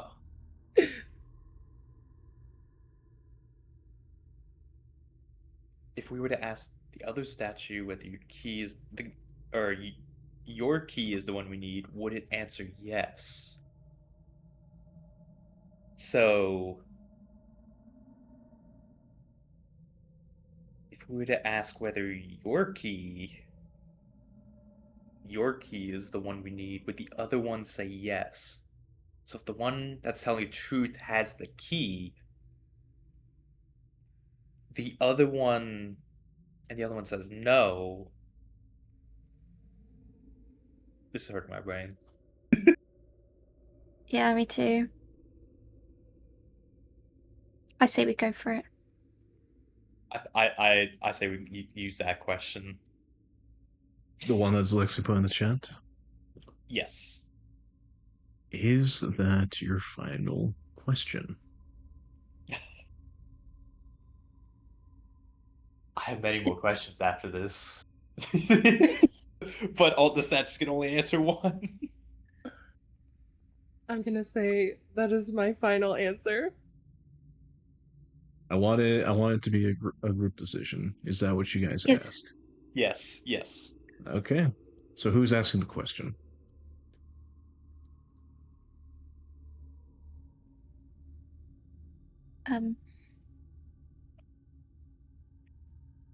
Jensen's the leader, so When you're ready to ask it, please vocalize it. Who wants to ask it? And please be specific Not it. or Wait. who you're specifically asking. Because the way that this is worded, it's you're asking one of the statues. That's true. Oh,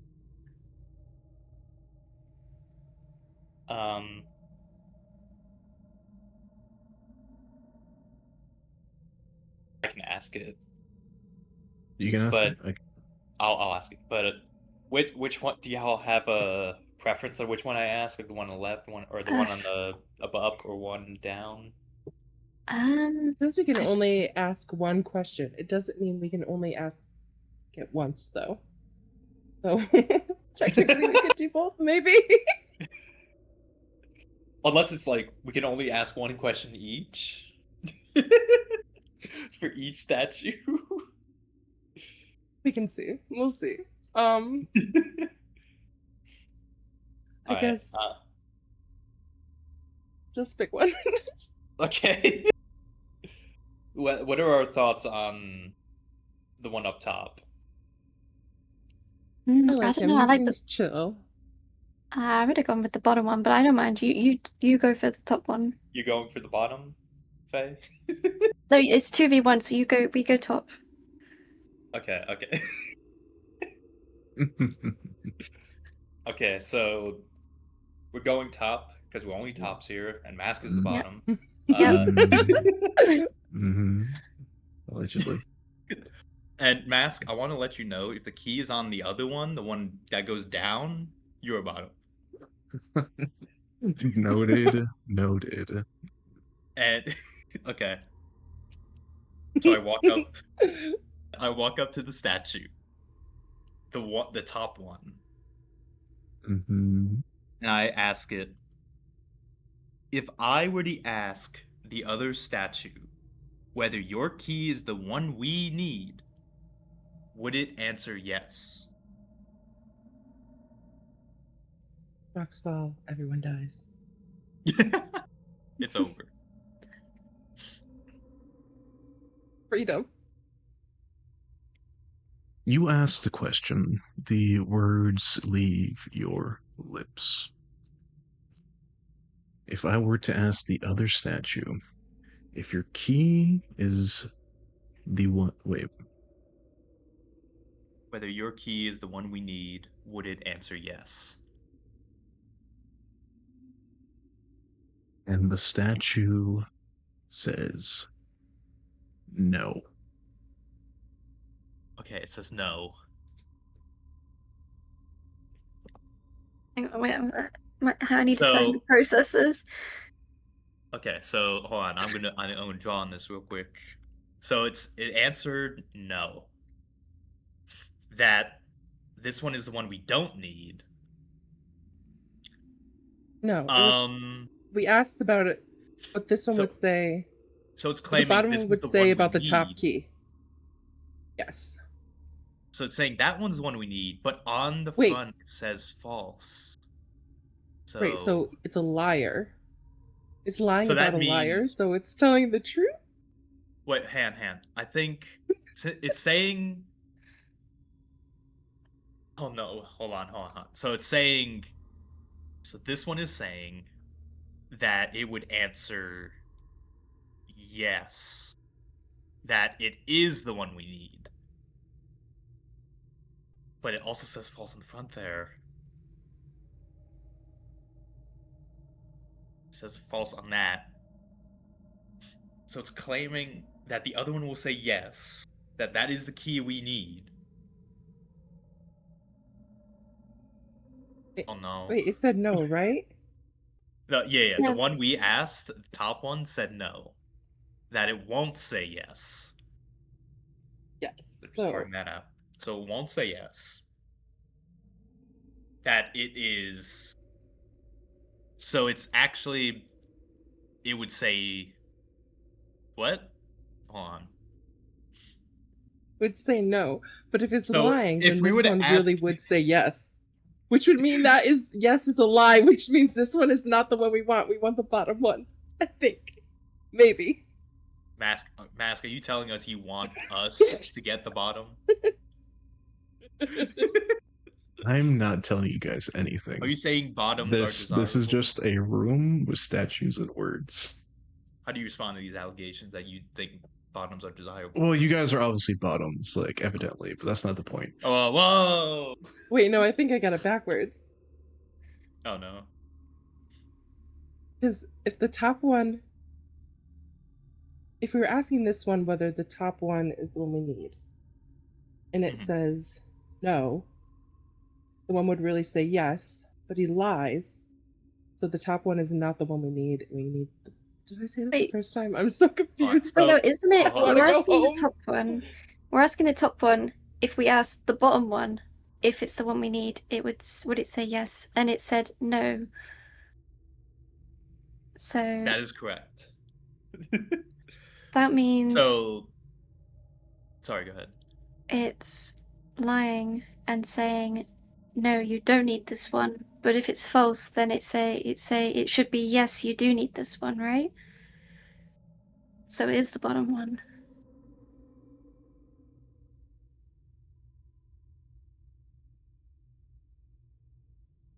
So the bottom one would say, if we asked it,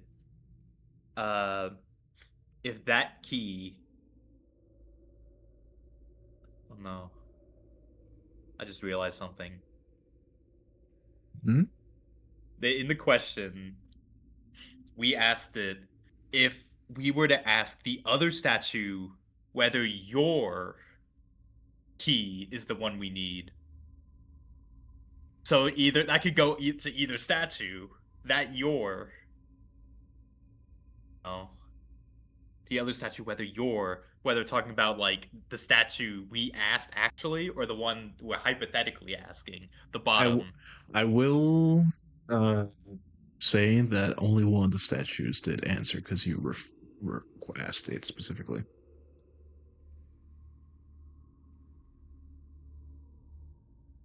Do we want to ask the other one a question? Can we? We can try. I mean, the worst we can do is Yeah. stay silent or cave in this room. Yeah.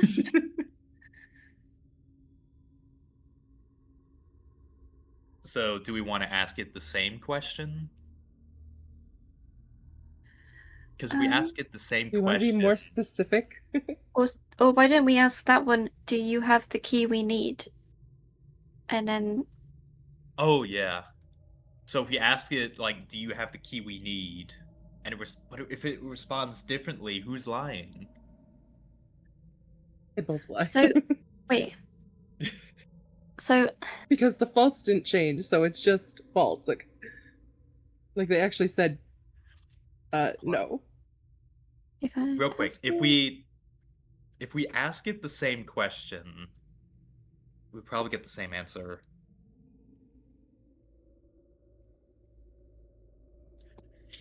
So, but if we were to ask it,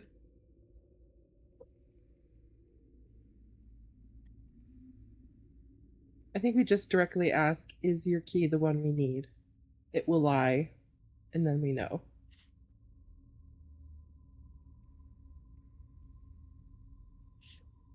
but if we ask it, is your key the one we need? Was it the statue the second statue that was lying, or was it the first statue we asked? Or can we even ask it a I think they question? both lie. I mean, to find out whether we can ask it a question, we need to ask it a question. And if it doesn't answer, we can't Well- ask a Well, question. then who's going to ask the So- question?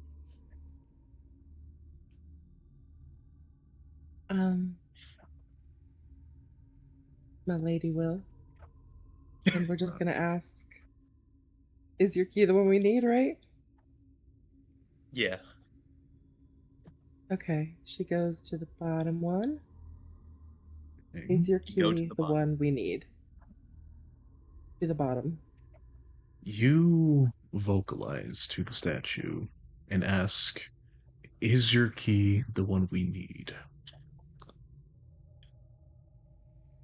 And you wait expectantly.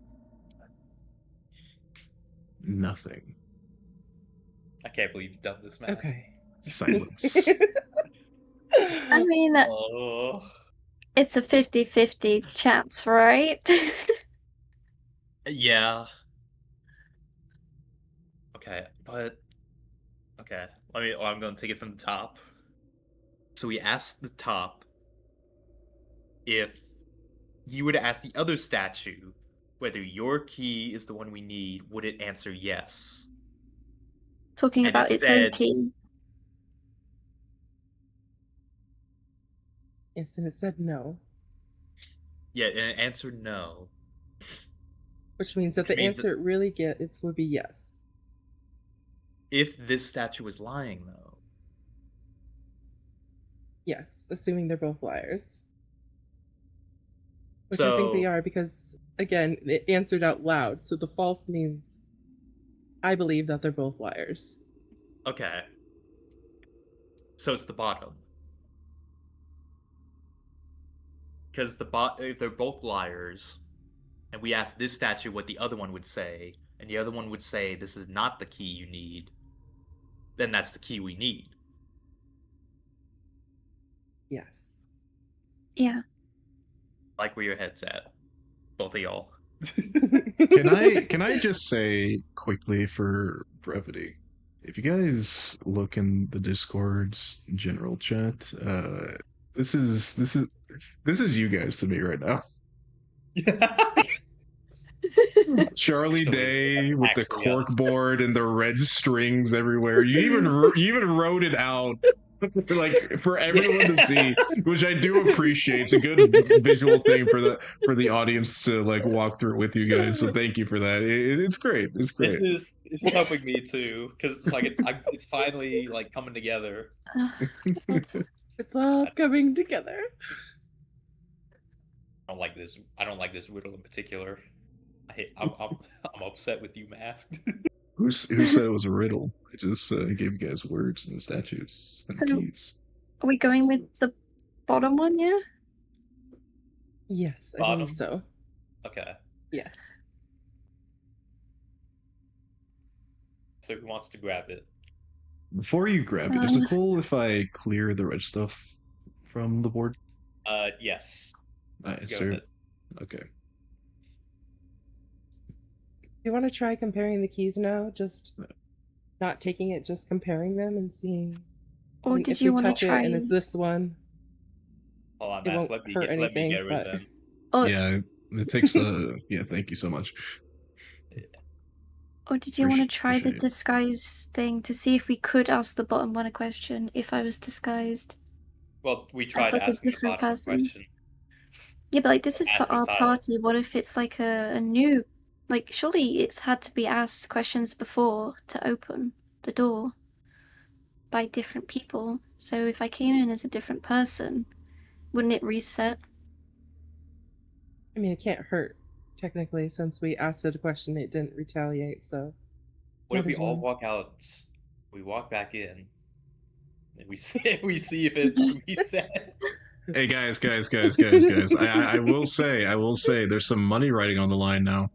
We like Network Ouija Money? has says 100 bits if they get it right the first try. So Oh, God. That implies we have Ju- a second try.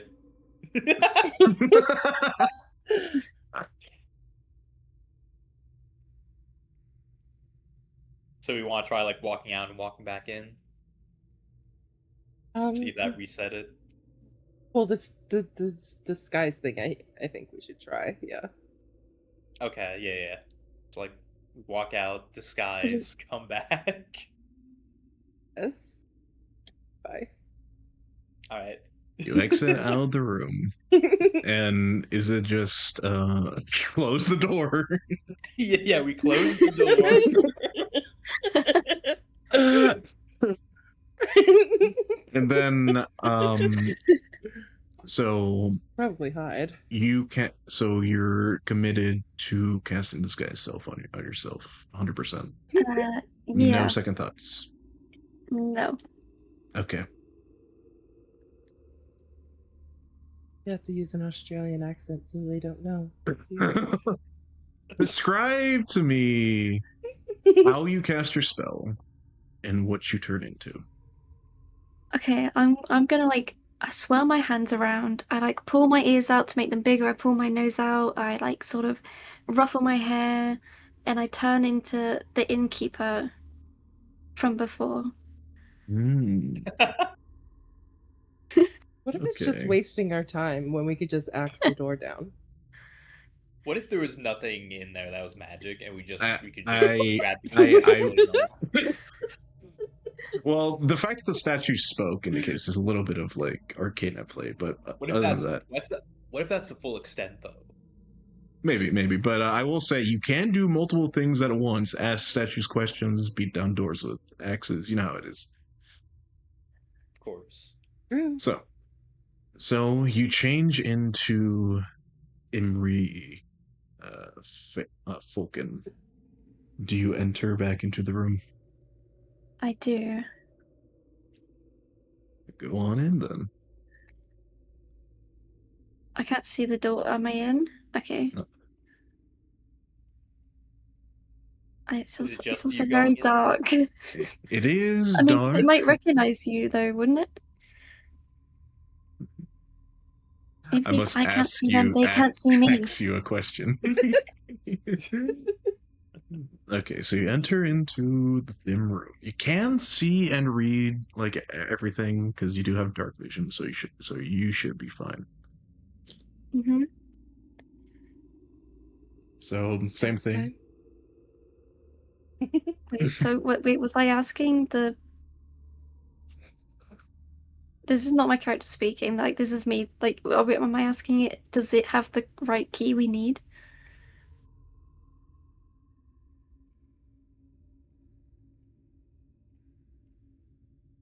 Yeah, the bottom one, right? Yeah. Yeah. Okay. Okay, I'm ready to ask the question. Go on and verbalize the question. God, this is gonna be a bad impression. There we go. Have you got that right key we need? You I ask love you it. so much. You ask the statue. Hey, you got that right key we need, eh? Yeah. That was And my you- poor impression of you- trying to be you- sound like a man. You like again a lot of firsts for Tamsin. Now you're like dressed like a man, trying to impersonate a man.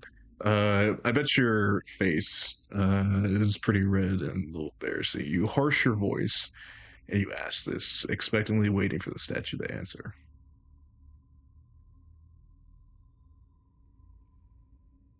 And it doesn't. Aw.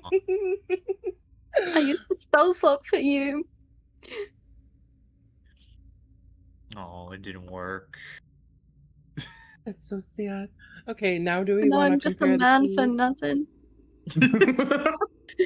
So true, so true. Give her a mustache. There we go. Perfect. Oh, Must thank Wait, you. That's hand. your Let question. me like handlebar. There you go. Okay.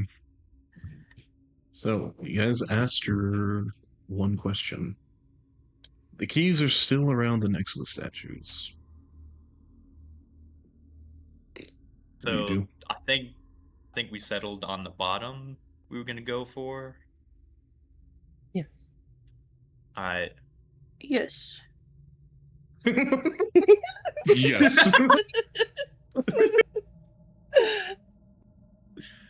I love this. You guys are great. Alright, who's gonna get the key? I think Alexandra will reach out and take the key. Okay. I Okay. think just backing up. Coward. I support Caution. You're the I tank. support you. I believe in you from a distance. Oh, You need to be in my head has been pat left behind. There range. you go. Oh no. Okay. You got this. You got this. I'll give you a lot of Alexandra head reaches pats if it out goes and wrong. tries to take the key. Thank you. You reach out towards the neck of the statue, grasping at the golden key around its neck. And before you even touch it, Oh no. ... We'll find out after this advertising. No. Another hacker. Got you guys. Also, there's an ad break. Just wait like a minute. How have you done this?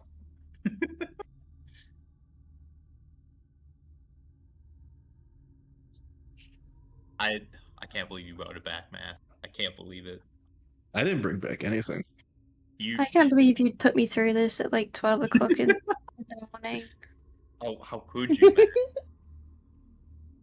I Well, will say, you guys did very well. yay. Yeah, Maybe we got the wrong Yeah. one. we're gonna die. So if it's the bottom one, mask is confirmed bottom. Yes, that is the plan. Exactly. Absolutely. And since we asked the top one the question, we're all tops, right? Yeah. Cool. So we come out winners. Exactly. Wieners. Even though we've been here for about an hour, I don't even know. Has it really been an hour? Yes, it has. No. Can't believe you've done this, mask. I actually had a timer for an hour, and you guys about hit it. Okay. Well done, gang. So, to reiterate, you came into a room with statues with plaques that said the word false on them, with a central stone dais that said the words. The statues can only answer yes or no. You have one question. Through prodding, thinking, cooking your brains, you asked your question and believe that the bottom statue holds the key around its neck. Alexandra, you reach out and grasp the key in your hands. You hold it. Do you take it? Yes. You lift the key high, but before you get it around its neck, No. the stone of its vistage starts to stir, crack, and it looks at you. Oh, no. Everyone roll initiative. No. No. As He both changed the script. statues animate. You changed the Roll script so it wouldn't be the initiative. bottom. And No. Sean Nathan, could you please get me some music? Okay. No.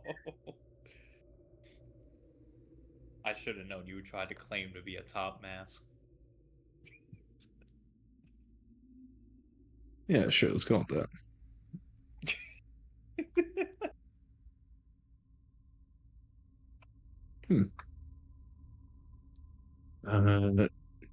Oh, you rolled a 6. You rolled the same initiative again. No. Could you get some new music, please? No.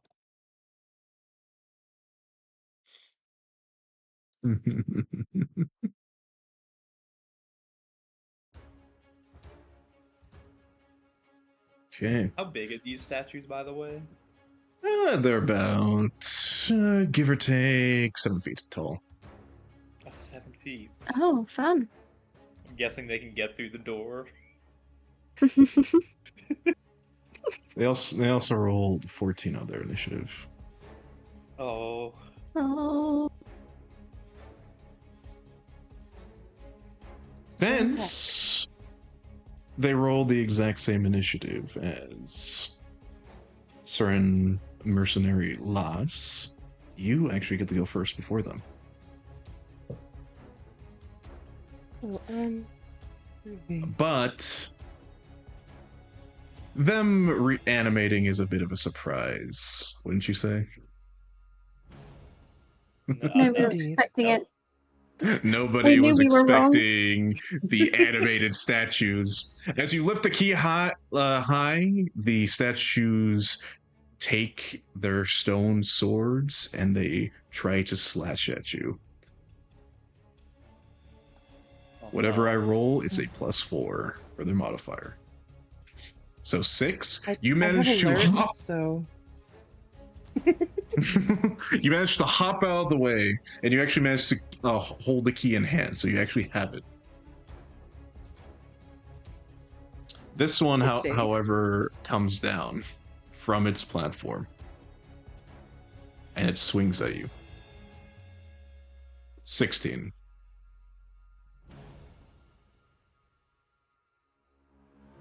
I believe- have 18 AC. You do indeed.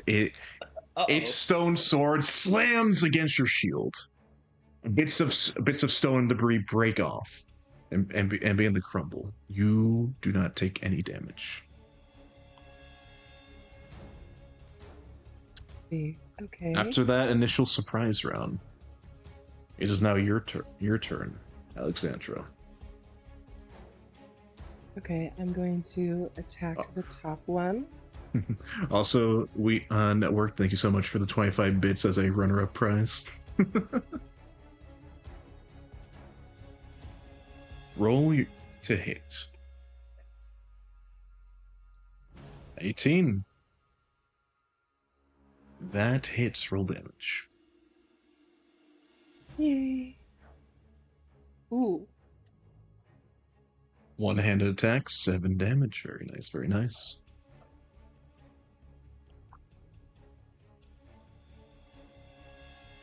And I think that's all I can do, so that's my turn. Very nice. It is now their turn again. Uh-oh. And again, I forgot this part. They technically both have 2 attacks each, so I'm going to use those now. What if they didn't, though? So What if they 4 didn't, though? consecutive attacks No. against Alexandra. No. No. 10, Alexandra, no. 18. PC favor. It narrowly misses you as it slams into your shield. Meets it, beats it only applies to the enemies in my game, not the players. Yay. Does not hit. A fury of attacks from these automaton wail into Alexandra, and she just takes the brunt of it unscathed. Not a badass, I will say. This is why we Yay. Yes, thank Hell God. yeah. I'm earning my money.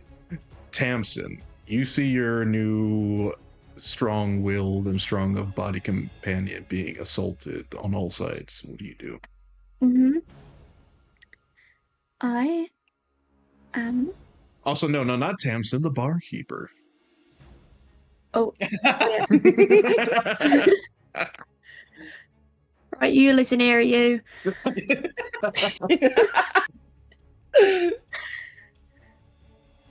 I am going to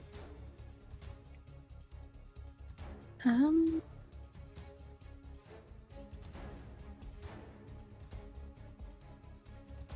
I'm guessing they can't be knocked prone, right? I mean, they do have feet, and there are basically the same thing as like people, so they could be. Okay. I am going to cast Shatter on both of them. We'll say Shatters in AoE. I think was the AoE. Yes. It's 10 feet, correct? Yes. I'm gonna like sort of put it like here so it hits them but doesn't hit Flex. Where exactly is going to be? Wherever it hits them but doesn't like I don't know how big 10 feet is, but like 10 feet's about that big. okay, so I'm gonna move it back a bit. So you're just going to move it a little away.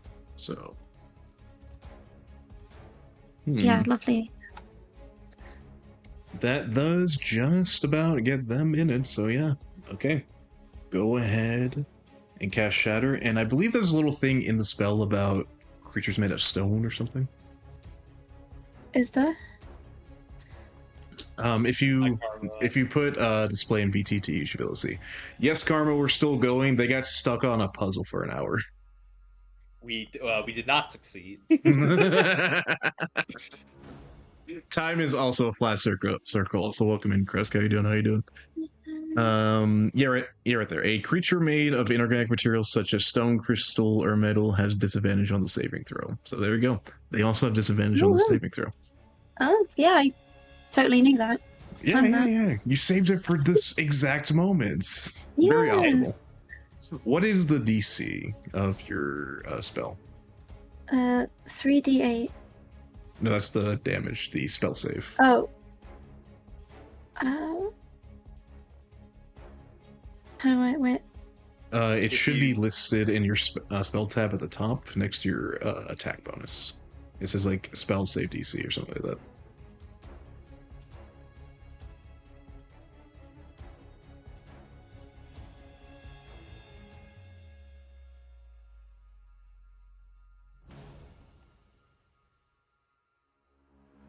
Do you not see it? No. It's under the spells tab. Oh. Save DC? Yeah. Oh, 14. 14. Okay, so the animated armor has to make both of them Constitution save, and they're both at disadvantage. Let's see it. And funny enough, they actually get a +1 to their con, even though they're inorganic. Interesting. So a 3, so actually 4. And then the second one, 8. So they both failed. Please roll damage. Oh, So I yeah. click the spell. You click the damage die. So the 3d8, you can actually, the 3d8 you actually click in the description you put on the Roll20. So the pinkish number listed. 12, okay. And technically they're both affected too. You see as this ringing, almost thunderous explosion emanates from thin air, causing all of your eardrums to start to ring. All of you go deaf for but a moment.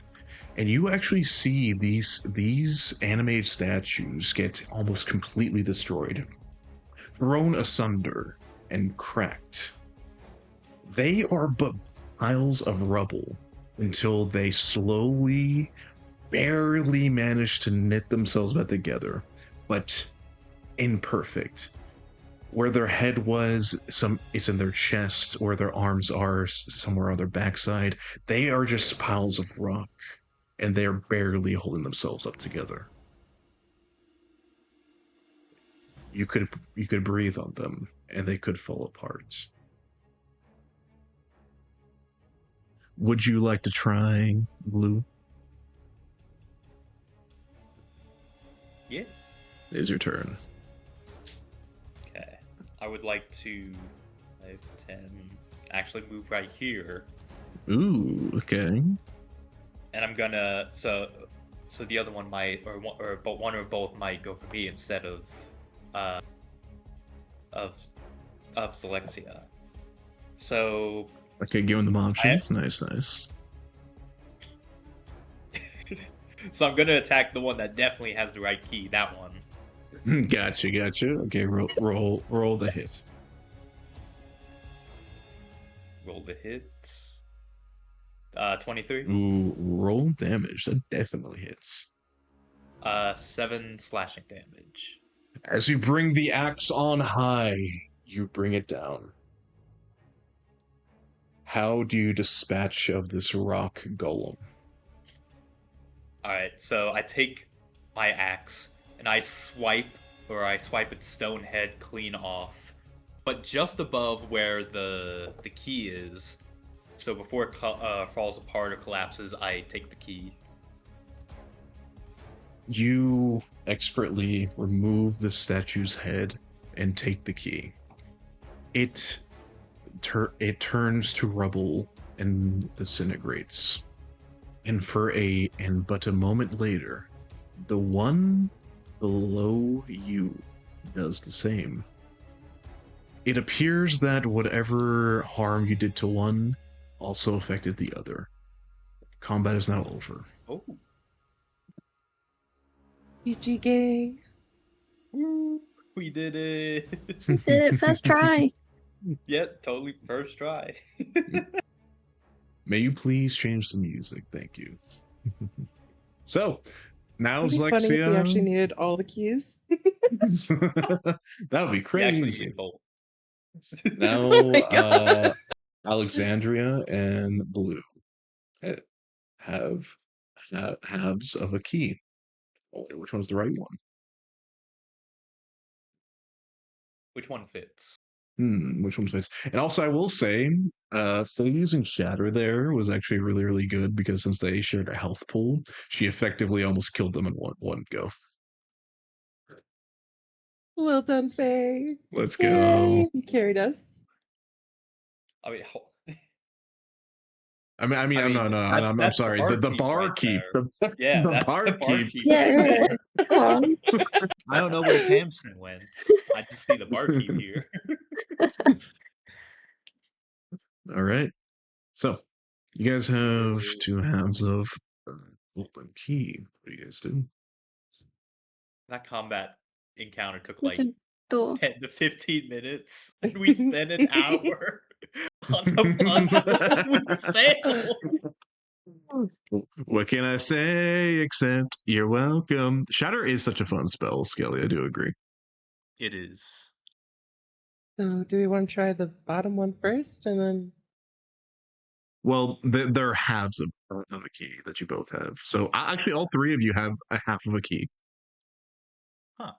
Yeah, so mine was the one we thought was right, so we can combine that with Faye's first, if that works. Yeah? See if it fits. Both of you Yeah. take out the halves of a key. One across a pit of bones, the other in a room with guarded by statues. You eye them, put them end to end, fidget with it for a bit. They do not fit together. Next one. We turn to Blue, your gem-eyed shared companion, and you take his key half, which you know will fit because the only one left. You put the ends together, and they do not fit. Oh, bugger. What?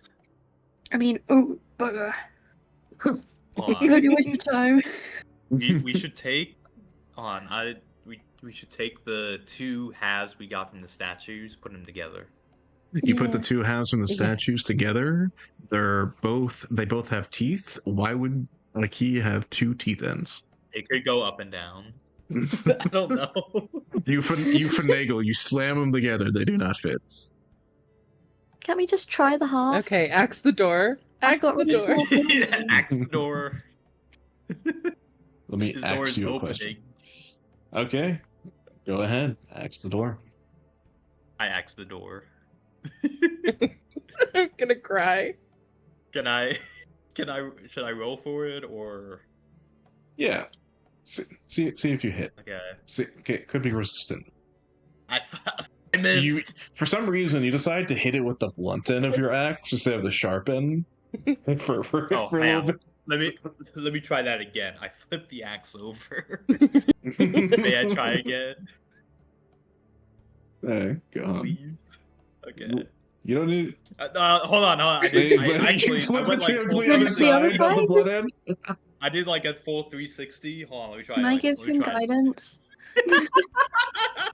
Guidance doesn't even help him with attack rolls anyway, so I think it's just Hold for his on. mental stability. Yeah, it's just for emotional support. Yeah, go ahead. You give him guidance.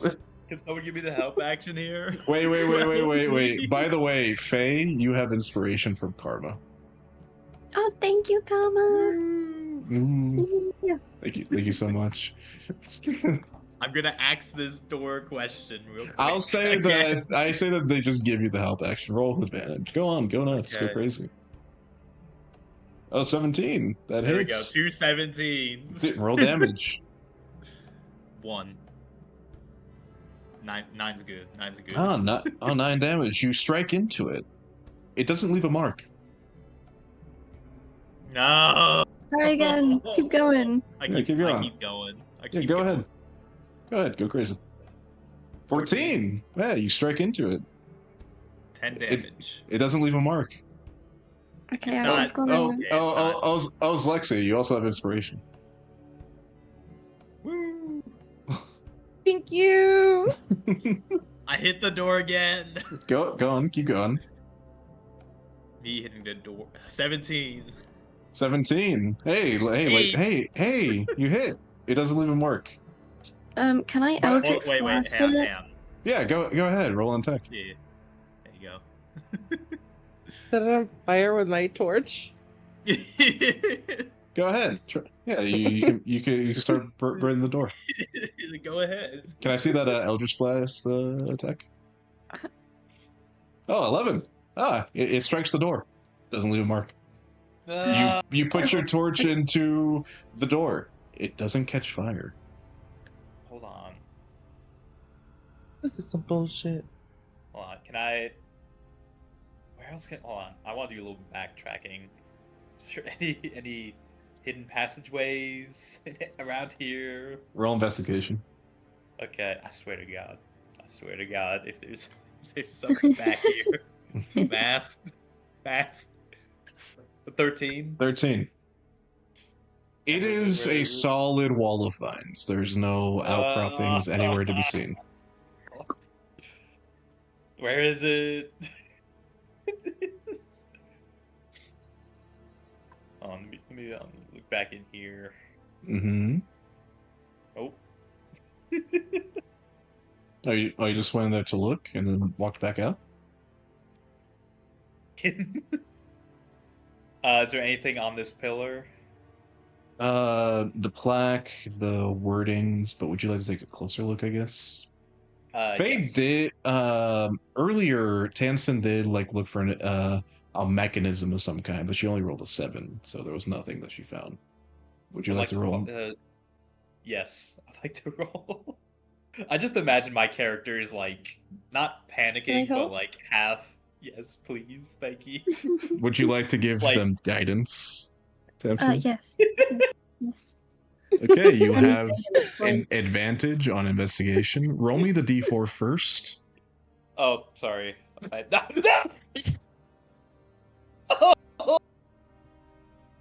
Okay, it's 16. It's 16. Okay, you have advantage. Thank God for advantage, right?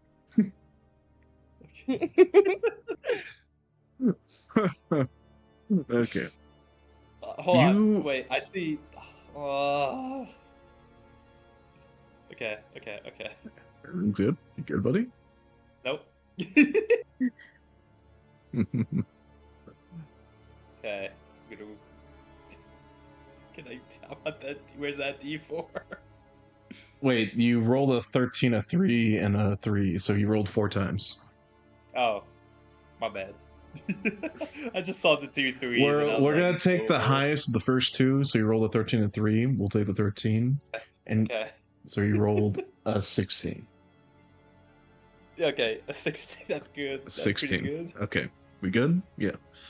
You look around this pillar. The only thing that wasn't actively looked at or investigated or nudged too much within this statue room. Also, hang on. Don't tell me there's a secret compartment. You look to the back and you see something interesting. A bit of the pillar seems to be flecked with gold, almost like a bar of it. Is it As key shape, perhaps? perhaps as you press into it, it's loose, and as you take it out, you find a key half and the word "true" underneath. Mask? Mask. I'm ordering a plane ticket. I'm coming to your house. Oh no, it's all clicking. They were both lying. They were both false. I'm gonna be Well honest, done, guys. Max. You almost solved it within the first 5 minutes. That's good though, man. I'm That's not good. even kidding. So you're saying if I hadn't have failed, we would have cracked it? You if you hadn't failed, you would craft it, and if you went with what Lexi was saying about like them both being liars and then asking if they both had the right key, they would have both lied. You almost got it, guys. Like immediately.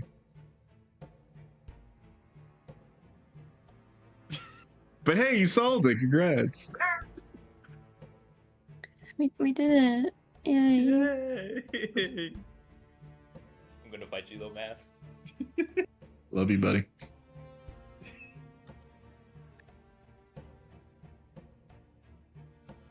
Alright.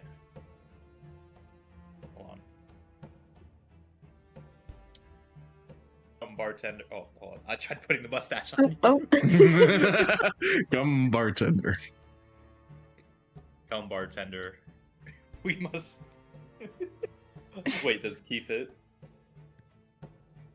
I'm Do you assuming check? So. Yes, I check. I would like to check. Don't do it, please. Please let it be the You- right one. Take the key halves into your hand. Eye them. They seem to be oddly shaped. There's no way that they would fit. It's very strange. But as you put them together, they seem to magically knit into one key.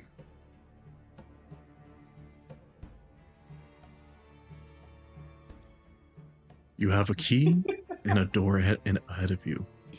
All you have to do is Okay. use it. Are we all ready to go? Yeah. Lexia, you ready to go? Yes. Still screaming internally. But yeah. Maybe a little externally for me.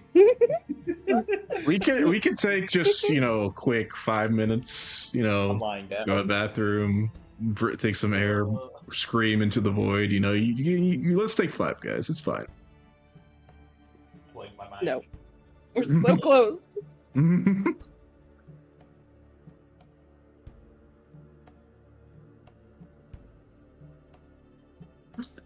I will say,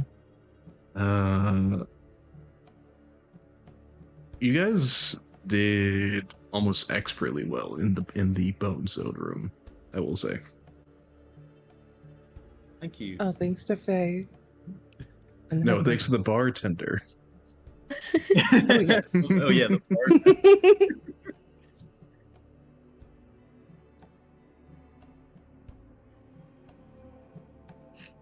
But we needed that extra time that we could have used in the bone room in the statue room. Okay, so Is everyone ready to see what's behind door number 3?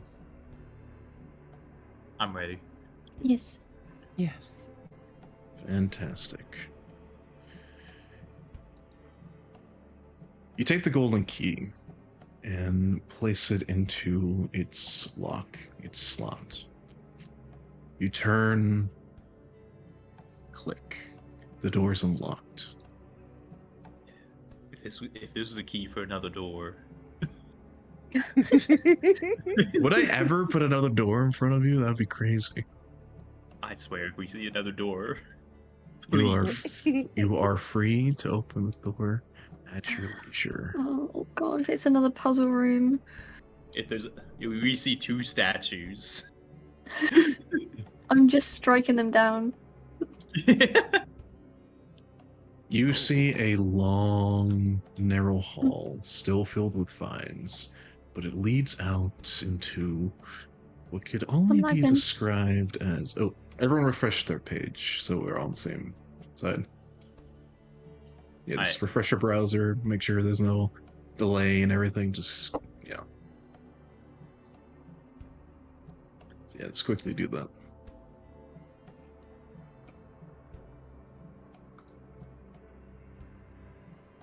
Oh my god, I can see the door. Oh, there we go.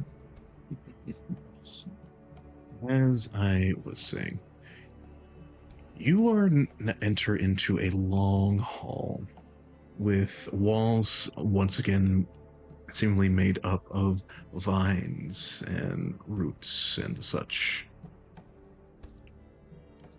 And as you step into its threshold, you see that there is a large chamber of some kind at the very end, and the initial thing you see is parchment paper. Strange. But you are free to continue on. Maybe there's something more you'll see down this hall. Maybe you'll find a Guys, we should child. stop. Hey guys, remember when you guys looking Blue and for a kidnapped Eddie. kid? Oh yeah. No. Yeah. That was like 2 hours ago. Fuck them kids. Fuck them kids. Can I stealth? No, because it's pretty evident that you are all seen at this moment as your companion steps forward. Don't move anymore, please. Oh, Because they may not be able to see it, but Blue and Tamsin, you do.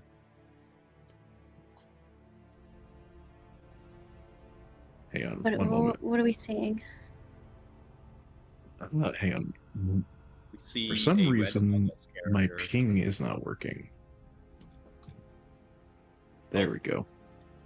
That's better. Oh, what's that?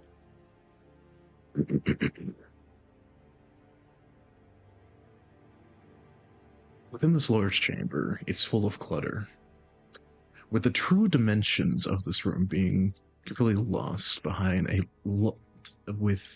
behind tons of standing shelves, stacks of books, parchment scrolls, tables and piles of things both valuable and strange. You hear the sound of crying from a nearby cot. And Tamsin and Blue, you see in the dark, sitting behind a desk, a woman reading and writing some type of parchment with several potions and vials that seems to be in front of her. From what you can tell, she has long hair. The exact color you're not sure, because you can only see shades of gray in the dark. She seems to be aware of your presence, but has not taken note. That is less concerning than the 2 red orbiting eyes of the large wolf-like creature next to her. What do you guys do? Run. but the crying child is right in front of you. You can hear it. Maybe they're friendly. Maybe. They don't appear to be attacking you at the moment. That's true.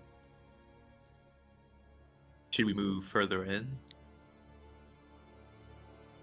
Yeah. You're literally at the entrance, and they can see you clear as day. The orbiting eyes are ever watchful.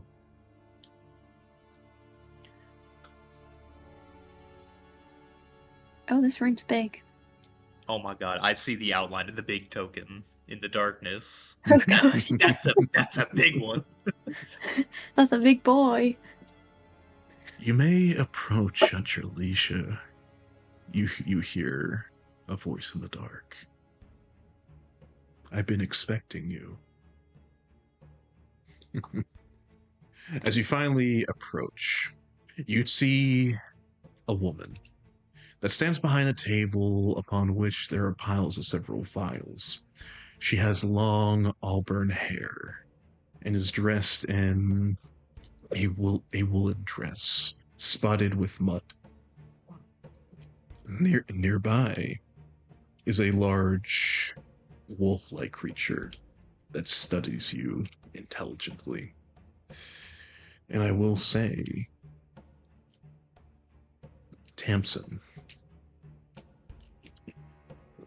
could you roll me, please, a perception check? Oh god, please. Can I use my inspiration? You may. Courtesy by Karma Wolfie. Everyone thank Karma. Thank you. Thank you, Karma. Thank Okay, you. perception twice, yeah? Mm-hmm. Twice, so take the highest number. 17. Thank you again, Karma, for that 17.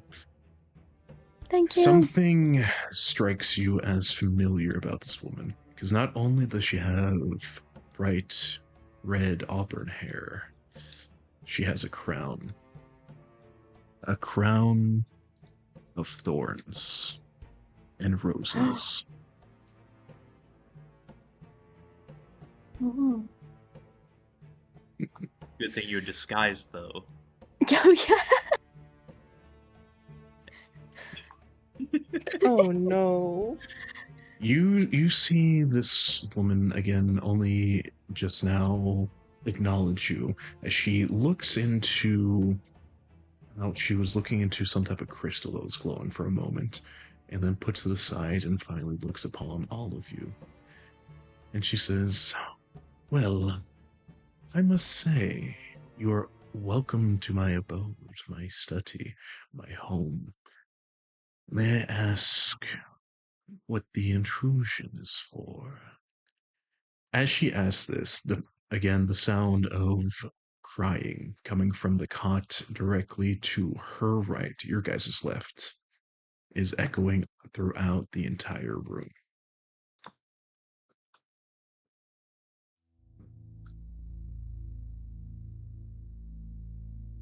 What make me talk to? I have a charisma of 8.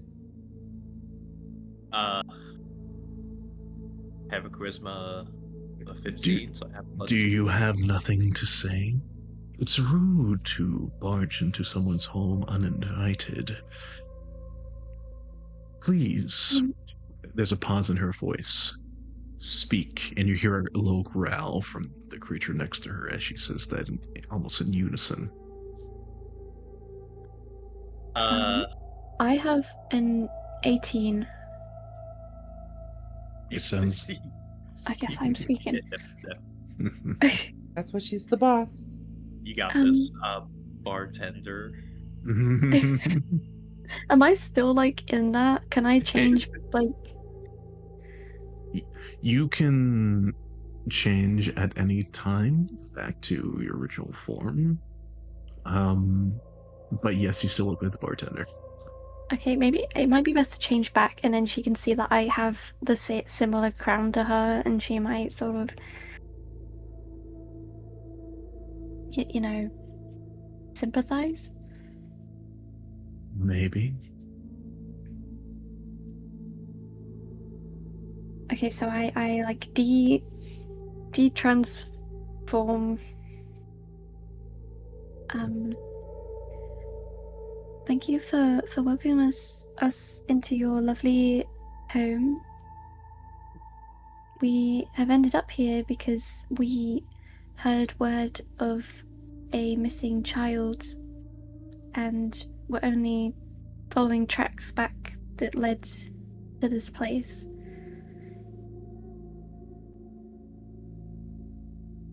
Oh. Is that what this is all about? That's why you are here? No other reason? I mean, Yeah. Oh, I mean, well. also like looking for a, the wise scholar, fortune teller lady who might help recover things, like maybe even memories, perhaps.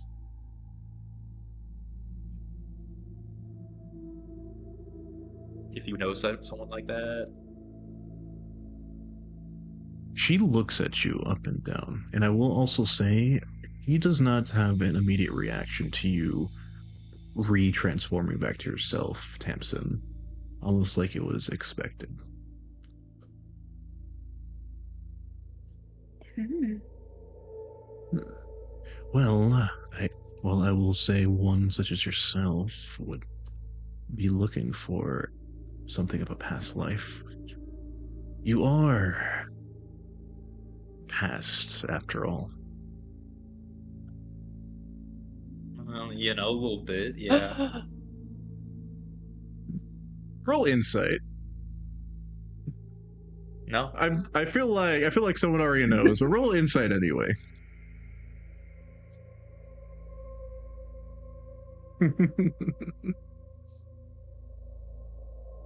Gotcha. Not you. Your companions. I don't know.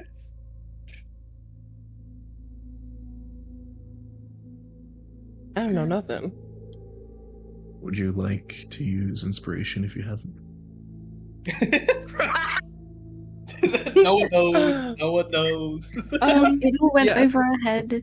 Go ahead and reroll. It'll take the highest number.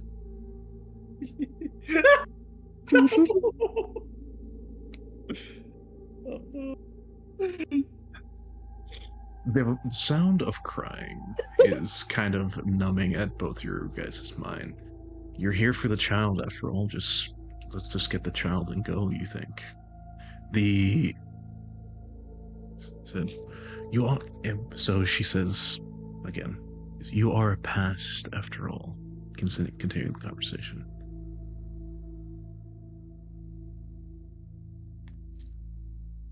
Yeah. I mean, if you know about any such wise women or scholars or others like that can help with such thing like memory loss. She really raises an think that much. eyebrow and says, are you implying that I myself don't fit that description? As she kind of refers to her collection of book scrolls, accoutrements that fill the entire room. He kind of like does like a full like 360 spin around, slowly like taking it all in. When you put it like that, yeah. You seem like a lot wise person. Can you help with memory? Oh, I can do so much, but Oh, it depends on the price. But let's get back to that after we finish the point at hand. If you come here for the child, please take it. I have no need of it. It's only a doll after all. what do you mean by that? Huh? She just looks at you.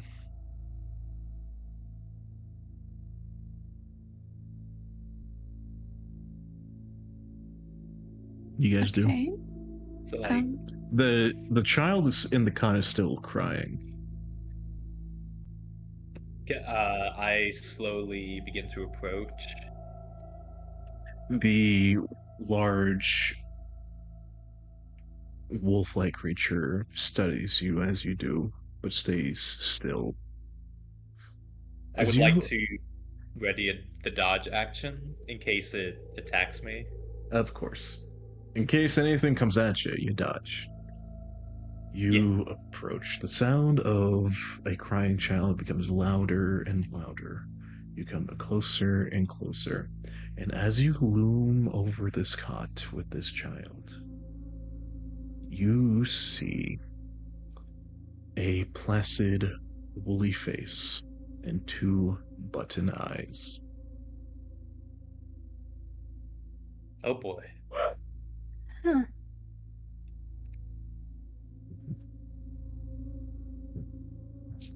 I must apologize for this deception. Well, less of deception.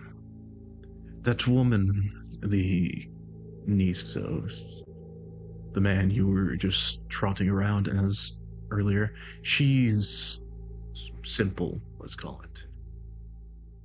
Doesn't quite have a grasp of how things truly are. And I helped her. Gave her a purpose, someone, something to look after. And she was happy. And I intend to keep her as such. To my shame, I did have to use her grief to draw you here.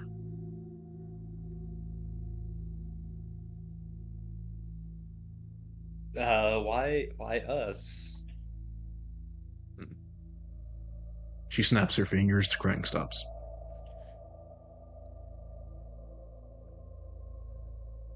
Seeing two rare individuals disperse bandits on the road. I wish to simply know if you would cause trouble within my town. If you were the avenging adventurous types that barge into a witch's den just to burn her at the stake for being a little weird, she says callously. Seeing that she did bang on my door quite a bit, mainly out of frustration for that puzzle. Which, good job with the bones. I saw that you cleared them expertly. Keeping an eye on all three of you was quite easy. She holds up the crystal she was just looking at.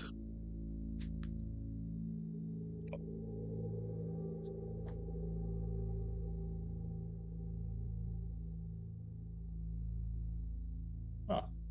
So I ask all three of you candidly, with honesty. Why are you here? Not here, obviously, you came for the doll, but here in this town, this village, this area, my home. Why are you here?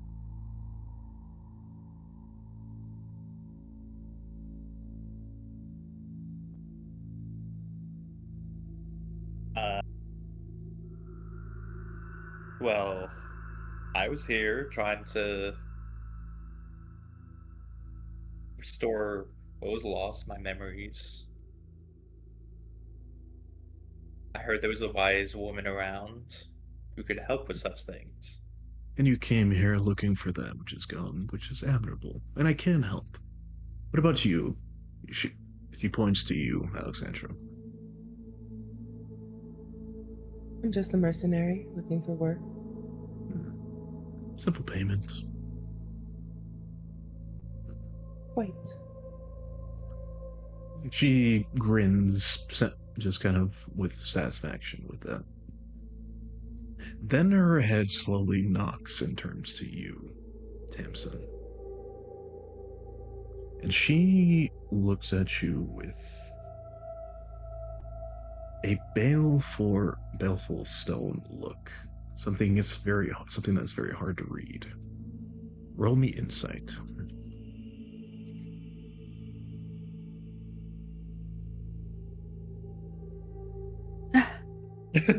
Oh no. Stone as the stone statues. Yep, there's nothing. Likely taken back by the fact that you were told to find a bloodied rose recently plucked. With her gaze turning to you, you focus more on the crown of thorns and roses around her head. That you don't even hear what she says initially. Your ears start ringing for a moment until breaking through. Did you hear me, girl? I asked you what you're here for.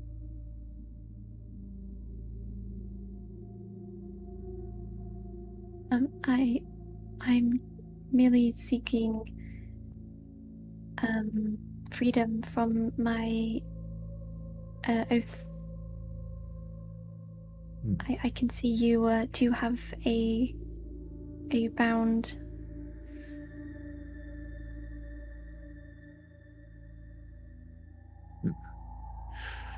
We are alike in that, little cousin.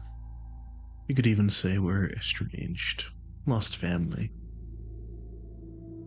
Children of vile things, hags of the woods, sisters. But you seek to be rid of your crown. And nothing else? No. I just want to be free.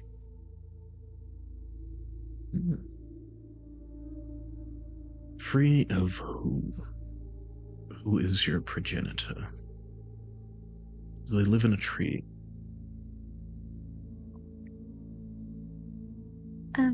Yes. Her name is Mother Greenwich.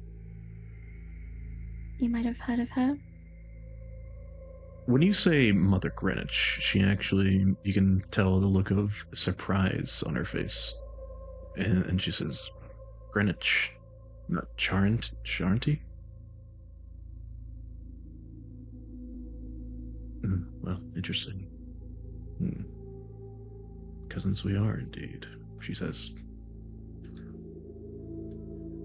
Regardless, you seek to... what? Free yourself of her binding. You seem pretty independent at the moment. Unless you're here under her command. You hear the wolf next to her start to growl and look towards you, Tamsin.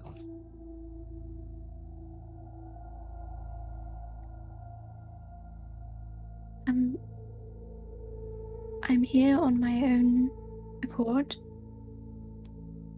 For I'm seeking tokens.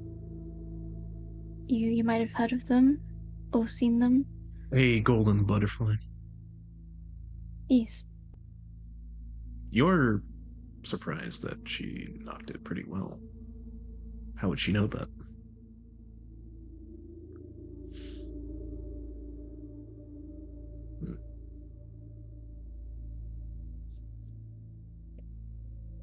So you're one who seeks agency in this world.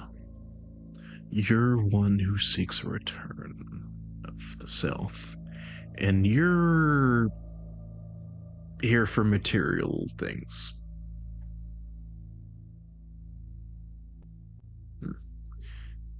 May I just say, I can supply all and more if you do something for me.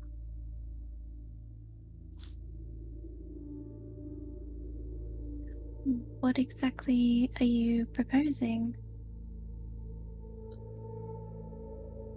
Quite simple, really. You destroy a rival of mine, a estranged auntie, and kill your progenitor, as I can tell they're stalking my territory, or at least convince them to leave. And I'll reward all of you thusly. Goals, trinkets, memories. She then holds up a long nailed finger and kind of pulls like an invisible thread. And the last thing she says, freedom, as you see a jar glowing approach from the darkness. Inside of it, something golden, winged, insectoid, like a butterfly.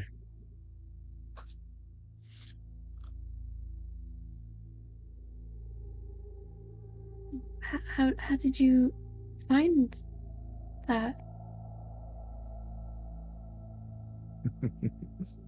She flashes a wide grin at you and says, "Oh, keeping tabs on disturbances and fate in my area is what I need to keep an eye on. I must scry." As she puts her hands to her eye and she looks through a circle she makes with her fingers. I must scry to know who's a threat. There are many who wish freedom from such a binding, such as yours, such as myself. But I will say, cousin, if you deny your heritage, birthright, you are throwing away something that is a gift.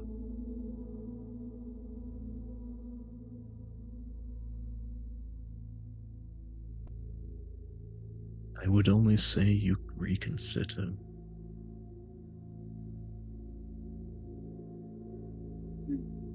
But that's just my opinion, worldview, if you will. If you still wish it, I will give it to you freely if you do what I ask. And then leave me be.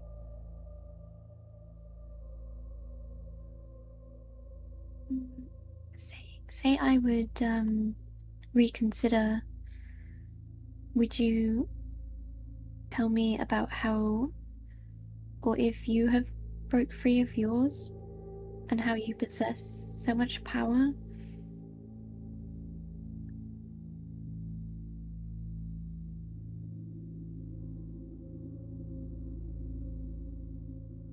You are under a false pretense, my dear. You are not bound to that vile creature for what you are. You are bound for what you did. For my best estimation, the worst crime you ever did was be born. Our kind is not bound for being. You're bound for who you come from, and she does not let go lightly. Could everyone else roll me an Arcana or History check, your choice?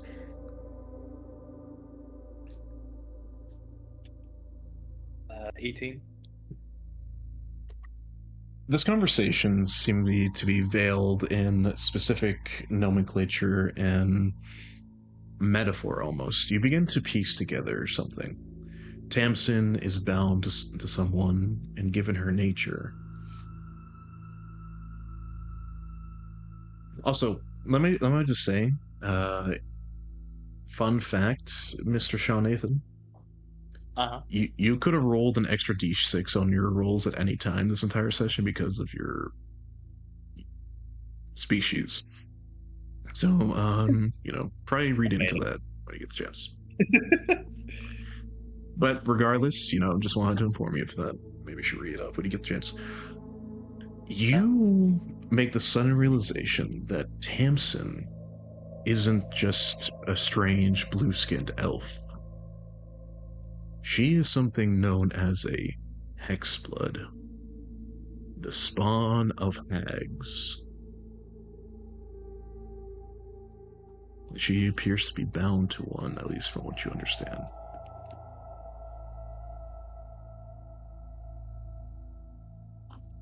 What do you say, Tamsin, to what your quote-unquote cousin is telling you?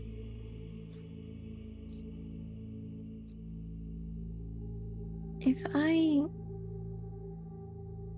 get rid of this rival you speak of, would you teach me under your wing?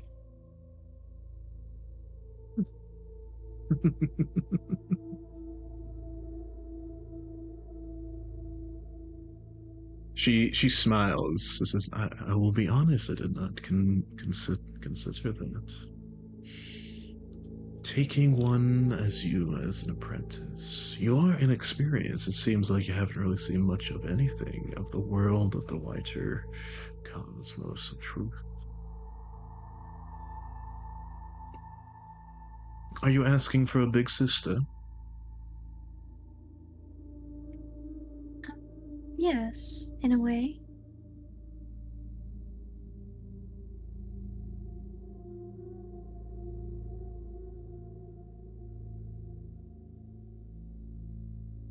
Roll me persuasion.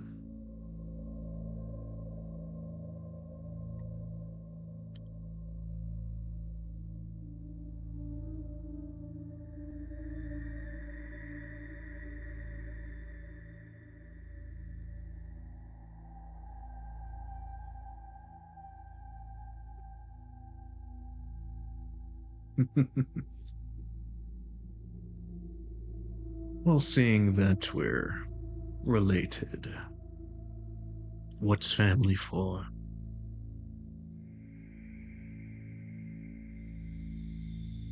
In exchange for you dulling out a rival, I will offer you guidance and a path to the freedom you seek.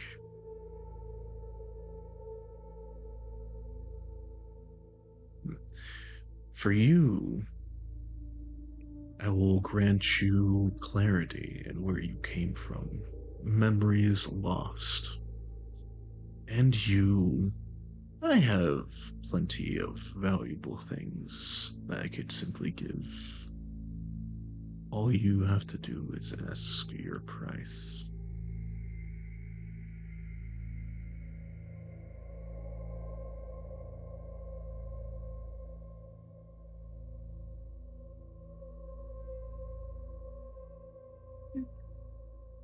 So what do you guys say? Do you do a group huddle and say like, what do you think, guys? Group huddle, guys. Can you give us a second? Group huddle. Alan, we are so. No, I'm kidding. So what are we thinking here? I mean, if it's her rival, they've got to be pretty powerful, right? I mean, that's true.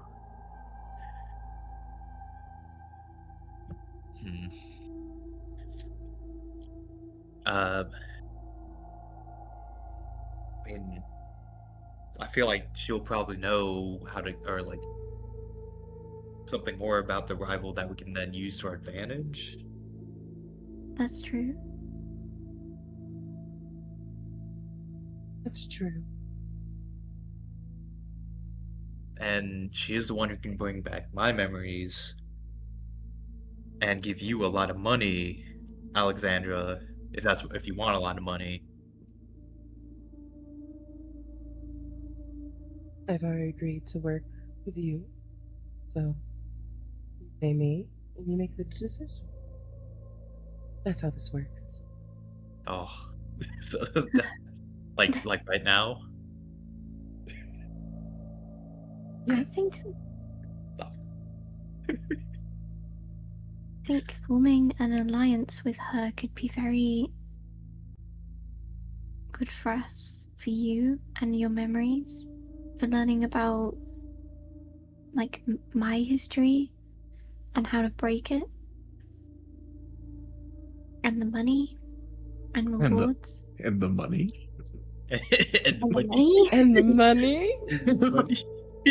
And the chicken strips? Strips. Oh,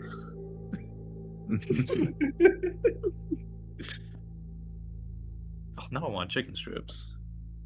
Okay. Well, Just like me too. I'm getting kind of hungry.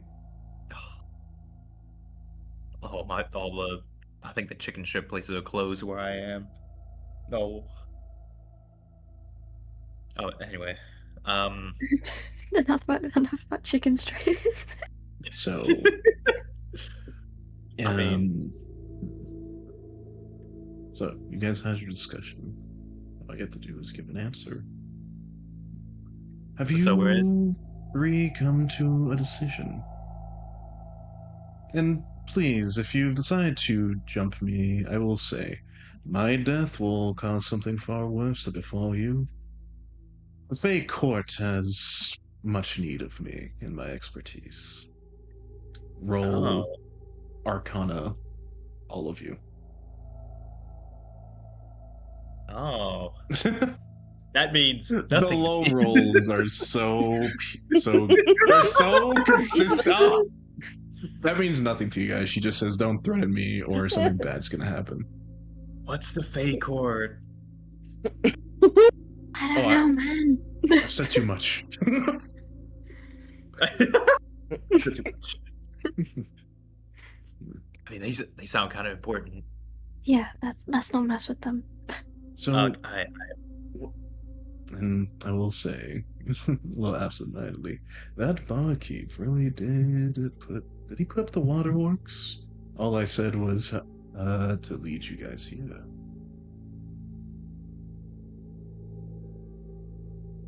Oh yeah, he had a lot of waterworks.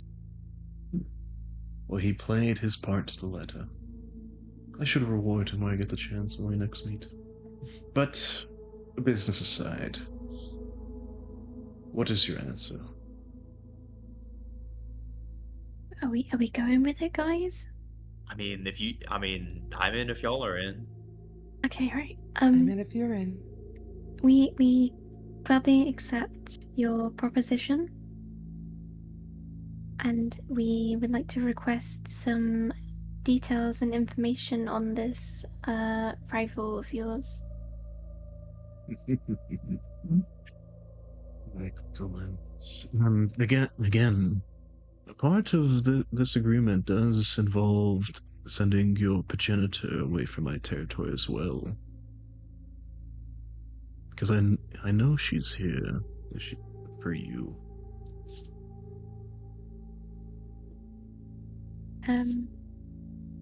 Would I be able to request some help?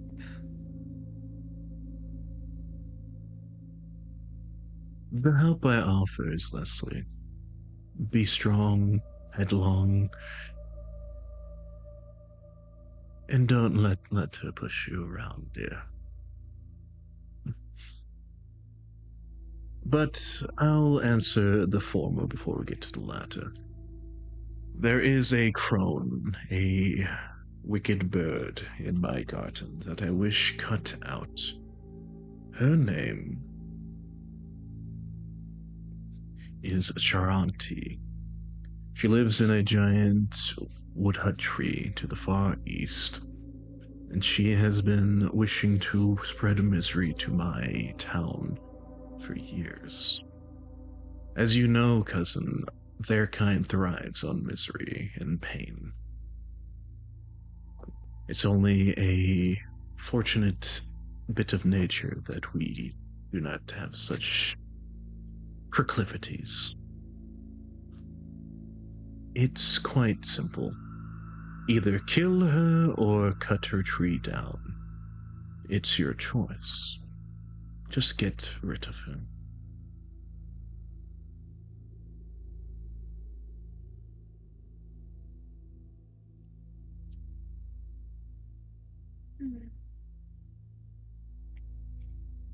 Do you have anything that you could lend us for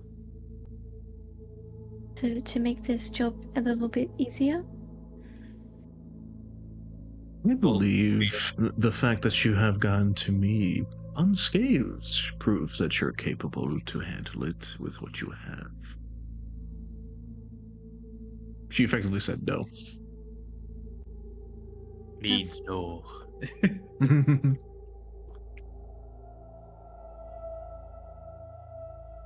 Where is this person, by the way? Is there a location, or is that like us for like something that still needs to be found?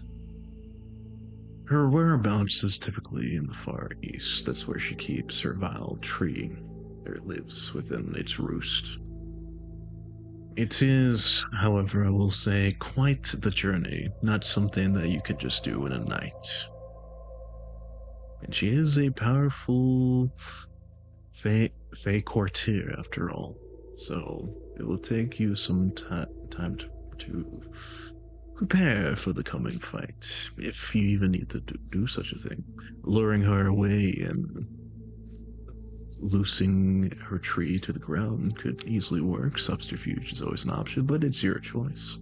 Simply get her out of here.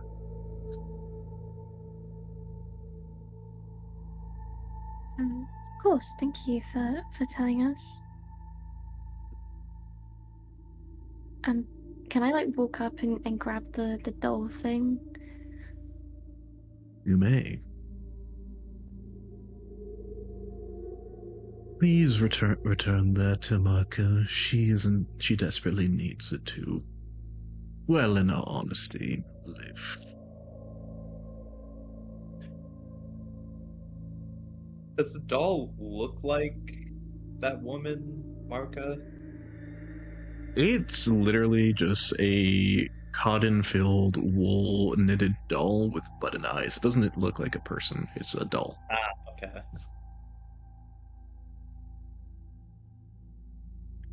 I'm gonna grab the doll, and I'm gonna thank the lady. No. And Thank you. Meeting all of you was very intriguing. And when you're done dealing with the crone, return to me. I may have some more work for you.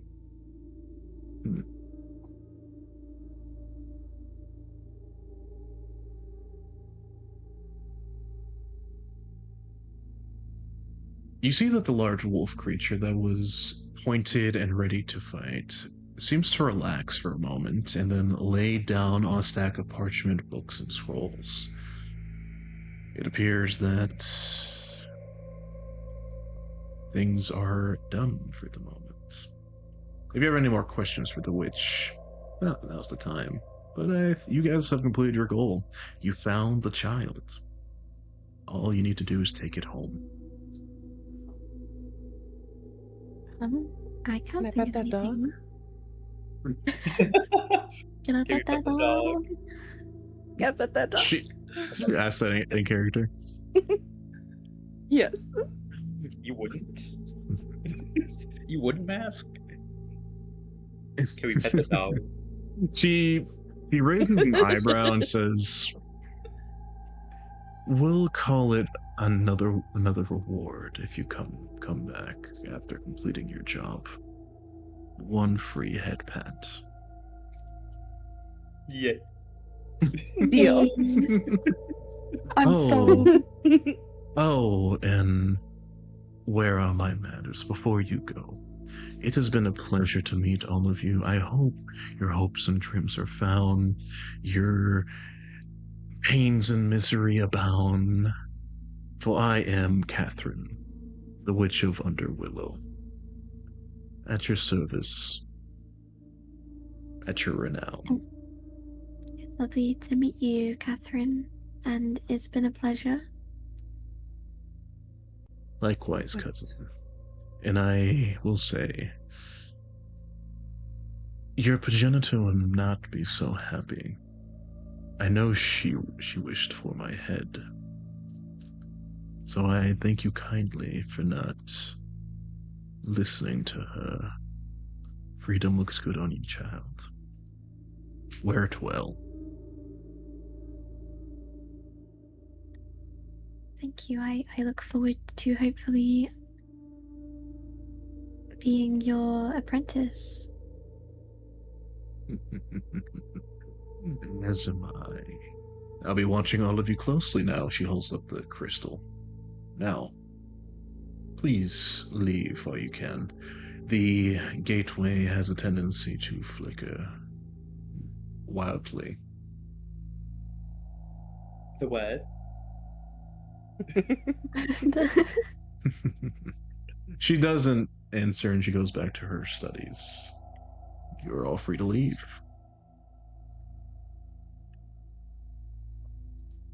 Let's go back to the inn. I need a bath. I'm sick of this mud. Oh yeah, we're all covered in mud. You don't So like the true. We mud? needed so to true. retrieve our You gotta embrace the mud.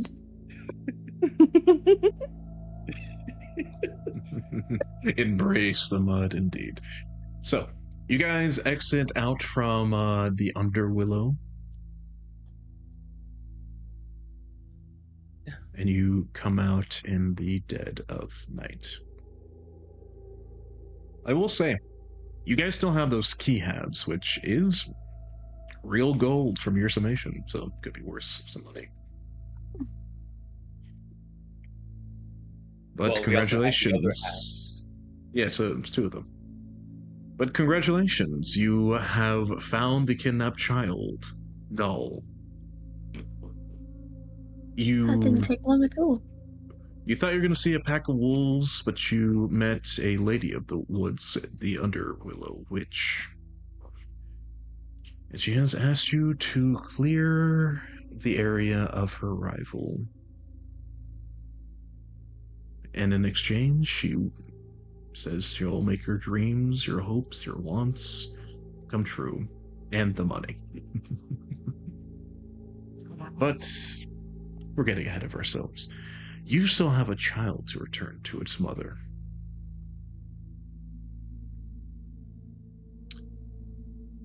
As the moon begins to move across the sky, you go back the way you came, down the woodland path.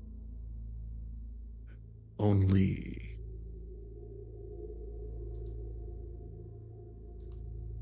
something expects you.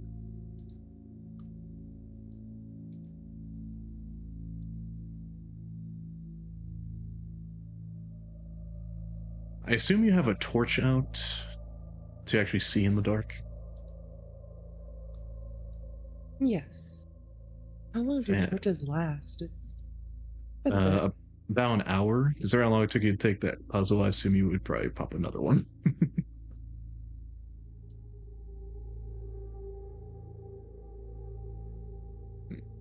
You pop your second torch and begin to walk. However, your path is blocked by something you could only describe as monstrous. A familiar visage of white fur. A massive dire Ruh-roh. wolf stands before all three of you, looking.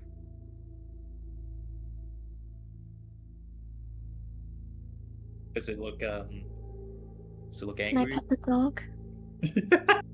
Dog does not look angry at the moment, but I Very will pet- say,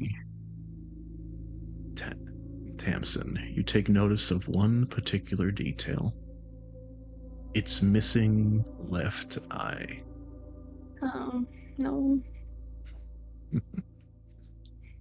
Not a You he- petable dog. Oh. You hear in a deep, guttural vowel and tones, "Child, did you do what I asked? Did you pluck a freshly bloodied rose for me?" You see, it's not that simple. Not that simple. Was it too much for you? Do you need my help as always? No, I can do it myself. I just need some Well, more time. then get back in there and finish what you started.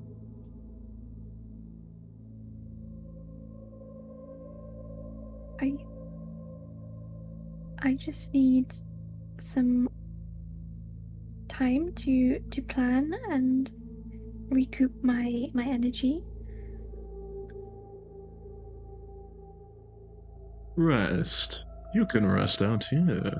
Start fresh in the morning. I'll keep watch over you, keep you safe.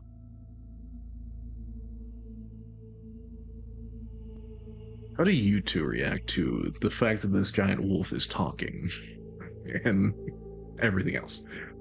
Uh, I take it we can't pet this dog. oh, Doesn't seem like it.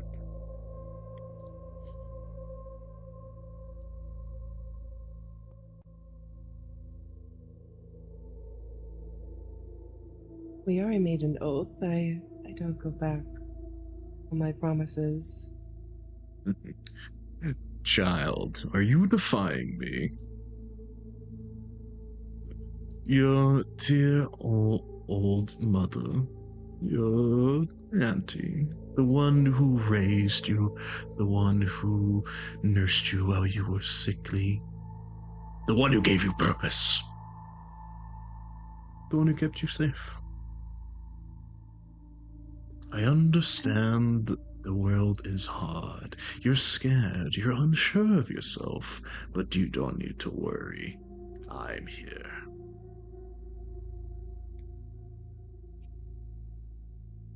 Of course, I would never defy you. You've done nothing but care for me and give me a purpose and a home. Which is why I'm confused why you would listen to a vile lickspittle like that. Agreeing to her demands, threatening to kill one of us. I heard that conversation. You still have my coin. It's okay. I forgive you. She tricked you. All you need to do is go back in there and bloody the rose.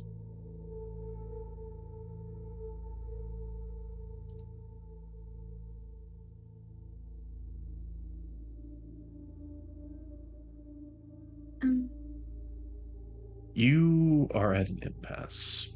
This massive wolf is blocking your path, speaking in the voice of the one who raised you, the one who trapped you, the one who does not wish to let you go.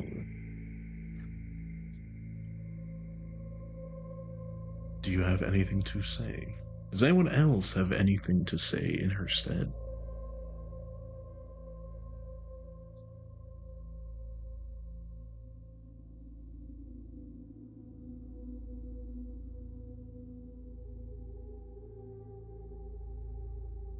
Nope.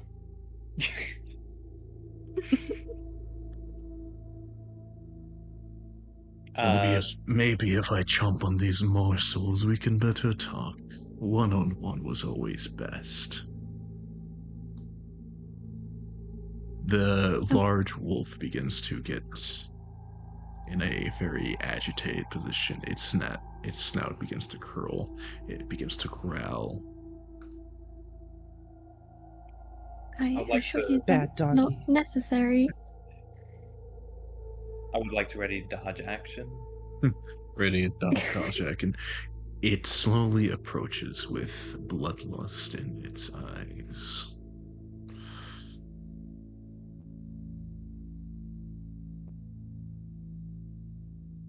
It's all right, sweet thing, that you were just led astray, let off the leash for too long.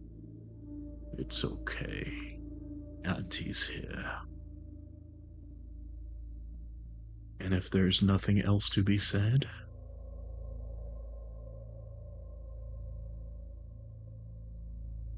When, real quick. okay, I was literally about to say roll initiative. What do you have to say? I don't say this to the big wolf, but I do look towards Tamsin, and I take out my great axe, and I say, "We're with you, Tamsin.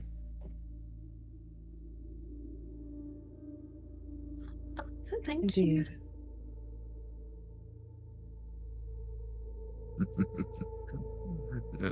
So be it, child. Let the deaths of these bystanders be a lesson in why you should always listen to me. Could you all roll me initiative? And Zalexia, Whiskers, I will say thank you Oh, again for the raid. I appreciate you bringing your community my way, but he has also given you inspiration. Woo! thank you, Whiskers. You guys are going to Rolling that need one on my it. initiative. Would you like to use it immediately? No. Okay. So 717. Well, why is the tokens all out of whack? You 18.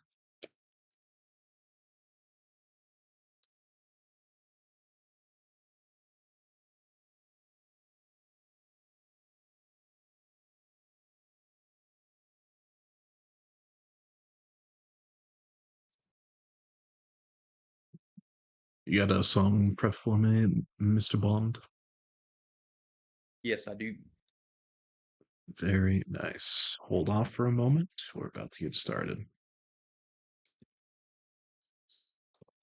I always forget to add it to the turn order at the very beginning. Might be.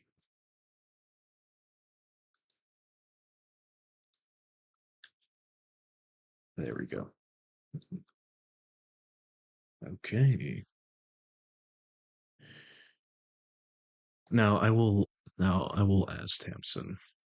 Is there anything you say to your progenitor before things get started? Um, I tell them I tell the creature to leave my friends alone.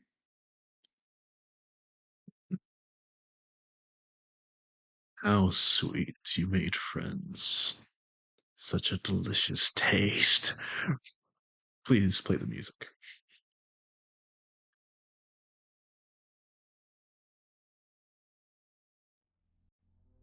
Jonathan. Yeah, use the music. There we go. The wolf reels forward and rushes all three of you headlong. Tamsin, you are able to react before it does. You are the top of the initiative. What do you do? I am going to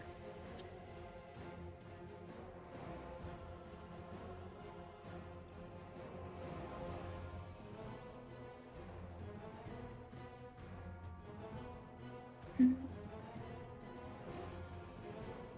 Ray of Frost. Okay. The Roll an attack, please.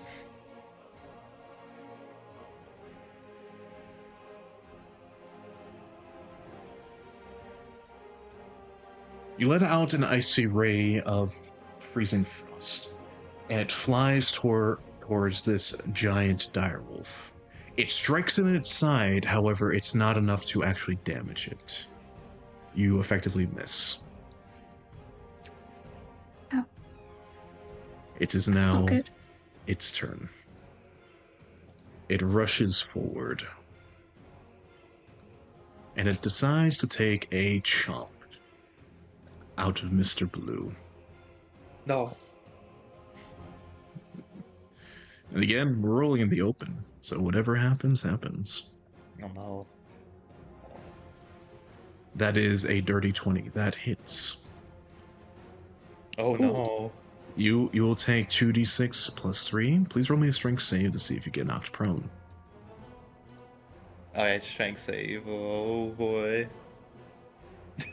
Uh-oh. Hold on. Is this technically count as a check? This is a saving throw. It is separate. Oh, it says ability check only. No. You take 9 piercing damage as the dire wolf pins you to the ground. You are now prone.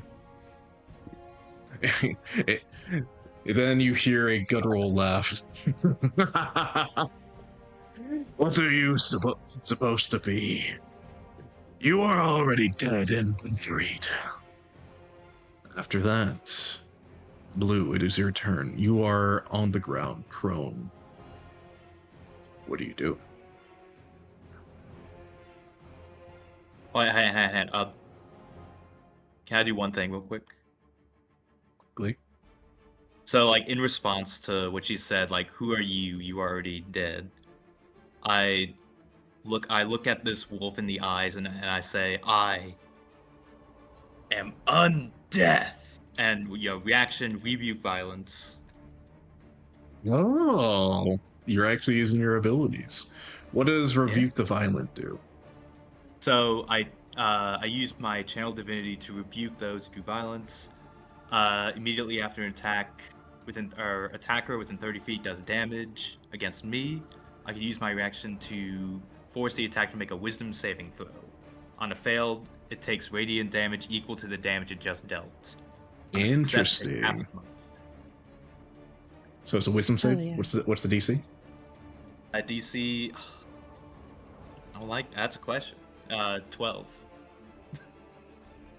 The wolf rolls its Wisdom save, and you say your line, "I am undeath," and you see what appears to be a burning sensation that appears to form around the wolf's head as it sears into it. Your paladin oath has made you powerful and made you rebuke those of violent intent. It takes 9 radiant damage. Very nice. Now, after you rebuked the violence of this wolf, what else do you teach it? It is your turn. Oh, so I'm currently prone. Is that right? You are. Yes, you are on the ground. Okay, and does it have me? And you said has me pinned down. You are not restrained, so you can stand up to, make an attack if you want. Ah, okay. So I stand up, and with my axe in hand, I'm in the danger zone actually, with the HP. It's almost like this a final fight scenario. I gotta pull out all the stops. All right, But please so, make a decision. All right, I use the last of my lay on hand pool, which is 5 HP, to heal myself. Okay, you heal yourself. I imagine like most of the she calls are like healing themselves, as there's a and those wounds glow with a bright blue energy similar to the color in the eyes.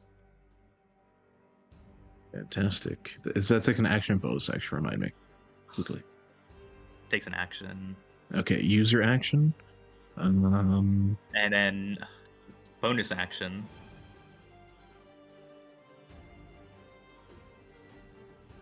Shield of Someone Faith. long rest. Shield of Faith. Okay, who are you casting Shield of Faith on? Yourself? Yes. Okay, That gives plus me +2 +2, to my and you have it is it's concentration, so you have that. Okay. So after rebuking the violent and preparing yourself for the continuing on of this onslaught, your turn ends. Alexandra, you've dealt with worse beasts than this, even if it has the voice of a vile hag speaking through it. You got this, right? It's your turn. What do you do? Absolutely. Longsword time. Let's go. Plunge it deep into its head. Heal it. Oh no! I'm gonna use my Go inspiration. ahead. Everyone, please give a massive thank you to Whiskers. Thank you, Whiskers. Thank you. Thank you. Thank you. Thank you. Because of his donated inspiration, Alexandra did not lose her sword. Go. Let's go. So, taken aback by how quickly this wolf moves, it's almost unnatural, almost possessed even. You quickly try to swipe at it before it comes close to attack your comrades, but you're too late, and your blade just gets knocked off of its thick hide. Is there anything else you can or want to do? I think that's all I can do. So yeah, that's it. And we move on to the subject of this fight, Tamsin. But before we do that, for Y Whiskers, she just rolled a natural 1, and your inspiration saved her from losing her sword. So there's that. Just a replay. So thank you. As I was saying, Tamsin, your entire life has been dictated by that thing. And this is the first taste of freedom, the first day you've ever had, the first friends you've ever made, the first adventure you've ever been on, the first of many, many things. Will you just simply let that be the first and last, or will you make this the first of many? What do you do? I am going to cut them down. Well, I'm not going to. Mm-hmm. What I'm going to do is use a presence on the direwolf to attempt to frighten it. You said you're going to use a presence? Yeah, Fey presence. That's the one that they become charmed or frightened, I believe. Yeah. Okay. Okay, so it has to make a saving throw, correct? It's a wisdom save? Yeah. Okay. Let's see if you can't beguile this direwolf into be frightened of you specifically because of your fey nature.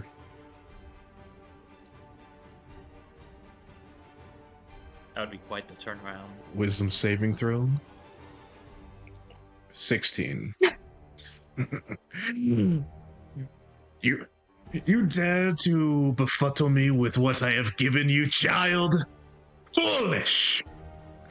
Says the wolf in the voice of the hag. Is there anything else you can or want to do?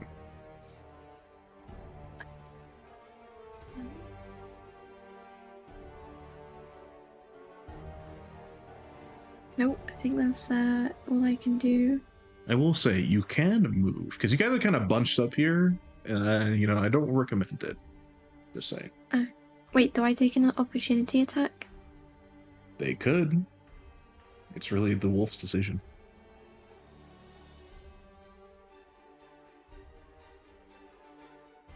Mm-hmm.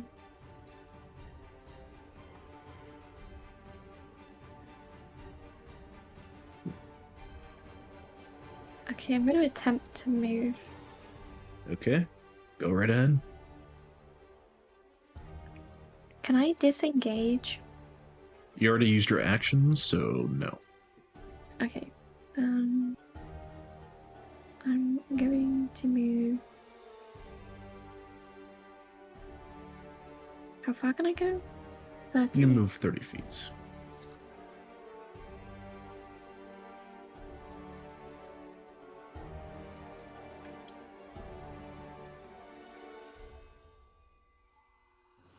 Okay. I am going to move. Oh, wait. Here? No. How do I unequip that? You wish to move here? East. Okay. You run forward, expecting to be attacked by the direwolf. But it lets you pass. With that, it is now their turn. Oh, 2 fresh morsels for me to snack on. It's been too long. I don't know about that one. I wonder what this one tastes like. And the wolf attempts to bite into Alexandria. No. 17 plus 4. No, plus 5, I mean. So that definitely hits. No.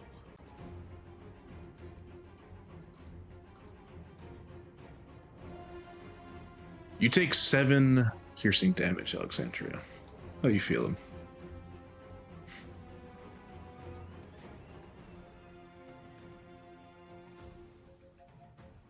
Alexia? Oh, I'm down to 17 hit points. Sorry, I was muted. Please roll me a strength saving throw as this massive beast is trying to pin you down and eat you.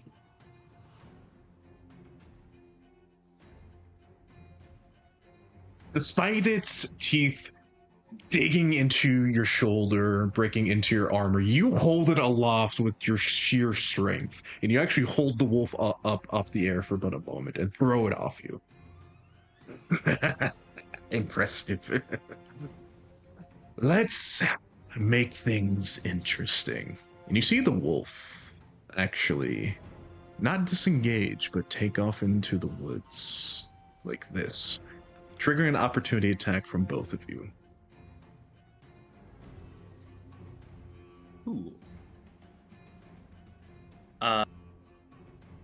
21. Ooh, very nice. And oh wait, is it too late for this one? Oh no, okay. Also, bonus action, because the next time you hit a creature with a melee weapon, attack. Actually, no, never mind. This is a bonus action. Roll damage. No. 14. And I will ask, would you like to smite?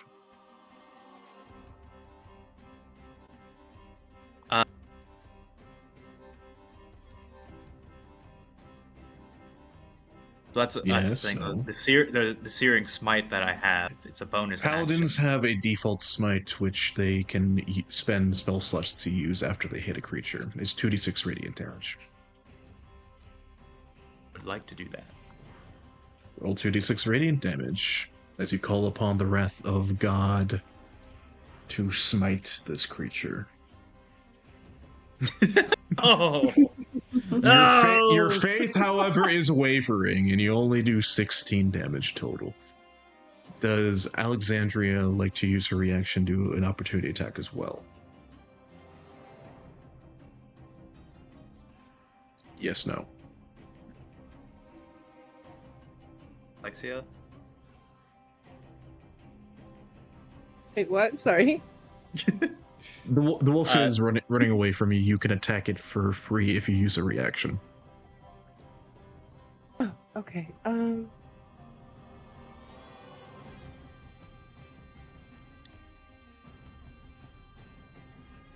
Despite your impressive test of strength against a wolf, you do not attack quick enough to get advantage of it leaving.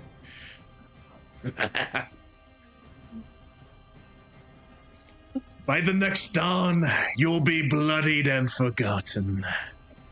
And Tamsin, you'll be home. At the end of that, Blue, it is your turn.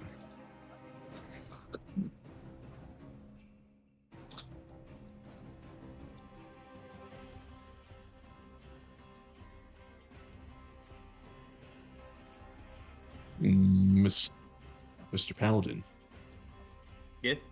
it's your turn. Sorry, I was checking something. Oh, sorry, I didn't mean to move that. Quite the distance. It does have 50 feet of movement.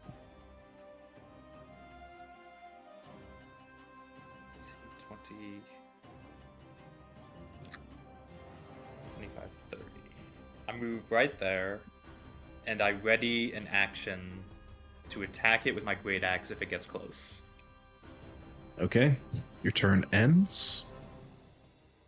Alexandria, you see the wolf run off into the woods and declare that you'll be dead and bloody come morning. What do you do for your turn?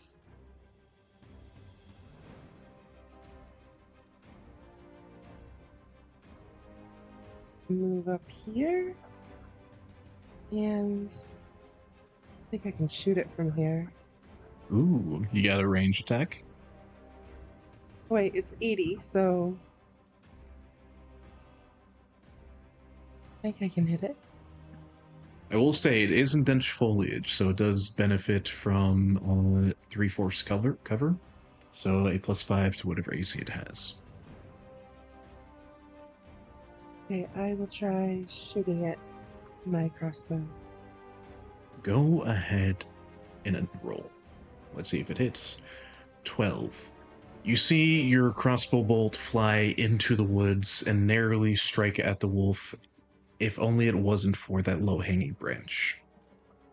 Does not hit. You have to do better than that. And once again, new round. Tamsin, your companions huddle in front of you, defending you from this beast. It just ran off into the woods. What do you do?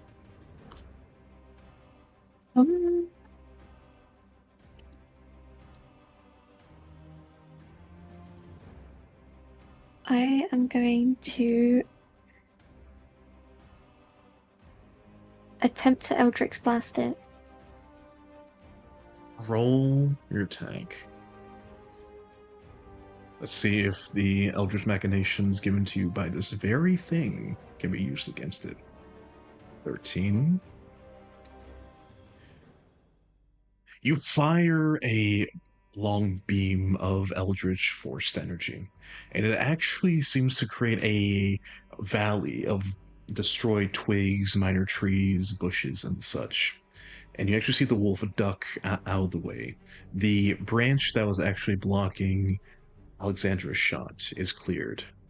It did not hit, but where it is right now, it is not benefiting from extra armor class. So there's that. Nice. Is there anything else you like to do? Would you like to move? This thing is fast. No.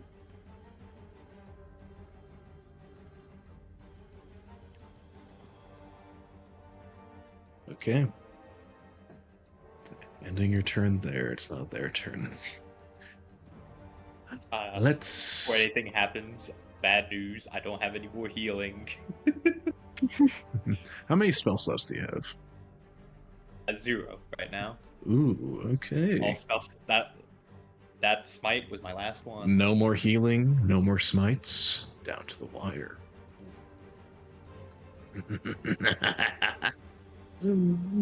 Let's make things interesting. You see the wolf enter behind this tree line. And from your point of view, disappear. Oh no.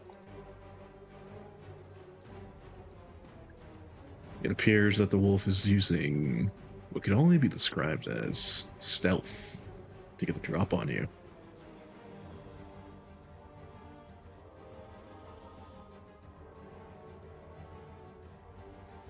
Okay. By definition of how stealth works, this is actually the only roll I have to roll secretly from you guys. Aw. So I'm going to put in the GM roll. You guys in chat get to see what I roll. If you three are in chat right now, do not look at the screen. I'm not looking. I'm Understood. looking. I'm looking. Okay. No. Rolling now.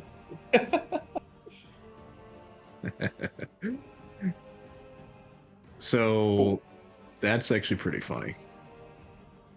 What? The wolf thinks it's hidden, No.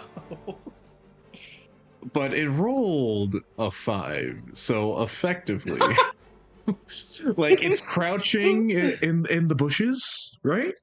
But you guys all see it. It's right there. It's in deep, thick foliage, waiting for its moment to strike, and it ends its turn. Blue, it is your turn. A full turn has gone through where nothing approached you, so you're up So your reaction was not used. What do you do now? Can I move like right here and pretend like, oh, where'd you go? Sure. Yeah, why not? Go ahead. Would that be an action though? Are you actively trying to deceive the wolf? Guess it would be, wouldn't it? Yeah. Okay, roll deception. Let's see if your performance and be like, where'd it go? I don't see it works. Oh, where'd you go? 21. Oh yeah, she's the wolf is sure of itself that it is hidden. Good job. Alright. After that, your turn is done. Alexandra, what do you do? And I'm gonna have her walk up next to Blue. Mm-hmm. And I think that's the best I can do. If you I'm like, gonna say that's my turn. you could ready an action where, say, if the wolf approaches you, or if anything, if it moves, you could shoot it. Basically, readying an action is like, Overwatch. If something happens, I do X action. Would you like to do that? Yeah, I'll have her ready a crossbow shot in case it gets closer. How close, specifically?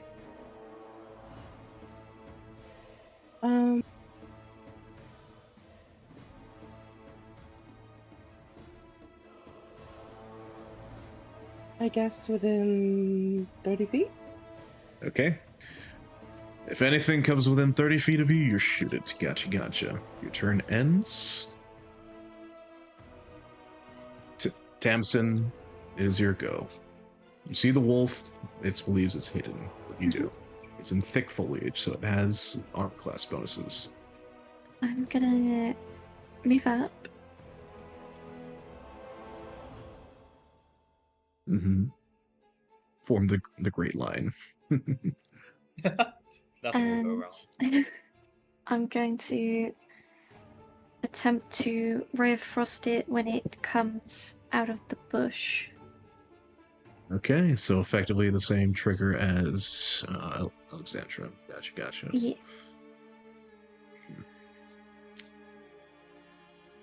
Question though, Matt. Yes. Would they whenever if they trigger their conditions, would they have advantage because I deceived the wolf? And they think they're hidden? So You know they what? wouldn't be as You know cautious. what? I'm feeling nice. That's pretty creative. It's kind of highlights how they wouldn't be expecting retaliation. I'll say yes. Okay. And it's a good thing because retaliation's coming. Bursting out of the foliage, as you all see, comes the wolf. And it only gets this far before you guys get your reaction shots. Alexandra and Tamsin roll to hit. Oh, my Lanta. You have advantage because of your companion's deception. Oh, groovy. 30, 20. Okay. Beautiful. Roll damage, and Tamsin, roll to hit. Is that right? You did roll Yeah. twice. So roll twice. We'll take the we'll take the highest number. You rolled a 15, and you did 6 cold damage, and Alexia did 3 piercing damage. You fire your freezing ray, and it strikes at the chest of this wolf. Alexandria, your bolt flies and it lands in the eye socket of the wolf of its left side, where it was already missing an eye. and it Nice. howls in pain.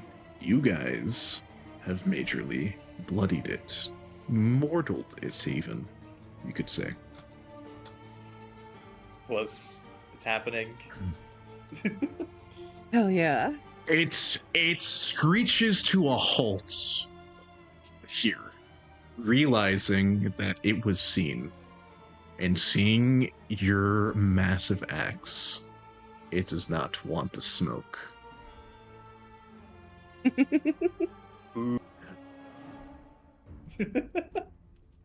It then turns around and tries to flee, taking the dash action to make up for its movement. Oh.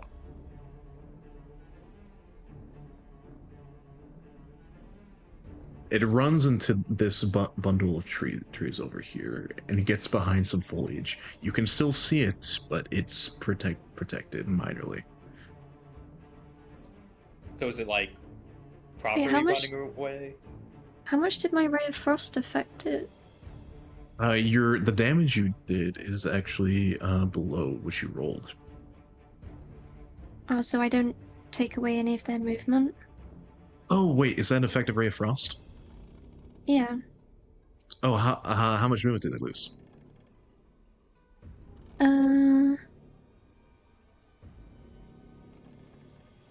Its speed is reduced by 10 feet until the start of their next turn. Hang on, this might be big. Ain't no way. Forget what I said about it having extra defenses. It's out in the open, running.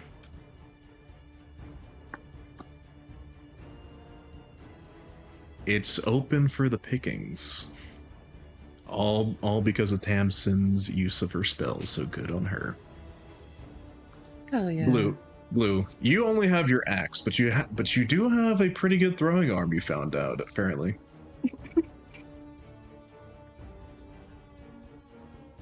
What do you do?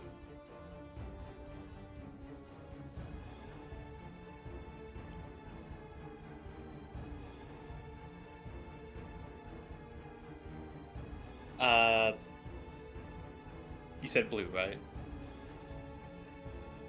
Oh, hang on. It's your turn. But 1 second. Thank you so much for the raid. Let's see. Nemi Burb?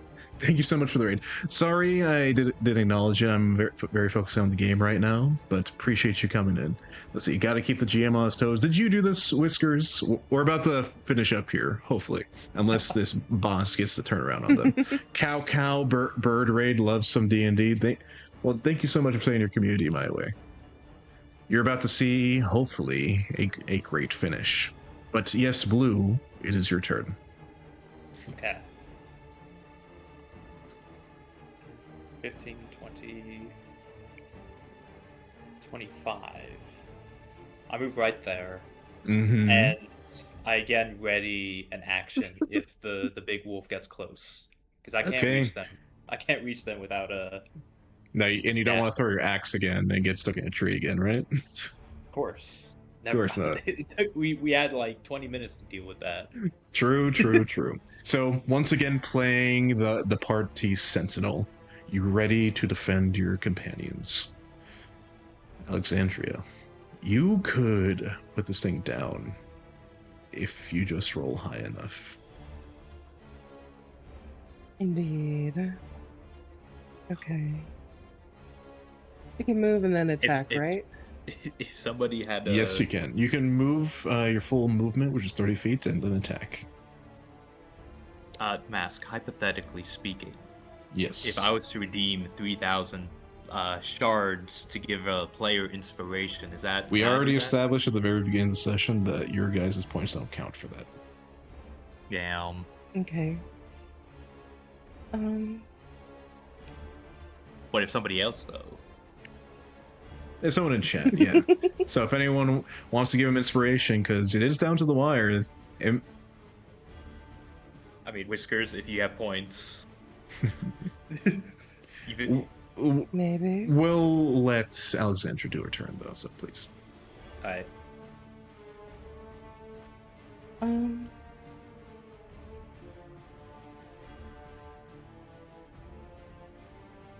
Oh, it happened. Ooh. Okay, Is it me, Tris? Is it me? I love that. I love that. I love that. No! I love that. Meowster's like, bribe me, and then Trish is like, nah, here you go, buddy. Here you go, Sean Nathan. Okay. Trish has been on point for the support. Thank you so much. Everyone say thank you to Trish. I think she's given like inspiration to Trish. everyone at this point, probably Thank twice over. you. You all have so Thank you, many Tris. shards. So you threw a Thank dagger. you, Tris. Yes. Okay, you throw your dagger, but it doesn't have enough force, and the blunt end hits the back of the wolf, and it bounces off with that 10.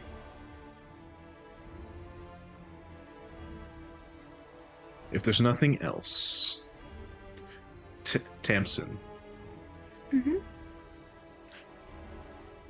you see the wolf running away. It spoke and threatened in the voice of the hag that's trapped you. Will you be the one to finally shut it up? Hopefully. It is your turn. Let's see if it is. I am invest a going- heroic inspiration into Tamsin.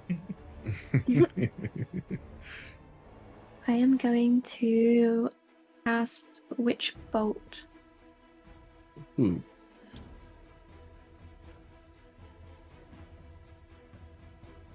That's right, you still have a spell slot. Yeah. What's the range of Witch Bolt? It is 30 feet. Wait, hang on. I still have 5 feet to move. Okay, that reaches. Okay. This might be interesting. Could you put in the VTT so we can actually see what it says for it? Thank you so much. A beam of crackling blue energy lashes out towards a creature within range. And it is a proper spell attack. Okay. When you're ready to attack, shoot this vileful lightning at this wolf. Please go ahead. And feel free to add some one flair how question. you. Yeah, what's your question? Is this gonna hit Alexandra? I will say no, unless you do something cast traffic like roll a natural one. That Oh gosh. would never happen. Okay. And feel free to describe how your characters cast their spells. You know, the fun of roleplay and all that. Okay, so I'm gonna like hold my hand up in the air. A blue bolt is gonna fly down from the sky, surge down my arm, and I'm gonna push both my arms out in front of me. As I do that, my hair like flies up and it's like flowing, and there's like air and there's like swirling storms. I And love that then- imagery. I'm gonna scream, "You've tortured me enough. Now you shall perish," as I let out the bolt. Please roll to Please. hit. Please. And Dice hang on, God. before you do, Embarrassing. you did say, Blue, that you wanted to give inspiration to Tamsin? Yes, no, Yes, quickly. yes. How do you inspire them in this moment?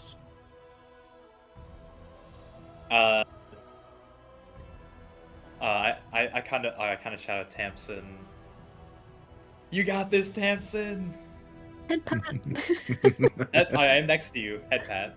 Head pat. Adds to the electricity. His hair's spiky too. With your friend, electric. with I actually just get with electrified. the first companion, Nai, the first friend you've ever made in your life, having your back, you rolled this with advantage. Okay. So do I click the witch bolt twice? No, it's spell attack. So if you go Okay. to your spell list, it should say your spell attack bonus for you. I think it's a +6. So Is it working? I do not see in the chat. It's still rolling on your character sheet. Oh, Oh, my oh, goodness! yo!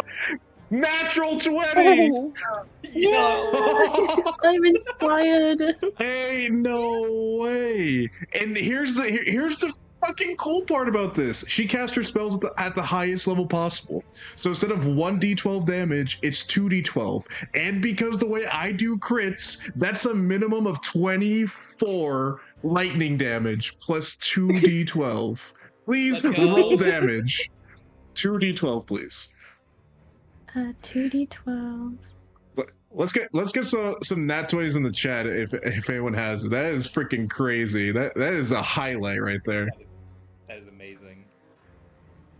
28 lightning damage.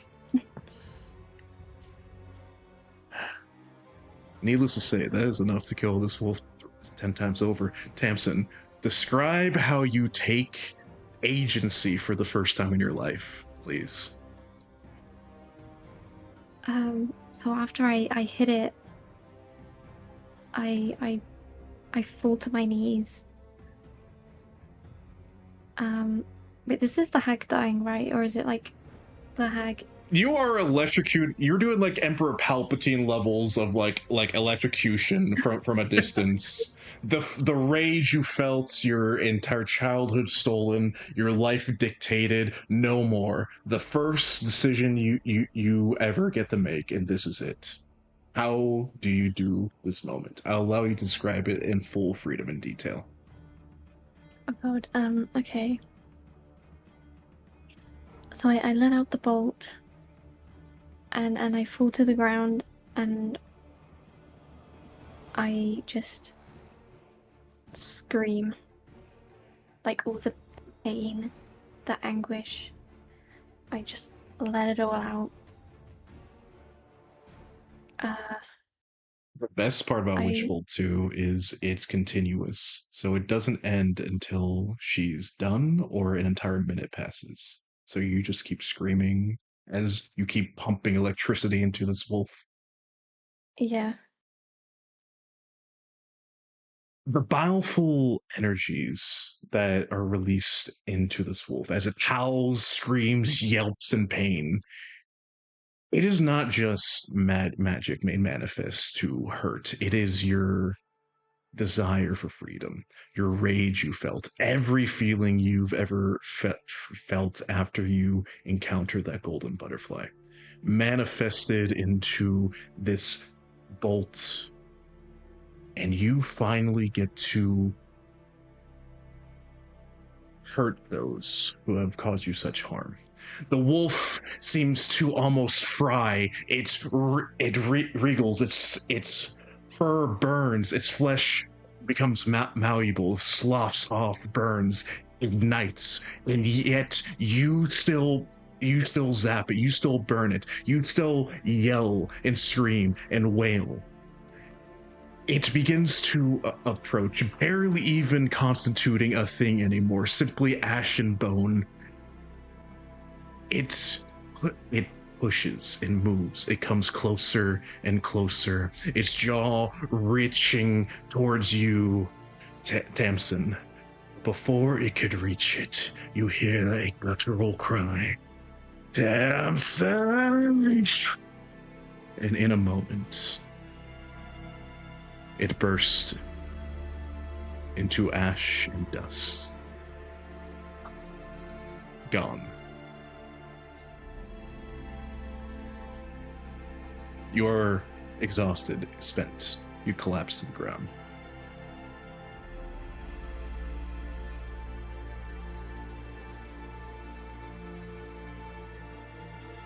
It is done.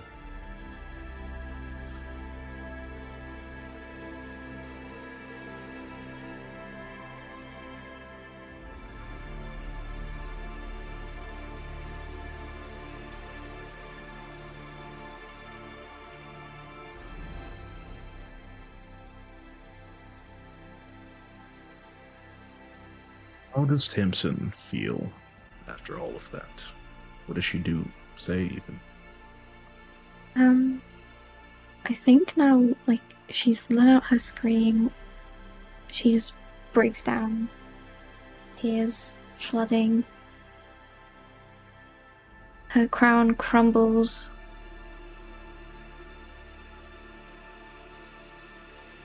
And she just breaks down into a little ball in the floor.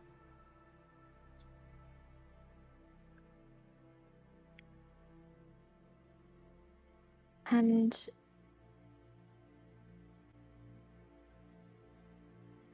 she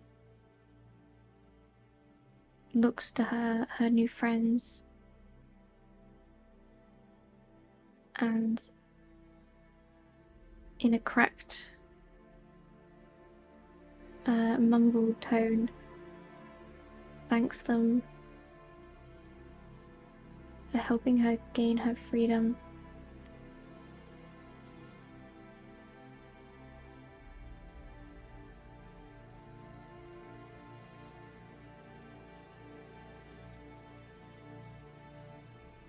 Any words for your sobbing free companion?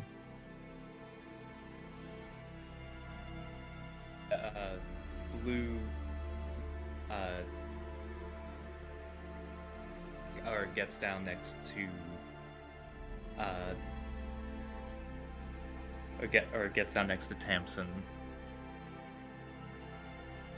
and without really saying anything, he's kind of like pats her head Head pats. and pats. Head pets. Does Alexandra join in? Yes, she joins in for the head pats.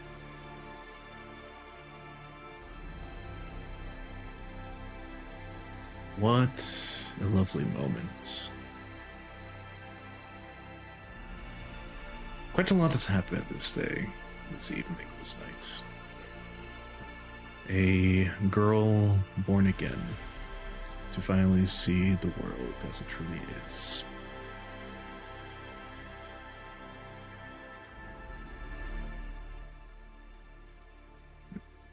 You all sob, console, pray, cheer, however you do.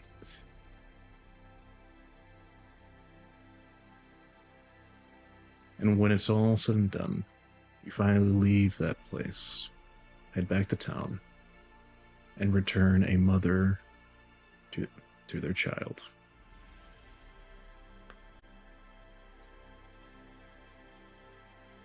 Whatever tales or stories that the three Mud Trio might create, they have now. One of them have the ability to choose what they want. Who's to say? That's a story for another time.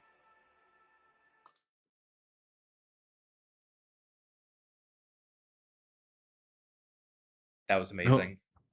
I hope you guys enjoyed the session. God, I'm That, crying myself. That was so fun. Thank you so much. It was that so much ending was fun. great. Thank you. So good. I'm not gonna lie. I did not think it would go that hard. Holy shit, that was good. Yeah, that ending went. I With got the a little nat emotional 20 at the there. end. Not Yeah, gonna me lie. too. Yes, that was so beautiful. It's The, perfect. with the nat 20 at the end there. The nat 20 at the very end, it was almost like it was narratively like set. That was a canon moment right there. Yeah, that was crazy. Yes. Oh, that was incredible. okay. Could you get me some tying off the knot on this fun little evening, Sean Nathan? Yeah. I haven't had that much fun running a game in a long time, so thank you. I had a Thank great you time. as Yeah. well. That Oh. was Yeah, thank you. that was It so much amazing. fun. I was so nervous, but it went so well. Tell me, how like you were at like single digit like HP, right? Which one of us? Me? Like, was it 7 or 17? You said, because I was kind of like terrified for a moment. 17. Okay, not as bad as I thought, but still. Yeah. Still, it was close. I was down there with the first wolves. Those were the worst. Somehow. Here, let me actually get the proper start screen where the Among Us are, so you guys can just chill, like decompress after the session. Oh my! Hell yeah. And Oh. now I actually can look at chat, guys. Hey guys, hope you enjoyed the session. Mass storytelling is actually amazing. Oh, thank you for the compliment, Jack. I appreciate that. I caught a little bit of Absolutely. it, but it was great. I'm glad you guys enjoyed it. Let's see. Thank you for staying up, Can't Jack. see Among Us. Let's see. I screamed I screamed for the heavens when the nat 20 hit. Let's go. See, Yeah, that Trish really got was- into it too. Oh, that I saw the green pop up, and it was like, "Yo, it happened." Fact, it was such a perfect moment like that. Like I couldn't have scripted that. There's no way. Yeah, like it's so good. See, it's like moments like that where you just kind of let the dice roll, and like the dominoes land in the perfect spots. Everything just comes together. Ah, so good. That's why I love this game. Moments like that. Yeah.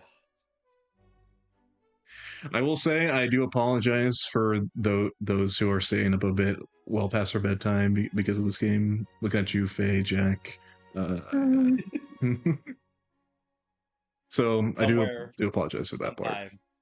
sometime, they have a great sleep schedule. The best. Hey, Silver, you came in just in Hi, time. Silver. We just finished up the session, had one of the most epic moments. Not gonna lie, probably one of my top 5 D&D moments now. That's in the top 5 for me too. Mm-hmm.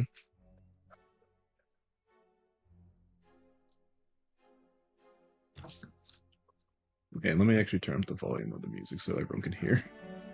Oh, is this The Hobbit? No, it's The Shire. No, like, just kind of, flashback quickly. You guys get back to town. This starts playing. You give the doll back to the mother. Everything's fine, hunky dory. It is what it is. We see the bartender again. We know what you did. We know. we know you were in cahoots. We're now coworkers. Man. Team late bedtime. Yeah. Again, I apologize for how long it kind of went for. But I've never been up so late in my life, apologies. but it was Thank worth it. Every second of it. Thank you for staying up, Faye. Jeebus, this is wild. Hey, even Karma stayed up. Look at that. Hi, Karma. Thank you for everyone who Karma. actually witnessed all that. You honestly, like you guys were part of the adventure too. Everyone who gave inspiration, gave bits. Thank you so much for the support. All of you guys, you helped out and made this session as much as the players. So thank you guys. Stop making me want to play more D&D. No, play more D&D. It's so fun. Play more D&D. I love how a series of unfortunate rolls ends with just an ideal. Amazing ending. The Yeah. entire session, like sub 7 roll value, and then the last thing, natural 20. No, it's like It was like perfect. all those low rolls were leading to the big hit. Yeah. Speaking Yes, of which, absolutely. But not to keep, no. keep it going for too long, Before we sign off, how did you guys like the session? Favorite moment, all that stuff, anything but the last moment, because that's still probably everyone's favorite moment. Oh, come on, that's the best moment though. Yeah. I Let's just loved how Stealth fail. fun and The stealth jokey fail. it was. Yes. It was funny when the axe got stuck on the tree. Oh my god, the Literally. axe, In the like in the lasso. willow tree. It was crazy. Yeah. And that trap though, or not the trap, the puzzle mask, the Mhm. one with the statues. I'm buying that was I'm my buying a plane favorite. ticket. Oh, he's coming for me. Oh no, I need to hide. But That was a good twist on that trap though. Like having Yeah. the key in the pillar. Yeah. Absolutely. Yeah. That was so clever. Like well, I'm Like I said, glad you had the you nail guys on at least the head. enjoyed it, even when you hated it. So there's that. it's so good. Mask. another session tomorrow. Okay. I'm gonna need some time to recharge. Not we. But yeah, I would love to do more stuff like this in the future. This is my first ever streamed game of D&D, and it's probably the best game I've ran in a long time. So thank you guys. Really, I mean it. Well, thank you for being the Thank DM. you. Okay. Thank you. I will say just a quick rundown for top 3 moments. My number 1, obviously, the ending. Number 2, the axe in the tree, and number 3, I gotta say, your introduction, cutting that guy in half, Sean Nathan, that was crazy. That was also that a was natural so long 20. ago. Yes, that was amazing. It was Horror farming. it was like my character went from like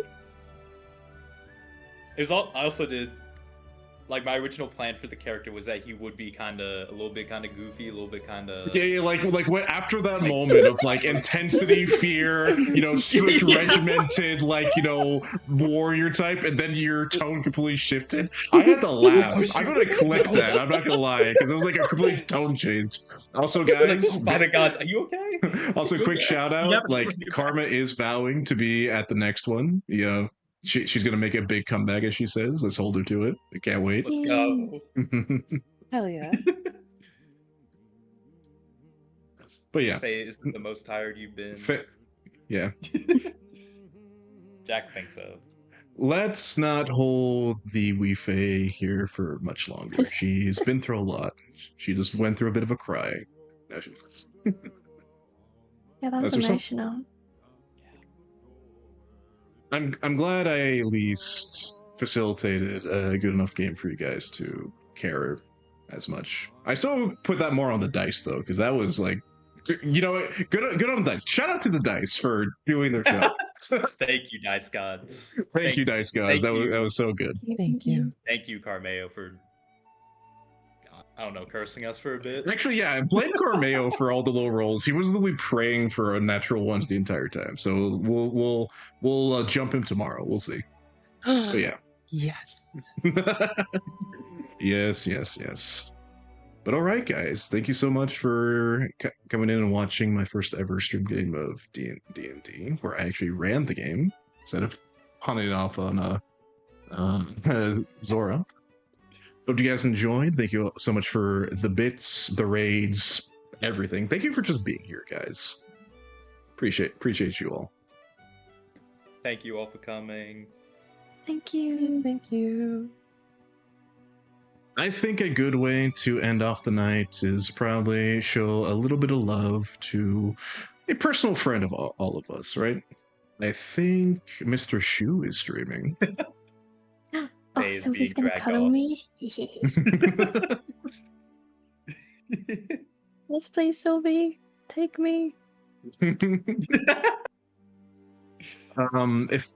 So we're gonna do a bit of a raid. I do not have a specific raid message in mind because I didn't really plan one because I was more focused on the session. If you guys just want to put in your own raid message, do an inside joke about the session, say how D&D is great, say how Faye is the goat because she is. Honestly, Faye is the goat. That's the raid message. Let's go with that. Faye's the goat. Whatever it is you might be. Appreciate you all being here, and thank you guys for being my players. Really. Thank you for inviting me.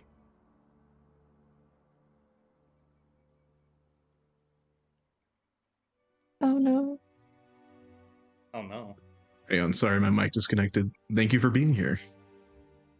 Oh, everyone's gambling. Everyone's Everyone's losing. gambling. No, what? I'm not even looking at the chat right now, guys. Please don't gamble your life savings away. Please. No. Quick, raid out before they can lose all their points. No. I have 600 tabs open. Wait, Lexia. Wait. You can make a million. Oh, she's about to hit 1 million. No way. I gotta raid out now. There's no way. I can't allow this to happen. No. Quickly, Lexia, gamble everything. Gamble No. everything quickly. No, I would Lexia, don't rather gamble die. everything. Don't do it. Don't lose all your points, Lexia, please. Zora! On cooldown, come on. Alright, go. No. Please. Start raid. Please, please, please. No, it's not doing it. No. It's rating. Quickly, go again. Go again. No. Come on. Oh, fucking thing. Come on. Yeah. Joey, you're not on top anymore. Oh no, it's like you lost your spot. All right. No. Again, thank you all for being here. I am so grateful to have all of you guys in this shared community that we have. Seriously. I'm actually going to start crying myself if I don't stop talking like this. Oh god, no. You're not gonna make me cry. No crying. No crying. You guys have a Mother great, hacker. You guys all have a great evening. Let's go give Shu a warm, wonderful post D&D session. Hello. you guys take care now. Hey, Bye, all. Toodaloo. everyone say bye. We're about to raid out. Bye-bye. Bye. Bye-bye. Thank you all. Bye. Thank you for being here. Bye. Thank you for the bits. Thank you for everything. Bye.